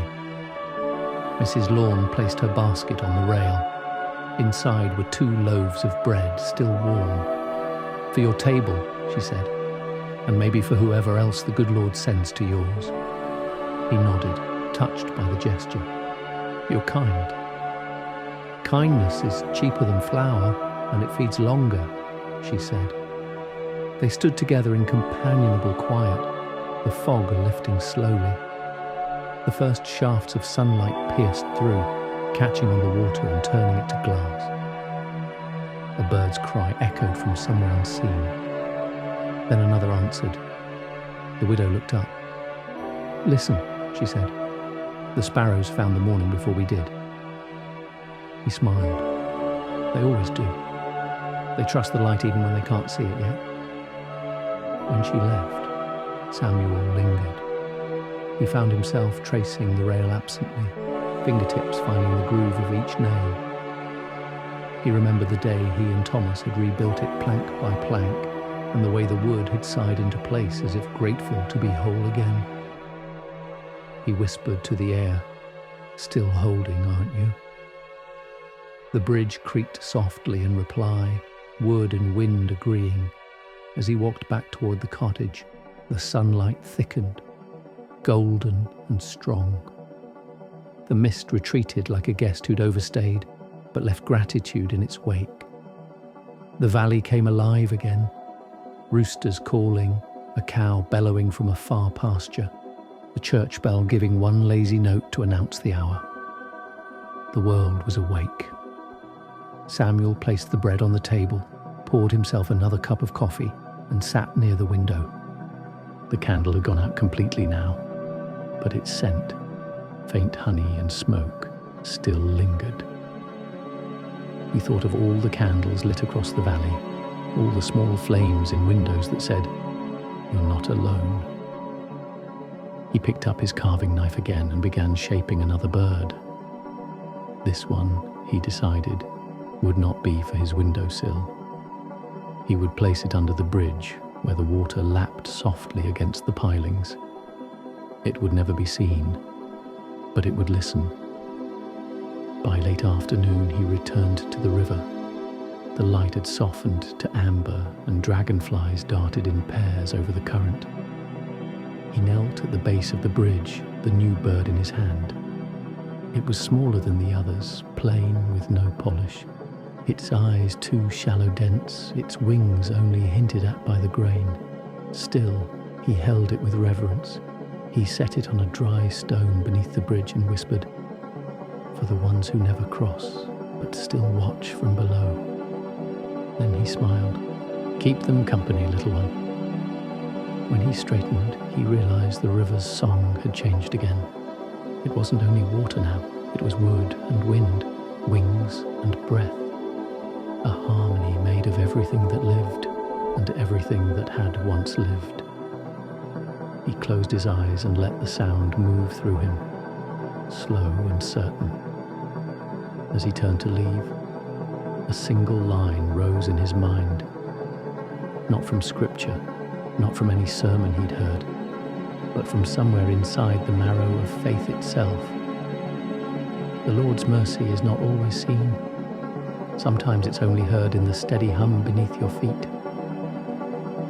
Back at the cottage, dusk began to gather. He lit the lamp, its warm glow stretching long across the floorboards. The carved birds by the window caught the light, their shadows dancing faintly behind them. He placed his hands on the table, feeling the stillness settle. He thought of all the bridges, wooden, spoken, invisible, that people build between one another. Some hold, some break, but all are attempts at love. He whispered, "If ever I am forgotten, let the sound of this bridge be my prayer." Outside, the wind picked up gently, and through it came that same low hum, the song beneath the bridge, carrying into the night. Samuel sat back, eyes closed, and listened until it became the rhythm of his breathing. Faith sometimes hides not in what we see above the bridge, but in the song that hums quietly beneath it, where mercy and memory meet. If this quiet story sang to something in your heart, please subscribe so we can keep listening together for that soft, steady music that plays beneath every act of kindness and every faithful day. The morning the bell fell silent. Dawn came pale and honest, laying a thin wash of milk blue over the fields. Samuel Hale woke to the scent of cool ash and linen, to the soft stretch of boards remembering they were a house. He listened, as he always did, for the chapel bell's first note. That round, steady sound that told the valley what day had decided to begin. He waited with his hands around a warm mug. The window cracked open to receive the note like a letter. But the letter did not arrive. The river spoke. The sparrows stitched quick syllables between cottonwoods. Far off, a rooster insisted on his small certainty. Still, the bell said nothing. The silence wasn't hostile. It was simply not yet. The kind that makes you look at your watch even when you don't own one. Samuel stood, set his mug down, and smoothed the curtain with 2 fingers as if comfort could be offered to cloth. "Well now," he murmured to the carved birds on the sill. "Either the bell is sleeping in, or it needs a hand." He pulled on his sweater, tucked the letters back into the Bible where they preferred to rest, then slid his walking stick from its peg. Before he left, he tore a corner of bread and set it beside the candle stub, a ritual he had come to love. Bring something, leave something, trust something. The morning air met him with cool honesty. The path to the chapel lifted and fell, wet at the dips where night had kept its dew. The grass tickled his trouser cuffs and perfumed the air with green. At the chapel door, he paused. The room held its own dawn, blue and still, the pews lined like faithful ribs. High above, the bell's rope hung at a wrong angle, slack as a tired arm. The pastor stood beneath it on the first pew, head cocked, fingers testing the braid of hemp. He looked over his shoulder when Samuel's boots announced themselves. "I was hoping the valley's best mender would wander by," the pastor said, voice kept to that gentle register the room preferred. "I only mend what wants to be mended," Samuel replied. Does it want it? The pastor let the rope fall. Half the strands frayed through in the night. It clung until it couldn't, and then it let go. A kind of wisdom, I suppose. Samuel stepped closer, thumbed the fibres. 50 years of hands and seasons. It isn't failing, it's testifying. He looked toward the belfry ladder. We'll go up, see where she wishes to be held. They climbed slowly. Rung, breath, rung. Dust motes swam in the shaft of new light that came through the louvers. The bell waited in its timber cradle, bronze gone soft with weather, lips darkened by a century of seasons. The clapper hung true. The problem was plain. Where the rope met iron, chafe had gnawed through almost to Mercy's last thread. Samuel rested a palm on the bell, as if greeting an old animal. You've rung for births, and for buryings, for storms, and for Sundays, he whispered. We won't ask you to shout today, only to speak. He turned to the pastor. There's spare line in my shed, good hemp, and a leather strap from an old harness that'll keep it from biting at the iron.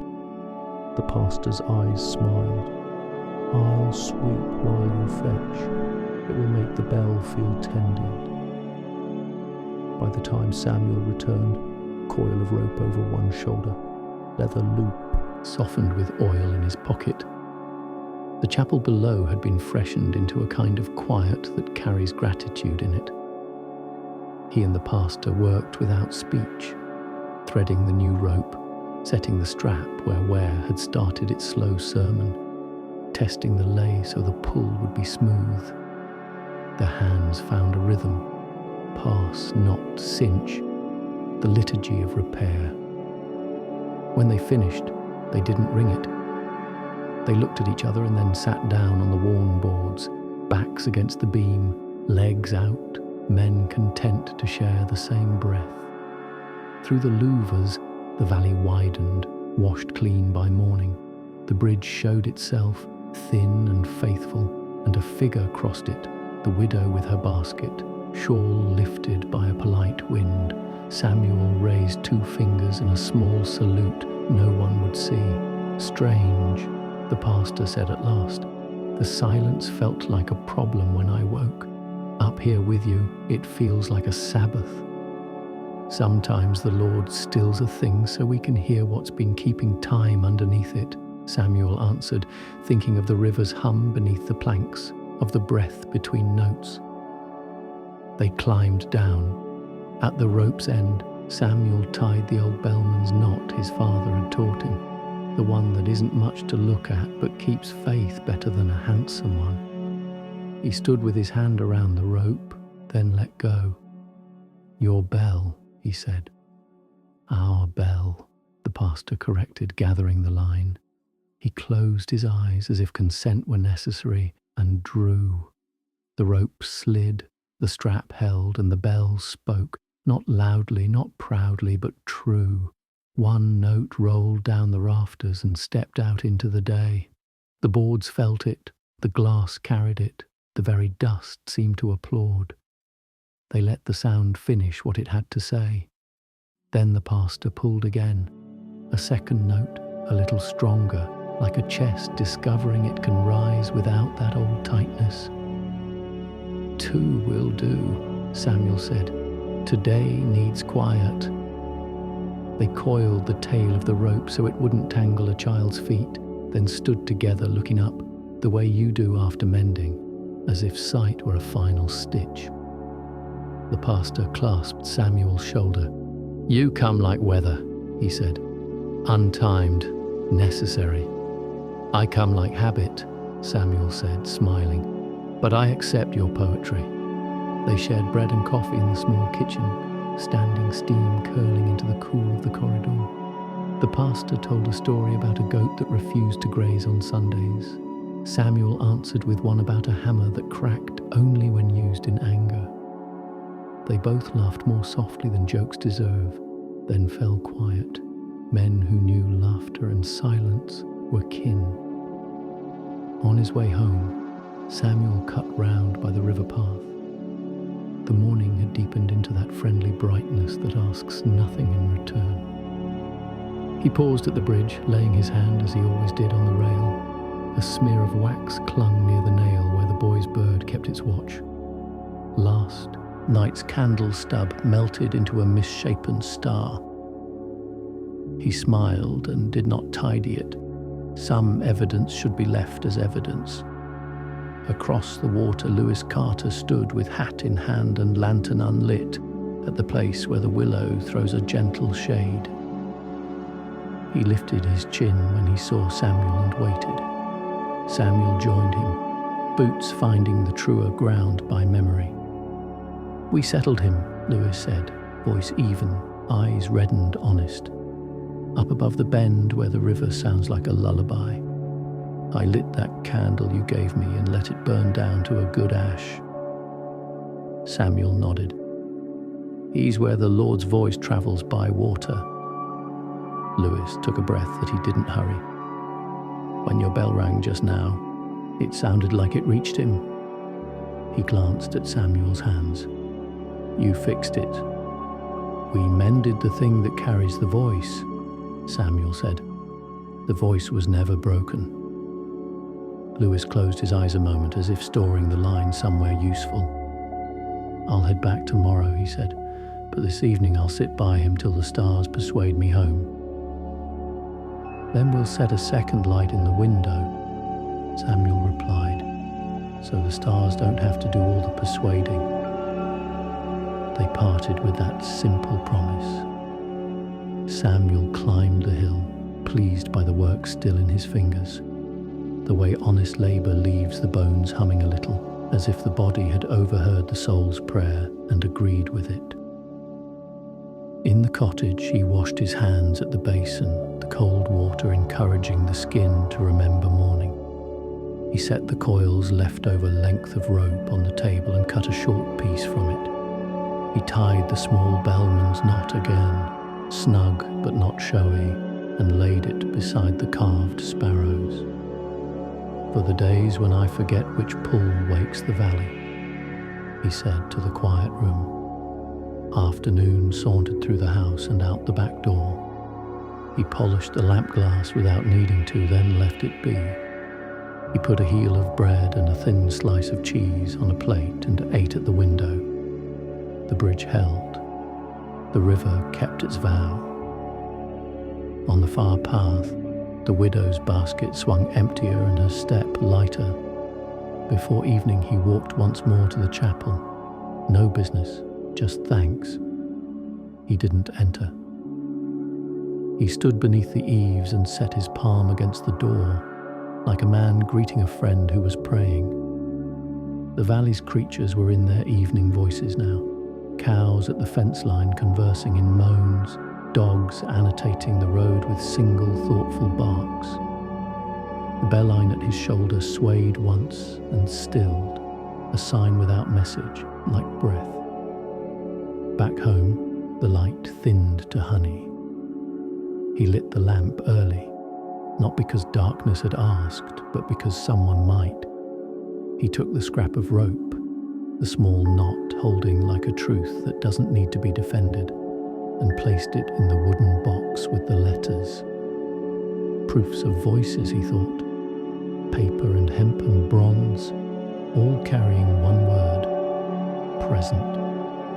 Night arrived without complaint. Samuel sat and listened to the first cricket make its tender mistake towards symphony. He smiled into the quiet. "Some mornings the bell will not ring," he said toward the window. "And that's all right. The one who keeps time does not forget his work. He was here first. He'll signal when it's needed." He turned down the lamp a finger's width and let the flame find its smaller duty. The carved sparrows held their line. Beneath them, the knot lay still and sure, a small, silent teacher of how a thing can be fastened without fuss. Somewhere below, the river put a blessing on the bridge, with a sound only wood can hear. Somewhere beyond, a lantern's wick learned patience in the hands of a son who had finished a hard kindness. And on the hill, A man closed his eyes, grateful for a day in which silence spoke, work prayed, and a bell remembered how to be a bell. When the bell fell silent, we learned this again. God's voice is older than bronze, and sometimes he speaks most clearly through the hands that mend what carries sound. If this quiet chapter steadied your heart, please subscribe, so we can keep listening for the note beneath the noise and keep mending the little things that let mercy ring. The night of the gentle storm.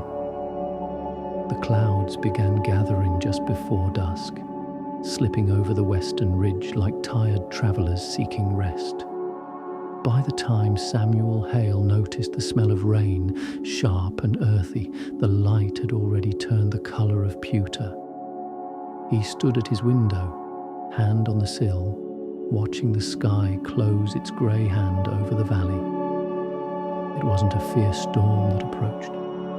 The air didn't carry the wild hunger of wind or the warning crack of thunder. No, this was a gentler storm, the kind that hums before it speaks, the kind that comes to remind the land of tenderness. He took his coat from the peg and stepped out to the porch. The first drops fell, wide and slow, marking the dust like ink on old paper. The scent rose immediately, wet pine, soil, stone. Somewhere down by the bridge, a frog announced himself with an expectant croak, as if to bless the weather. The sound of rain on wood was the first music Samuel had ever learned by heart. He closed his eyes now and let it play, steady and patient, like a psalm without words. The planks beneath his boots darkened, drinking deeply. Inside, the lamp was already lit, a small sun against the dimming world.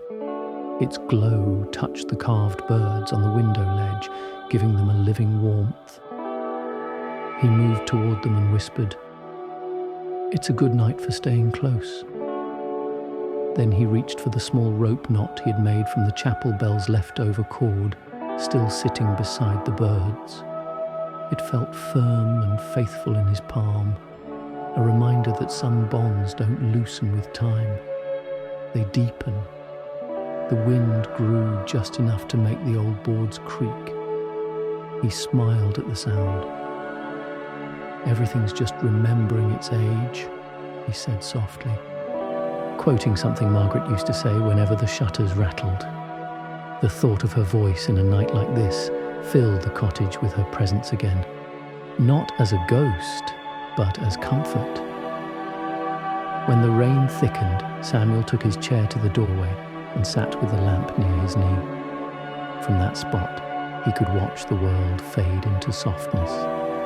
The hills dissolved into shadow, the trees blurred into silhouettes, and the river, though hidden, made itself known by the rhythm of its breathing. He thought of Lewis Carter somewhere beyond the bend, sitting by his father's resting place, the lantern still burning near the cross of stones. He imagined the rain falling gently there too, washing the fresh earth, baptizing grief into something quieter. The night deepened. The bell at the chapel did not ring, but Samuel thought he could feel its presence in the distance. The way silence sometimes holds the shape of sound long after it's gone. The valley felt like it was breathing together, man and tree and river, each finding its own measure within the storm's slow hymn. A knock startled him. It was light, almost uncertain, barely audible over the room. He set the lamp on the table and opened the door.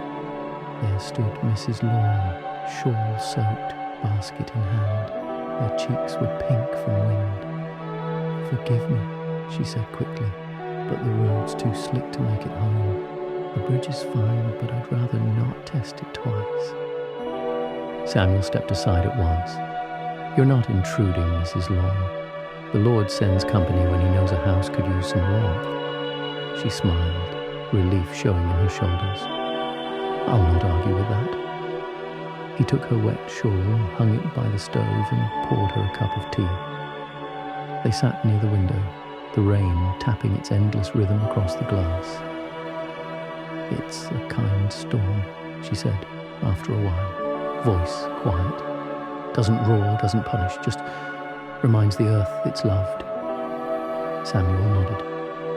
"That's the best kind, the kind that asks you to listen, not to hide." She looked at the small birds by the window. "Those again. Every time I come here, they seem to have multiplied." "I can't help it," he said, chuckling. "They just keep arriving. Maybe I carve them. Maybe they appear when no one's looking. Hard to tell some nights." Mrs. Lawn smiled. "Each looks like it has a secret. This one," she pointed to the smallest, the one he'd carved for the bridge, "seems as though it's listening to something we can't hear." "Maybe it's listening for mercy," Samuel said. The rain grew softer, a steady whisper now.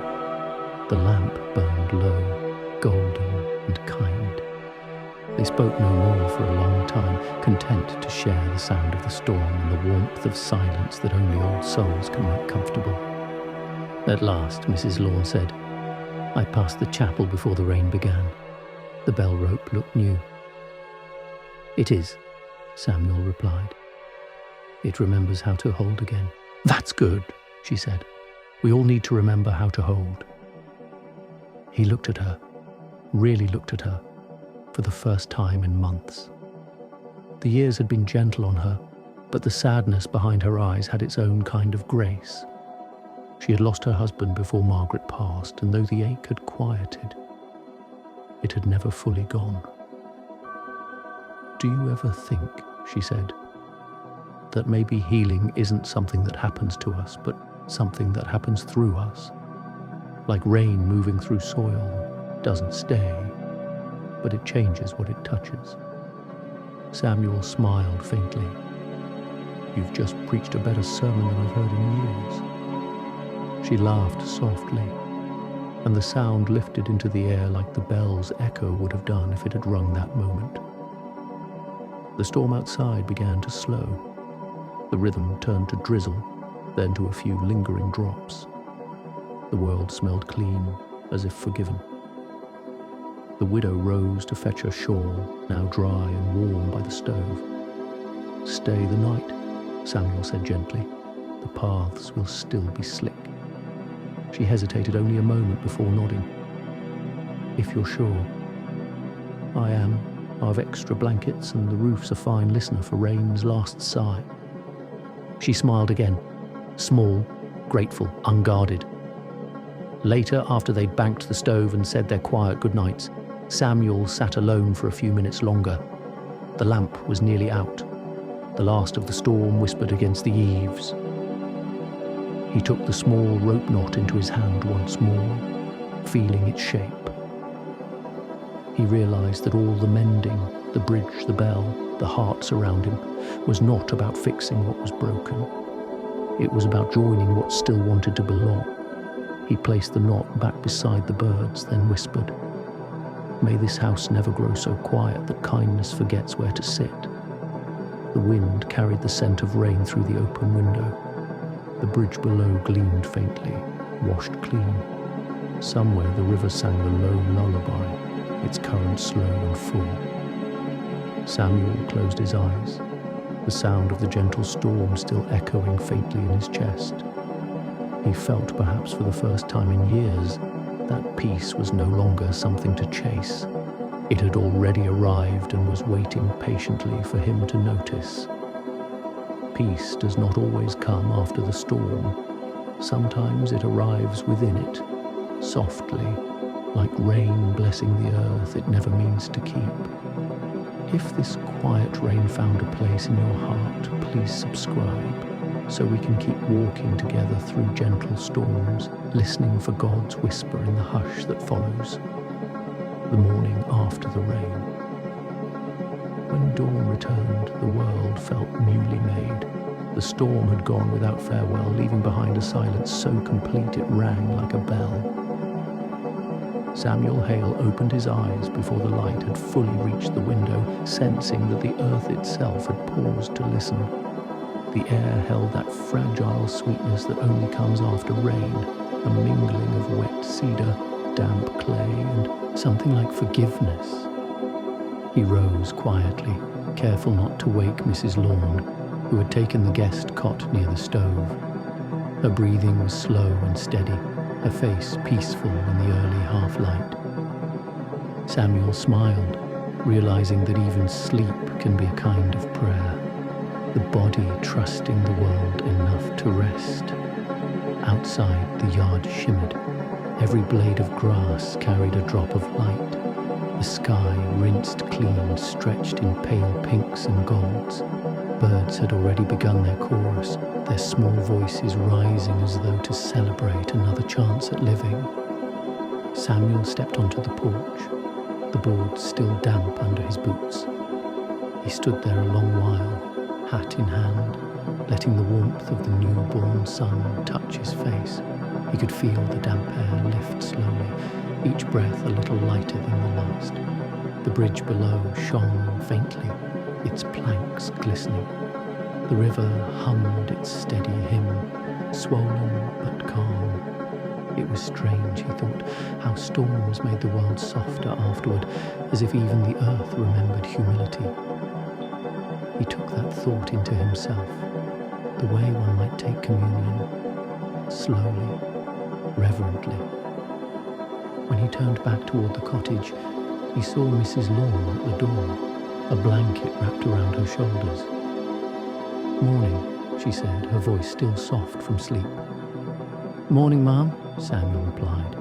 The world scrubbed clean again. She smiled, stepping beside him. "It's like it never happened." "Oh, it happened," he said. "You can tell by the way the air smells, like something's been forgiven." She laughed quietly, and together they watched the sun lift over the trees. For a while neither spoke. The silence between them had grown gentle, no longer something to be filled, but something to be honored. After breakfast, simple bread, apples, and black coffee, they carried chairs to the porch and sat facing the river. The light through the leaves danced across the boards, painting everything in gold and green. The morning breeze found its voice in the cottonwoods, whispering like a promise half remembered. Mrs. Lorne sipped her coffee and said, "You know, storms always used to frighten me. I'd sit with my hands over my ears until they passed. My husband used to tell me, it's only God talking to his garden." Samuel smiled at the thought. A good garden always listens. She looked out toward the bridge. That's what last night felt like to me. Not fear, just listening. Samuel nodded. When the heart stops trying to explain itself, it finally starts hearing. The river's current glinted in the light. A fallen branch drifted by, carried slow and steady towards somewhere unseen. "Funny thing," he said, "how everything that passes through this river keeps moving, yet the sound it makes stays. You can walk a mile downstream and still hear the same music. Like memory," she said softly. "Exactly," he murmured. The day warmed. Children's laughter floated faintly from across the valley, the sound of chores done early and freedom earned. The chapel bell rang once, clear and bright, and both of them looked up instinctively. The note carried far, bouncing from the hills and returning thinner but sweeter, as if the land itself had answered. Samuel felt something shift inside him, something quiet but certain. He thought of how long it had been since he'd heard laughter in this house, since he'd shared a morning without the weight of grief pressing down on it. The sun caught in Mrs. Lorne's hair, and for a brief moment, the years between them didn't matter. What mattered was the stillness, the grace of ordinary time returning. They spent the morning mending things that didn't truly need mending, The loose latch on the gate, the uneven hinge on the cupboard door, the frayed edge of an old tablecloth. The work was small, unhurried, holy in its simplicity. With each quiet task, Samuel felt the world right itself a little more. By midday, the air had warmed enough that the scent of wild mint drifted up from the bank. He decided to walk down to the river. Mrs. Lorne followed, basket in hand. The grass bent gently underfoot, still jeweled with dew. When they reached the bridge, they stopped to look at the water below. Samuel rested a hand on the railing. You know, I used to think this bridge was something I built for the valley. Now I think maybe it was built for me. How so? She asked. He smiled faintly. It taught me to trust what I can't see. Every step on this wood is a conversation between faith and gravity, and it holds, not because I deserve it, but because it wants to. Mrs. Lorne nodded, eyes soft. That's grace, Mr. Hale. The world holding even when we've forgotten how. They stood in silence for a time. The river caught the sunlight and scattered it, 1,000 broken pieces made beautiful by motion. When they turned back toward the cottage, a sound carried on the wind, the faint, familiar creak of wheels. A wagon approached from the far road. Samuel shaded his eyes. It was Lewis Carter again, hat low, shoulders straighter than before. He stopped when he reached them, stepping down to shake Samuel's hand. Morning, Mr. Hale, morning, ma'am. Morning, Samuel said. I thought you'd be halfway home by now. Lewis smiled. I meant to be, but the road decided otherwise. Figured I'd stop to thank you proper before I go. You already did that, son. Maybe, but I found something by the river where I laid my father to rest. He reached into his coat and pulled out a small object, a carving smoothed by water but unmistakable. The little wooden bird Samuel had placed under the bridge. I think this belonged to you, Lewis said. Samuel took it carefully. The wood was damp but unbroken, the grain darkened and rich. It found you, he asked. It did, caught between 2 stones right near his grave. Seemed wrong to leave it there. Samuel studied the carving for a long moment. No, he said finally. I think it's yours now. Maybe it went looking for you. Lewis turned it in his hand. Feels like it's listening to something I can't quite hear. Samuel smiled. That's what it's meant for. They talked a while longer, about the road ahead, about the peace that follows duty done. Then Lewis climbed back into his wagon, touched the brim of his hat and said, Thank you for the bridge. As the wagon rolled away, the sound of its wheels faded into the rhythm of the day, leaving behind a quiet that felt less like absence and more like blessing. Mrs. Lorne turned to Samuel. You see, even the things we let go come back when they've finished their work. He nodded, eyes following the last glint of the wagon down the road. Sometimes God sends us reminders with wings. The afternoon light shifted golden. A hawk circled high above the valley, silent and sure. The bell rang once more, softer this time, as though it too was listening. Back at the cottage, Samuel sat at his table, pen in hand. For the first time in many years, he wrote not to the past, but to the present. His letter was short but true. Today, the river sang peace. The storm washed the world clean, and in its quiet I found my own voice again. The bridge still holds, the bell still rings, and so does my heart. He folded the paper carefully and slipped it into the Bible beside the others, not as a farewell, but as part of the same long conversation between man and heaven. That evening, when Mrs. Lorne left for home, the air smelled of sunlight and wet earth. Samuel watched her cross the bridge, her figure framed by the last rays of the day. She turned once and waved. He raised his hand in return. The moment lingered, a still image carved into time.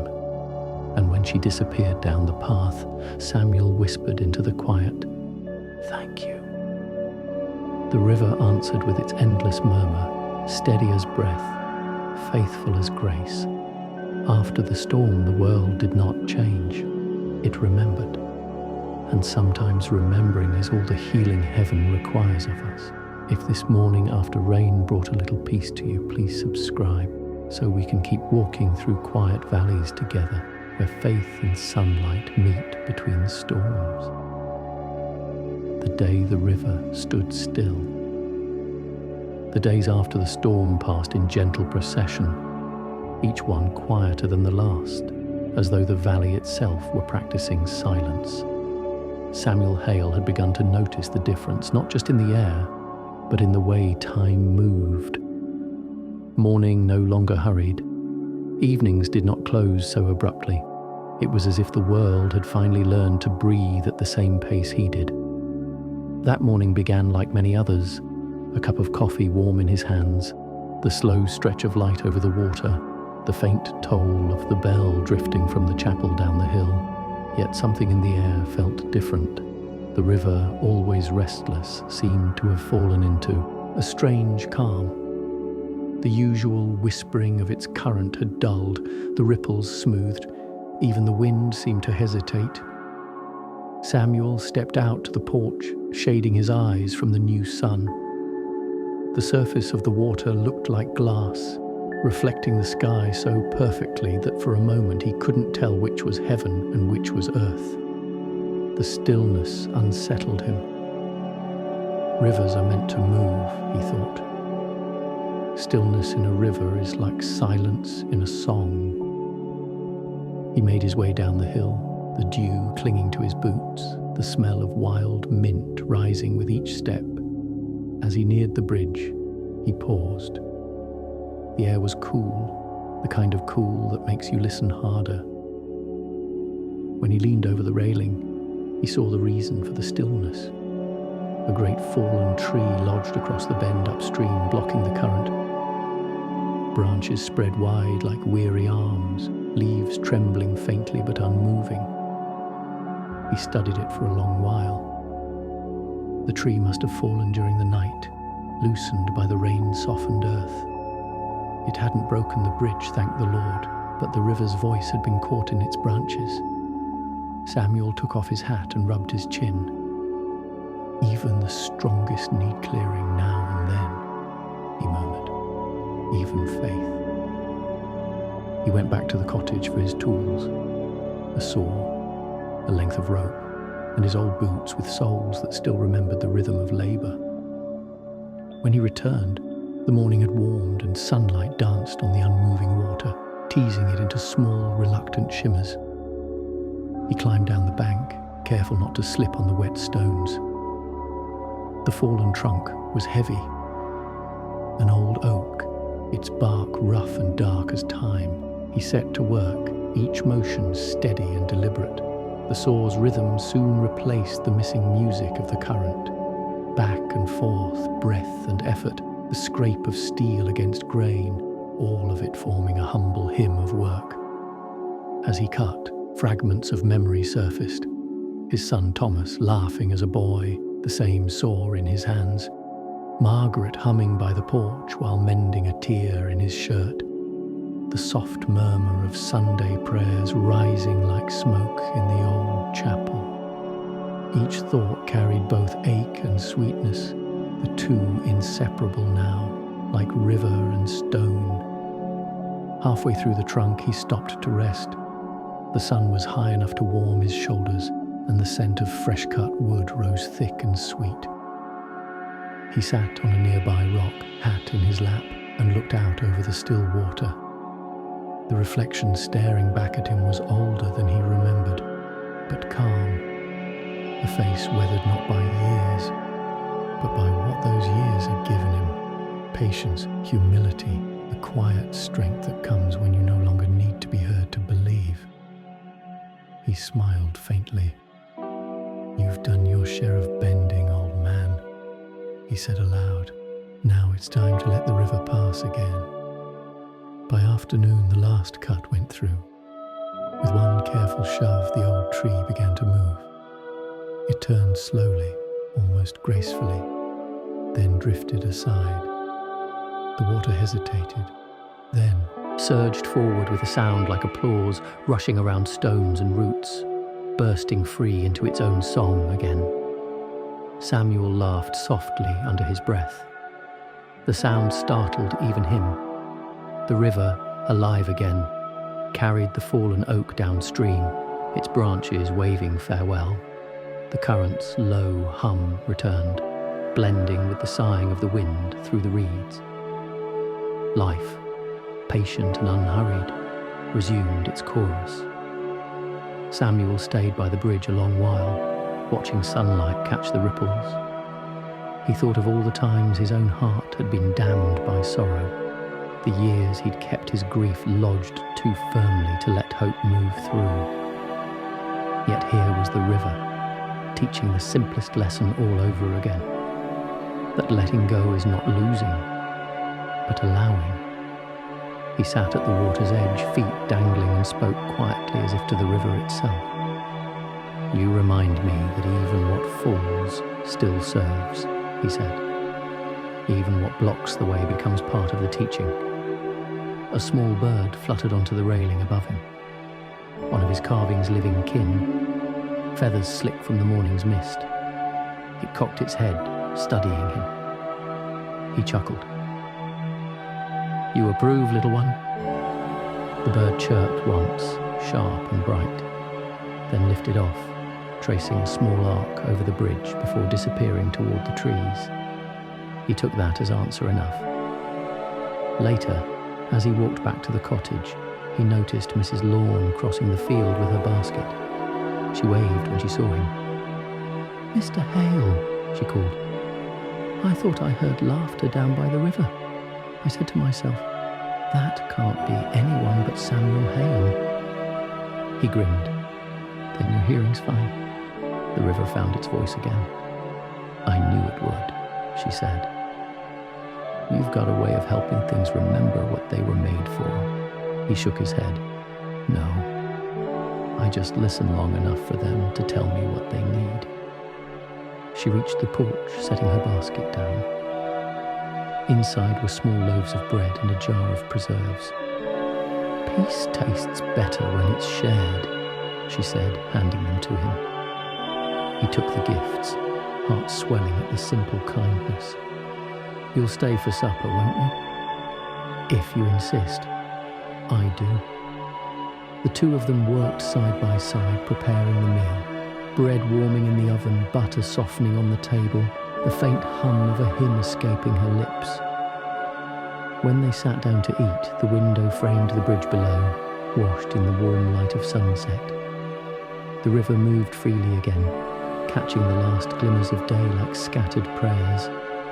As they ate, Mrs. Lorne said, "You know, storms, floods, fallen trees, they all change the river's path, but it never forgets where it's going.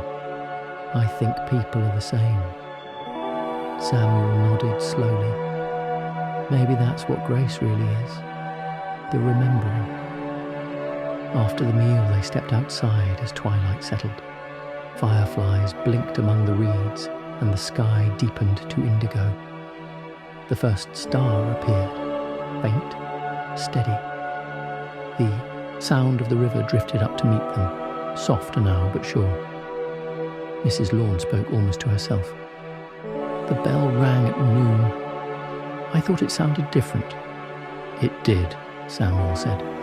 "It carried farther. Maybe the air was listening better today." They both smiled at that. Before she left, she laid a hand on his arm. "You look lighter, Samuel." "Maybe I finally let the water through," he said. She squeezed his arm gently. "Then don't damn it again." When she was gone, the night wrapped the valley in a quiet, both vast and kind. Samuel stood by the door, watching the lantern light ripple faintly across the river, For the first time in years, he didn't feel alone in the sound of the world. He whispered a small prayer, not for strength nor for forgiveness, but for gratitude. Gratitude for water that moves, for bridges that hold, for hands that mend, and for hearts that finally learn the slow art of release. And somewhere deep beneath that prayer, the river answered, not with words, but with motion. Even when the river stood still, faith did not end. It simply waited for the courage to flow again. If this story of still water and quiet release touched you, please subscribe so we can keep finding the gentle motion of grace together, where every silence is only a pause before the song continues. When the light came through the trees, the morning began not with a sound, but with a colour. A slow golden hue crept down from the hills, spilling over the valley like honey finding its path. It touched the edges of every blade of grass, glimmered across the bridge, and settled finally on the porch of Samuel Hale's cottage. It was not a spectacular sunrise nor a loud one. It was the kind of dawn that keeps its promises quietly, as though the world, for once, needed no reminder that it was loved. Samuel woke early before the bell. He lay for a while beneath the quilt, listening to the old boards breathing with the warmth of the day. His hands, rough but steady, rested on the blanket. The scars of labour, the faint calluses of time, they all told the same story, that life, however ordinary, had been deeply lived. When he rose, the house seemed to glow. Every object held light, the old teacup by the window, the wooden knot he had saved from the bell rope, even the dust on the bookshelf, catching small halos of gold. He smiled to himself. "You've dressed up for Sunday," he said quietly, "and I haven't even put the kettle on." The kettle did whistle soon enough, its thin, cheerful cry bouncing off the rafters. He poured his coffee and stepped outside. The air was cool, soft with the scent of dew and mint, and somewhere far off, the bell gave its first note of the morning, full and bright, no longer burdened, no longer hesitant. Samuel tipped his hat in the direction of the sound. "That'll do, old friend," he murmured. "That'll do." He walked down to the river path, the ground still, wet underfoot. The bridge stood in the same still grace it always had, its planks catching the morning's reflection. The river beneath was alive again, speaking in low, silver tones. Birds darted through the light, their wings painting quick shadows across the water. He leaned against the railing, the wood smooth and warm now beneath his palms. "You've seen it all," he said to the bridge. "The storms, the silence, the travellers, the prayers." He looked up through the branches and watched the sunlight thread through them. "And yet you never forget to shine." There was peace in that thought, a peace too deep to need words. As he stood there, a figure appeared on the far side of the river. It was Mrs. Law, wrapped in her shawl, carrying a small basket as she always did. She waved when she saw him. Samuel waved back, smiling. "You're up with the birds again?" she called, her voice carrying softly across the water. "Someone has to keep them company," he replied. She laughed and crossed the bridge toward him. The boards gave their usual gentle creak, not complaint, just acknowledgement. When she reached him, she lifted the basket slightly. "Bread, still warm," she said, "and blackberry jam. Don't argue." "Wouldn't dream of it," Samuel said. "You'll stay for breakfast?" "I was hoping you'd ask." They sat on the porch with the table between them. Bread sliced thick, jam glistening like dark jewels, coffee steaming in the cool air. The river sang below. The bell, far away, gave another soft toll. more felt than heard. "I had a dream last night," Mrs. Lorne said after a while. "I was walking through the forest behind the chapel. There was light everywhere, not the sun, but something warmer. It came through the trees and touched everything it saw. When I woke, I thought maybe it meant something." Samuel sipped his coffee. "Perhaps it meant that light doesn't need to ask permission anymore." She smiled. "That sounds like something a preacher might say." He chuckled. "And yet here I am, just a man with a bridge and a pocket knife." They fell quiet again. The kind of quiet that doesn't separate but holds things together. Down by the water, the fallen oak from days before had wedged itself along the bank. Its branches, stripped bare by the current, reached up like hands mid-prayer. Samuel looked at it for a long time. "Even what falls becomes part of the river's story," he said. "Nothing's wasted if it moves toward the light." Mrs. Lorne followed his gaze. "Do you think we ever stop moving?" "I don't think so," he said. "Not even when the body grows still. The love we've given keeps traveling. Maybe that's all heaven really is. The place where all those small kindnesses finally meet." Her eyes softened. "Then you've been living in heaven for a while now, Mr. Hale." He laughed, embarrassed, but the sound was tender. "If that's true..." "It's because good company keeps finding its way here." By mid-morning, the valley had fully awakened. Children's voices echoed faintly from the meadow. The smell of bread carried on the wind, and the chapel bell rang again. 3 slow, steady notes that wrapped the air in gold. Samuel stood, setting his cup aside. "Time to see what the Lord's been up to this morning," he said. Mrs. Lorne rose too, and together they walked toward the chapel. The path was soft from last night's dew, lined with wildflowers leaning toward the sun. When they reached the crest of the hill, the whole valley stretched before them, green, shining, whole. At the door of the chapel, the pastor greeted them with his gentle smile. "Ah, the menders have come," he said.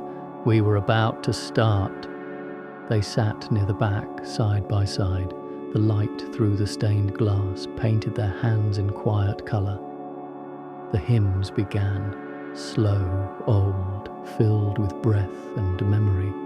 Samuel didn't sing at first, he simply listened, the voices rising, the creak of pews, the faint hum of wind through the rafters. Then, softly, almost unconsciously, he joined in. The sound of his own voice startled him, low, cracked but sure. He hadn't sung in years. Yet it came easily, as if it had only been waiting for permission. When the final hymn ended, he stayed seated while the others left. The pastor passed by and laid a hand on his shoulder. "Good to hear your voice again, Mr. Hale." Samuel looked up and smiled. "Good to feel it too." Outside, the sun was higher now. The air shimmered with warmth. Mrs. Lorne waited by the steps. "You sang," she said. "I suppose I did," he replied. "Didn't plan to. Maybe songs don't need plans. Maybe they just need hearts willing to open." He nodded. "Then I hope mine never closes again." They walked home together, the road lined with light.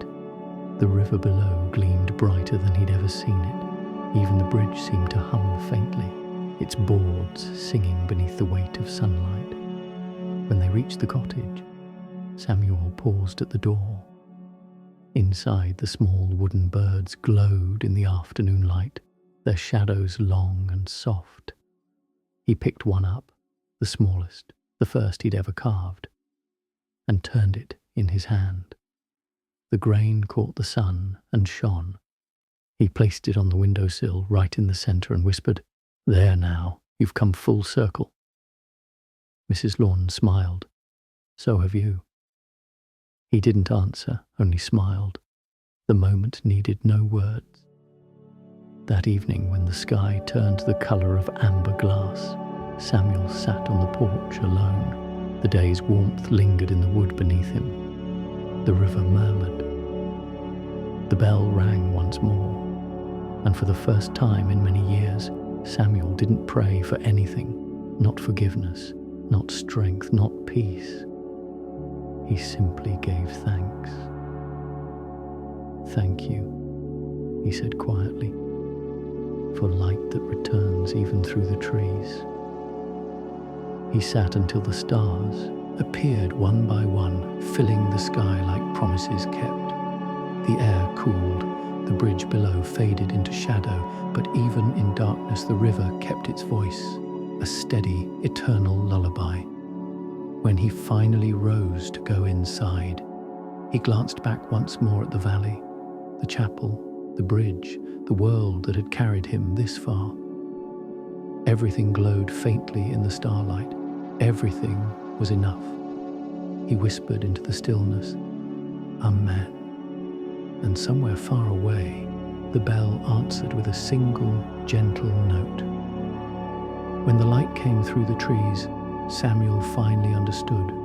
Faith is not the end of the journey, but the gentle glow that guides us home. If this final story brought warmth to your heart, please subscribe so we can keep walking beneath the quiet light together, one story, one prayer, one peaceful night at a time.